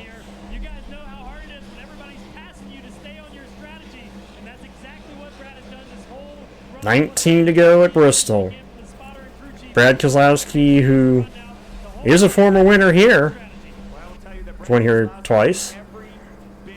My knowledge. 2020 and 2015. Or 2020 and 2012. Oh, 2011, excuse me, not 2012. Actually, he did win 2012, so he's a 3-time winner. Sorry, that's right. Night race of 2011, spring of 2012, and the spring of 2020. So 3 races he's won here. And while all this is unfolding, it's got Let's go to pit road. Bigger picture, but I want to give a shout out to Corey Heim, the Truck Series sensation. Keselowski, Bell, Blaney, Logano. How about Heim? Corey Heim, P5. Briscoe couldn't make his right side tires go 65 laps. Not tonight, so he gets 2 new ones here. 16 laps to go. There's Alex trying to get back on the lead lap. He is now on the lead lap. To get back on the lead lap, he has a lap to go to pass the 6 car, but up the road, Carson Hocevar, he is running almost a second a lap faster. He is 10 seconds back with 15 to go. It's just a question of how much life is in those good years, and if he gets there, does Brad have life to go hard? Bowman would have to win to advance. That's the only way he's going to advance. He has to win. Alex Bowman came in, so it's Keselowski, Bell, Blaney, Logano, then this man, Carson Hocevar, Corey Heim, Zane Smith, then Alex Bowman in 8th, 16 seconds behind race leader Brad Keselowski. What? It's just crazy to see. Who's going to pull this off with 13 to go? Hocevar is literally a second a lap faster. Here's Logano in the yellow car. Here's Hocevar right here working traffic. And that's hurting him, because even in traffic he slows down, although that lap. Ooh, Custer! Bubba's in the fence. And that just changed everything. Alright. Now Alex Bowman might like his chances a little better. And how key that was to get back on the lead lap. That just changed everything. What happened to Bubba? Well, he was behind Brad here, and I think they stacked up. They stacked up behind Custer.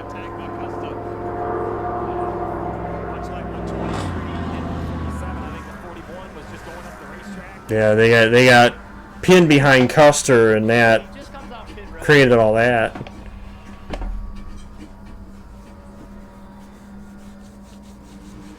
See, blended in, coming off pit road. Maybe he may have been on scuffed tires. Yeah. Didn't have any grip when you get in the corner. Couldn't keep it down. So now the question is, we have 8 cars in the lead lap. Keselowski, Bell, Blaney. I think it's no question. 8 cars on the lead lap. If you got the tires, you pit. Smith and Alex Bowman. Who has If you have the tires, you pit. has a fresh set of stickers with 11 laps to go to someone like We know Joey doesn't. out if everybody pits and just hope some sort of miracle. Will his tires cool off enough to make something happen? But I think it's a no-brainer. 8 cars on the lead lap, you pit. You pit if you have them. We've seen how much faster new tires have been. 18 laps on these tires for Alex Bowman. Pit road open right here. Brad takes the left-hand turn, so we assume he has a set of tires. Who's going to come with him? Bell is, Blaney is. What are you going to tell Bono? What are you going to tell Bowman if you're his... I'm surprised Logano came, even though he doesn't have tires. Heim. Bowman stays. So it appears the front row is going to possibly be Hocevar and Bowman on this restart. Blaney's crew does. They're taking all 4. Remember how the first 2 stages ended?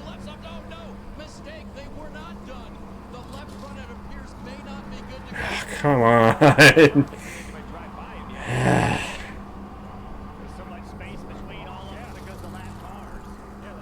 Okay, I think we're okay, but God, it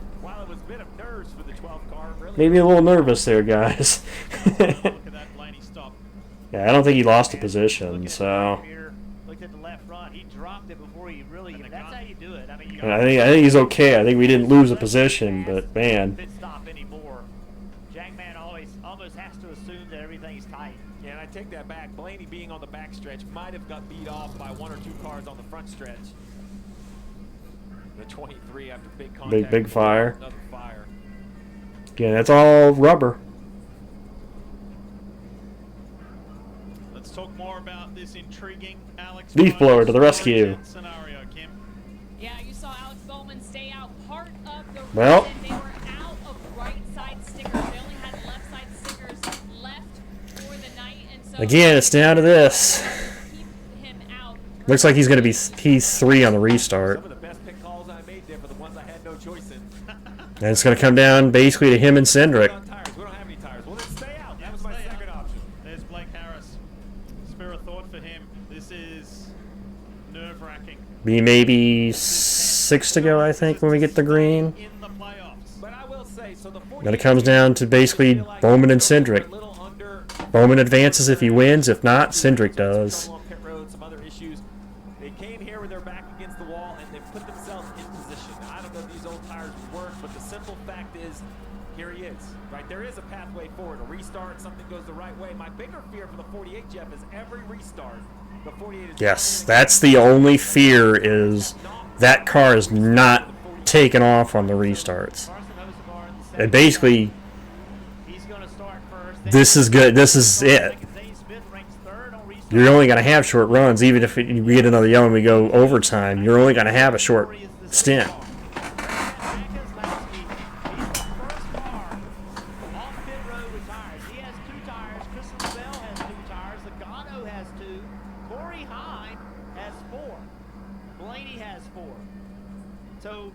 This could get fun on this restart. Especially in the second row, has not rolled. They've not been able to keep up. The first row has been okay. The outside lane is an advantage. That is what Carson Hocevar will do. He's got to pick the top on the restart. Zane Smith's got to do all he can to stay with him. I hope you're watching, because this is going to be fun. Smith gives him the top. He's got to go there behind Hocevar. Look at that graphic bottom left. The 2 guys who are in the top 2 positions are yet to win in Cup Series competition.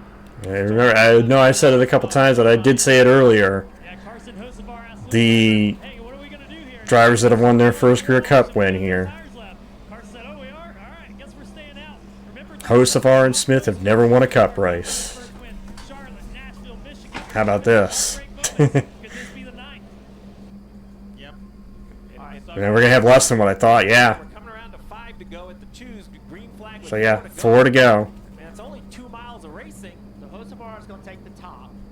Yep. He'll go to the top. What does Zane Smith do? Zane's got to go to the bottom. Bowman, I know, is gonna take the top. That's the smarter move. Brad took the top. No surprising there. I'm surprised Bell took the bottom. He went to the top. He's got tires. You can bet. I think the move was to go to the top. I'm better off launching on the top. I should be in front of Bell. 4 to go. Because the top is better. Overtime still a possibility.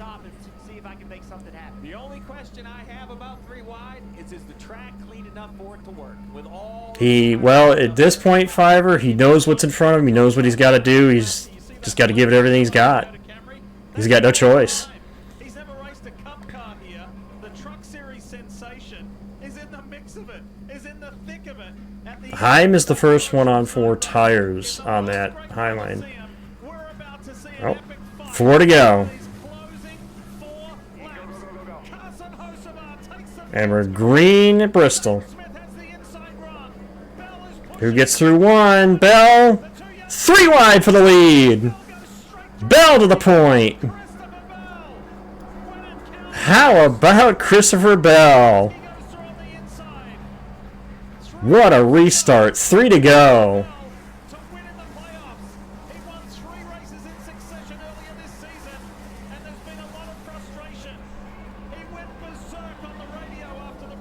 Two laps to go at Bristol. Bell out front.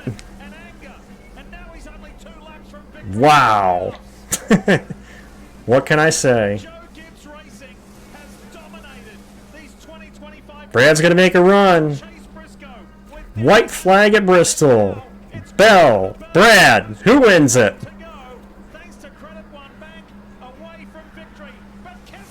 Keselowski's there, though. Oh, he puts the bumper to him, but he can't get there. Christopher Bell wins at Bristol. What a finish.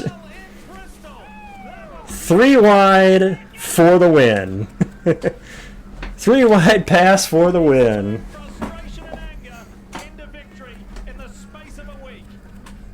Christopher Bell wins at Bristol.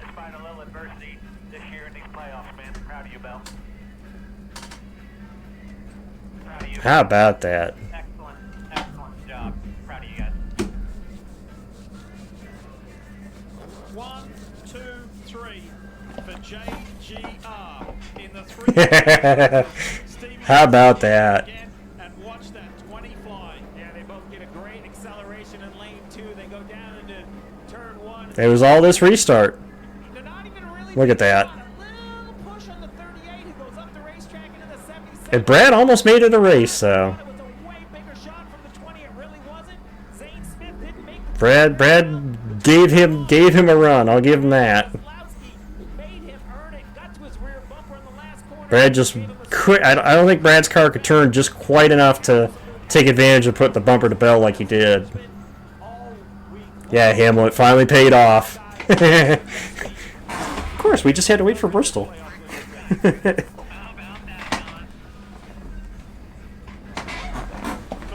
I just won $5 off my coworker. I had Bell on my team. I just won $5 off my coworker. I'm happy. You know what? I'll double check that though, but I believe I did. But, on the round of 16, unfortunately for Alex Bowman, he misses out by 10 points. Fortunately for Austin Cindric, after he had that misfortune, he's done enough. He will have been told that the dream is over for now. Yeah, just no tires to put on at the end. Had himself in position. Wasn't meant to be. Just subjectively, I'll put Daytona ahead of it. The Daytona cutoff race. Because of who won. Objectively, yeah. Yeah. Yeah. I think it's in the talk. I think it's in the talk for best race this year.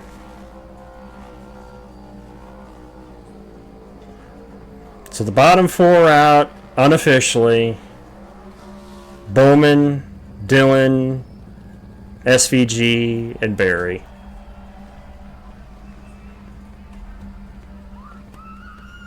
Everybody else heads on to the round of 12 next week in New Hampshire. I want to see what the reset grid looks like, so I'll stay on at least long enough to see what the reset grid looks like.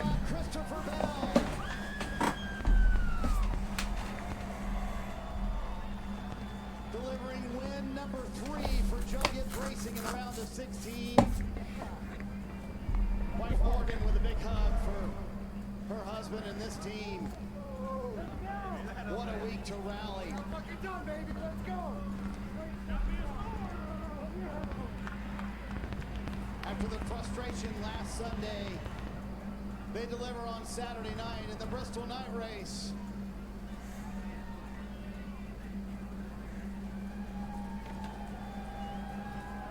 Boy, Christopher, walk me through that restart and how you were able to get the lead so quickly. Well, I'll tell you what, I was nervous on the choose. I didn't know if I wanted to be on the bottom or the top, and whenever Brad picked the top, it really didn't give me an option, and I had to pick the bottom. And all night long, I don't know, old tires just really pushed up in the middle of the corner, so I was hoping that that those guys on old tires would push up, and they did. They did, and I was able to get by or get underneath of them, and it wasn't pretty there at the end, but we got her done. So most importantly, I was so close for Keselowski. And you know, there's a lot on her mind, and just this one's for Charlie. I want to ask you about the tough week for the race team too, because you had some very pointed words after the race at St. Louis. How did this team rally to be able to pull this off tonight? We just know that any week, any given week, it could be us, and it hadn't been us for a long time. But Bristol, baby, tonight it's us! Christopher Bell advances to the round of 12 the best way possible with a win in the Bristol night race. Going to grab this checkered flag. This one just means so much to Bell and everyone at Joe Gibbs Racing. See how much it means. A whole lot more coming up in the post-race show. What an end. Husband and wife celebrate. What a night. That was a great finish. Great finish. You mentioned it had been a long time. Remember, Christopher Bell won 3 in a row back in the spring. He won Atlanta, Coda, and Phoenix. So it had been all the way to March 9th of this year since his last victory. You heard Marty's comment. He was very vocal on the radio and frustrated last week. Just like that, gets it done tonight. 500 laps finished. He ended up 4th tonight, I think. So. Ending. NASCAR American post-race show. Zane Smith, I think, ended up 3rd out of all that. So. Happy drivers like Austin Cindric. He made it. It was close. And Brad Kay, he may not be in the playoffs, but he put on quite the show. Frustrated not to get that win. So close for RFK. Progressive post-race show coming up. What a night here in Bristol. This is speed. This is winning. Port, I'll say this. This is You guys had a shot. This is high stakes and wild. That's all you can say is, he was 3rd on the restart. You had a shot. Everything on the line. This is it. This is NASCAR Las Vegas. The South Point 400. And considering where you guys have been running, considering Get your tickets now. the races you guys had prior to that, that is to still have a chance at it. You know? Most reliable and best overall brand. Let me double check, but I believe it did. I don't think I had Bell listed as one of the options. No, I did not.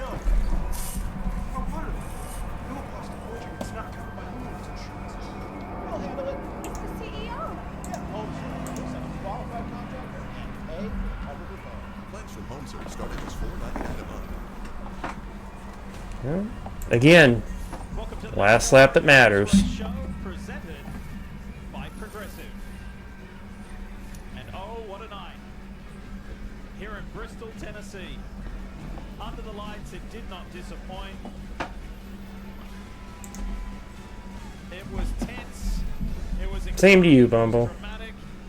And there are 12 drivers. Glad for everybody that hangs out here each week, you know? Next phase of these 2025 playoffs. Austin Cindric is one of those, but it wasn't easy, Dave Burns. Yeah, it was not easy. Well, two results to consider tonight. The finishing order, which was important, but the main thing is Austin Cindric moves on a night when there was a whole lot going on. Are you okay, first of all? Yeah, it's not ideal. I had the fire there and definitely had a lot of smoke, but huge credit to all my guys behind the wall, over the wall. Ultimately, the difference maker is he did not get out of the race car. 5 laps. We had a great car tonight. Think about it. If he gets out of the race car, that's it. I tell you, that was going to be the game to start the day, but just proud of the effort and That's the defining moment. Cindric staying in the race car and closing it out. hitting the round of 12 hard. I want to keep advancing through. This team's capable of a lot. I think you showed us that, right? Because this is a really up and down night. The car had speed, you led laps, and then the chaos ensued. So how did you keep that all balanced? Try and keep my head above water and hold my breath when I'm under it. So, what can Team 2 do in the round of 12? Ask me Monday, man. Great things, man. I believe in this team. I believe in myself. I have not been driving. Well, the points were dropping, Beast. I mean, it was down a 5-point difference between the two of them. Those around me. If Cindric had lost any more spots or been out of the race, I mean, he was down to 35th. He could lose a couple more spots, you know. There were flashes, though, of hope there throughout the night for you. What do you think cost the team? I don't think really one thing. I don't think you can really point at something that cost us. Being out of tires at the end isn't good, right? And honestly, we just played the hand that we could and stayed out. But if I had to pick one thing, you know, our cycle tire restarts were just really poor. I couldn't go at all. Zero grip. So our restarts on stickers, or even when we put our qualifying scuffs on and stuff, it was fine.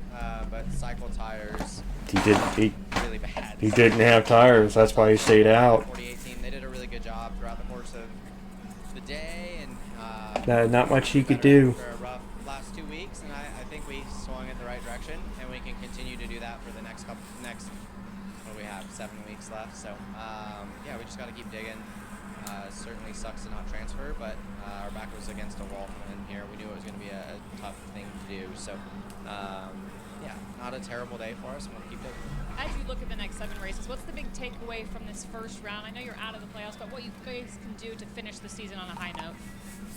Yeah, I mean, we're a plenty capable race team a lot of the time, and just the last 2 weeks just not been very good, right? Like, you know, I thought those tracks would be a little tough for us, but not how they were. And then even coming here, like, we're typically a good bit better than we were tonight, yesterday, when we come here. So we have some work to do on our race cars, but you know, everybody's always. I mean, despite his pit issue, Gibbs still ended up 10th. So, we just got to keep digging to get better, right? I think this summer we were so fast every week that I'm a little surprised to be down on speed, but guys work really hard, and we'll keep digging at it. Thanks, Alex. Thanks. I mean, I honestly don't know what to say. You know, that was definitely a barn burner. And in the end, he misses it by 10 points. Most of it is what we kind of expected. And these drivers, there's a lot of them that still have a lot of work to do. They might be a part of the round of 8 because we've seen a lot of mistakes throughout. And right now, the Toyotas, especially Joe Gibbs Racing, looks like they have everything in hand. Jeff, here's what the points. Here's the points. Oh, goddamn, look how close that is. What, 29 points spread? No one's really been clean the whole way. Who can go to New Hampshire, another demanding racetrack, and be clean, have clean pit stops, not have issues on racetrack, not have mechanicals. You know, this hasn't been just about speed. It's been about reliability and lack of mistakes. Thanks for joining us here for the NASCAR America Post Race Show. Marty Sider, Dale Jarrett, and Jeff Burton. At what point do we get to take a breath? Yeah, after that chaotic day, I mean, I don't know how it was for you guys in the booth, Jeff, but it was so chaotic all night long on pit road. Well, it's, you know, there's, you know, 38 teams. You're trying to tell the story of all of them. There's all these things going on, and it's almost impossible to do because one guy would pit, 5 laps later, another guy. I mean, it was crazy. What a crazy end, you I felt like know? I stepped back in time. I felt like I was watching it. You said it when you were up there with us. It was like I was watching a race from the 90s. The bottom was the way to go. Everybody was racing to the bottom. We saw wrecks because we were trying to get to the bottom. It felt like we stepped back in time 25 years. Pound for pound, one of the best cutoff races ever, DJ, maybe? It was fascinating. I'm telling you. I know the drivers, and nobody wants to see. Oh, damn. I mean, what can you say? What a... That was fun to watch. Seriously. Just seeing how good these drivers really are at managing tires, of doing the right thing. That legit was fun to watch. I don't think there's any other way they could just say that. And I'll give them credit. I know we had quite a few cautions, but it wasn't because of big crashes or anything. They were driving these cars when the tires were worn out. And, you know, Well, 3 wide at Bristol, more time. I'm gonna hop out of here. If he's still streaming, I'm gonna go ahead and do this. But he gets to victory lane, and they've advanced on to the round of 12 with the win here in the Bristol night race. NASCAR America Post Race is brought to you by... See if he's still streaming. I'll do one of these before I head out. Looks like he still is, so... Go over and say, ring the bell. Ring the bell over there. kind of say. A blank stare. Be cool, guys. And a TV showing football that no one wanted to change, ever. So they pulled out the BetMGM app and put together a live parlay. But what would the 4th leg be? Bingo. Damn. Soon the whole bar was pulling for that parlay. Make it a place you'll never forget. BetMGM Sportsbook. Fucking Make it animal. legendary. Let me tell you something. Let me tell you something. I love you. Ryan, we chose our dark horse right here. My dark horse won, Ryan. He won. I called it. Keep politics out of the sports, right? I don't know. How the hell are you going to join and say that first thing? Why are you asking me? I mean, shit. Keep politics in the damn sport. Every sport is political. Are you kidding me? Look how much money is involved. Duh. He said keep politics out of the sport. I know. That was great, man. That was great. Y'all thought I was